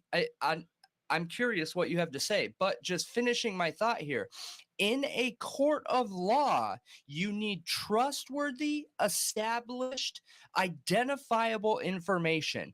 It is never a good idea to come to court and be like, "Hey, this information we have is one kind. They've never done it before. There is no other example of it being done used in an active investigation." They're literally setting themselves up for failure there. Not to mention, by sharing Othram's details, they have to admit first that they didn't have the capabilities to find that, which would be a black eye. Yeah, absolutely. So the reason it's theoretical, which she goes through the issues with IgG in this document, where she talks about database match probability, DMP, official name for it. Now there's 3 questions she asks that are important that I'll say in a minute, but she also talks about how in some cases law enforcement and the genealogy they employed have engaged in deceptive practices, tricking family members, surreptitiously gathering genetic material from non-suspect family members. Sound familiar? Yeah. Or simply uploading an evidentiary profile to a database that does not allow law enforcement searches. It's imperative to the defense case to know how Mr. Koberger was identified and who else in his family tree might have been identified as a subject of investigation. She also talks about how to do the IgG and the fact that it's highly subjective and is based on the use of public records such as marriage and birth certificates. Difficulties with tracing a family tree may arise when there's a relationship, such as an out of wedlock birth, name change, or adoption. Like Those things are it that heavily. That's why it's theoretical, though. I know. I understand. And we're about to dig into how that's true and what I heard from an expert cited as examiner bias. That this expert, and forgive me, I don't remember his name, part of a TED talk talking about examiner bias. But we will post, a picture of that here, and I'll post the link in Discord, and hopefully we remember to post it in the description of this video. But we often forget, sorry.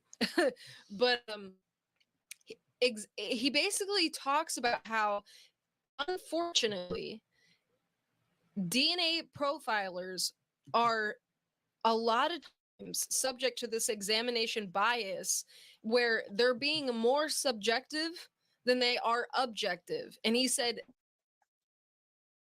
being subject is not science at all. That is the opposite of science. Yeah. And we should not be doing that.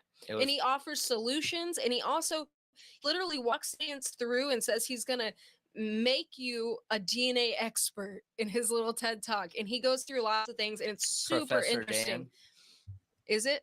I need to see a picture of him to know. Oh. Yes, that's him. Professor Dan. Yep. Graduated with a bachelor, double major biology chem, John Carroll University, PhD, biochem. Yep. Yeah, he's highly trained as well. And I loved it. It was incredible. I suggest everybody watch it if you want to know what's going on in the DNA industry. Yeah, I'll try and remember to attach it. And oh, weird. He actually went to PP or PS SU, Pennsylvania University. Interesting. But I'll get into what he talked about that here in a minute. But she basically goes through this showing how there's a lot of ways that this can go the wrong way. Like in that IgG, a lot of time IgG is not meant to point one person.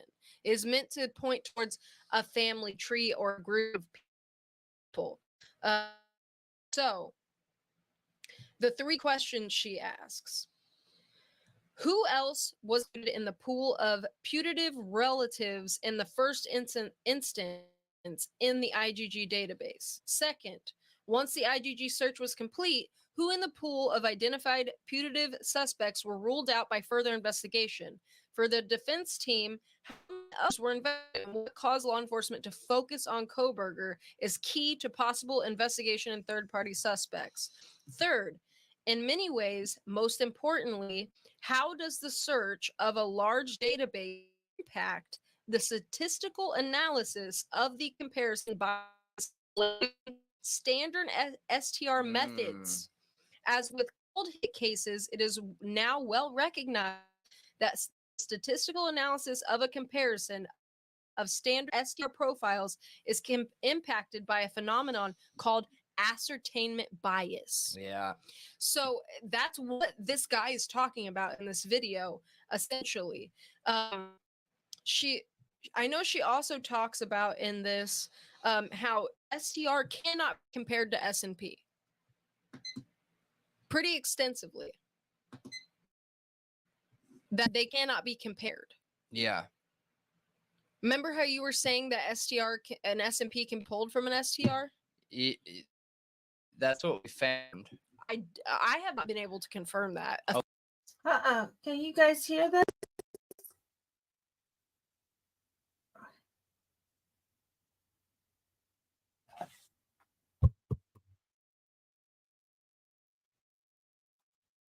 Officially, I have not. And in everything that she's saying in this, I don't think that's the case. Okay. Because if you can't compare them, then how could you pull one from the other? Oh, sorry guys, I am not on my usual laptop tonight. Like, I don't know. The universe is fighting me. I don't know what happened to my other laptop. So I'm so sorry if this machine is probably running really slow. It keeps telling me to update everything, so I'm sure the quality is not great. Is it any better now that I have stopped it and then played? Because there are things on a gene, like so one of them, one of them is almost like little fractions off the DNA or DNA chain. So that this process over here gathers a whole bunch of those to build a profile, while the STR uses the DNA chain to build a profile. So technically, you need to get other as long as you have a full profile. Oh. I believe that's what it read when we were on stream, but don't quote me on that. Yeah. I don't. I think we need to dig more. Yeah, we definitely need to dig more into that subject. Yeah. Later on. But knowing this, okay, knowing that it's a partial DNA profile, it is not a full profile. And when they say partial, they specific part they're looking at. So what this guy says, Dan, the DNA. Let me try something. Expert. Okay. He shows us these Dan Crane electropherograms. Okay. And that I just messed with my mic. I put it on a different setting. Maybe that'll help. Let me know. That's these diagrams you're seeing here. I took some screenshots of them too, but he shows samples that are from a case he won. Okay. And he shows the first one. Oh, Sheikbait, welcome. So good to see you. I'm sorry, guys, about the. It's probably because this is my old computer. Slow, real slow. Oh, it does. It's getting okay. Well, yeah. I definitely don't want this to keep lagging. It's probably just going to get worse because this computer, probably won't last long. I have no idea. I hope my other computer turns on next time I go over there. Well, yeah, we can start this stream again some other time until I figure out if I'm getting a new laptop or if that one will decide it wants to work. But thank you all for coming tonight because it was awesome. The universe fought me today, so it was really nice to have all you guys here.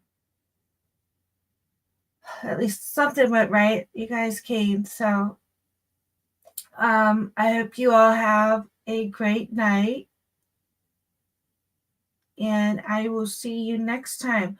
Oh, Erica, you will really like the Thought Riot. So the Thought Riot podcast, catch up on their videos because they're excellent. I miss them a lot. I will add the links to the videos that we watched today in the description of the video.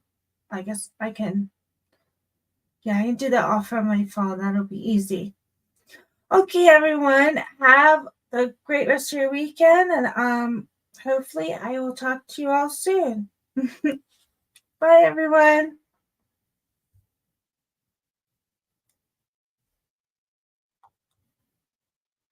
Oh, Twiz is here. Twiz is in the house. Good to see you, Twiz.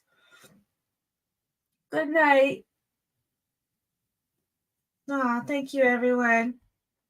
Go Browns. Shake Fate, you're funny. Bye, everyone. Bye, Twiz.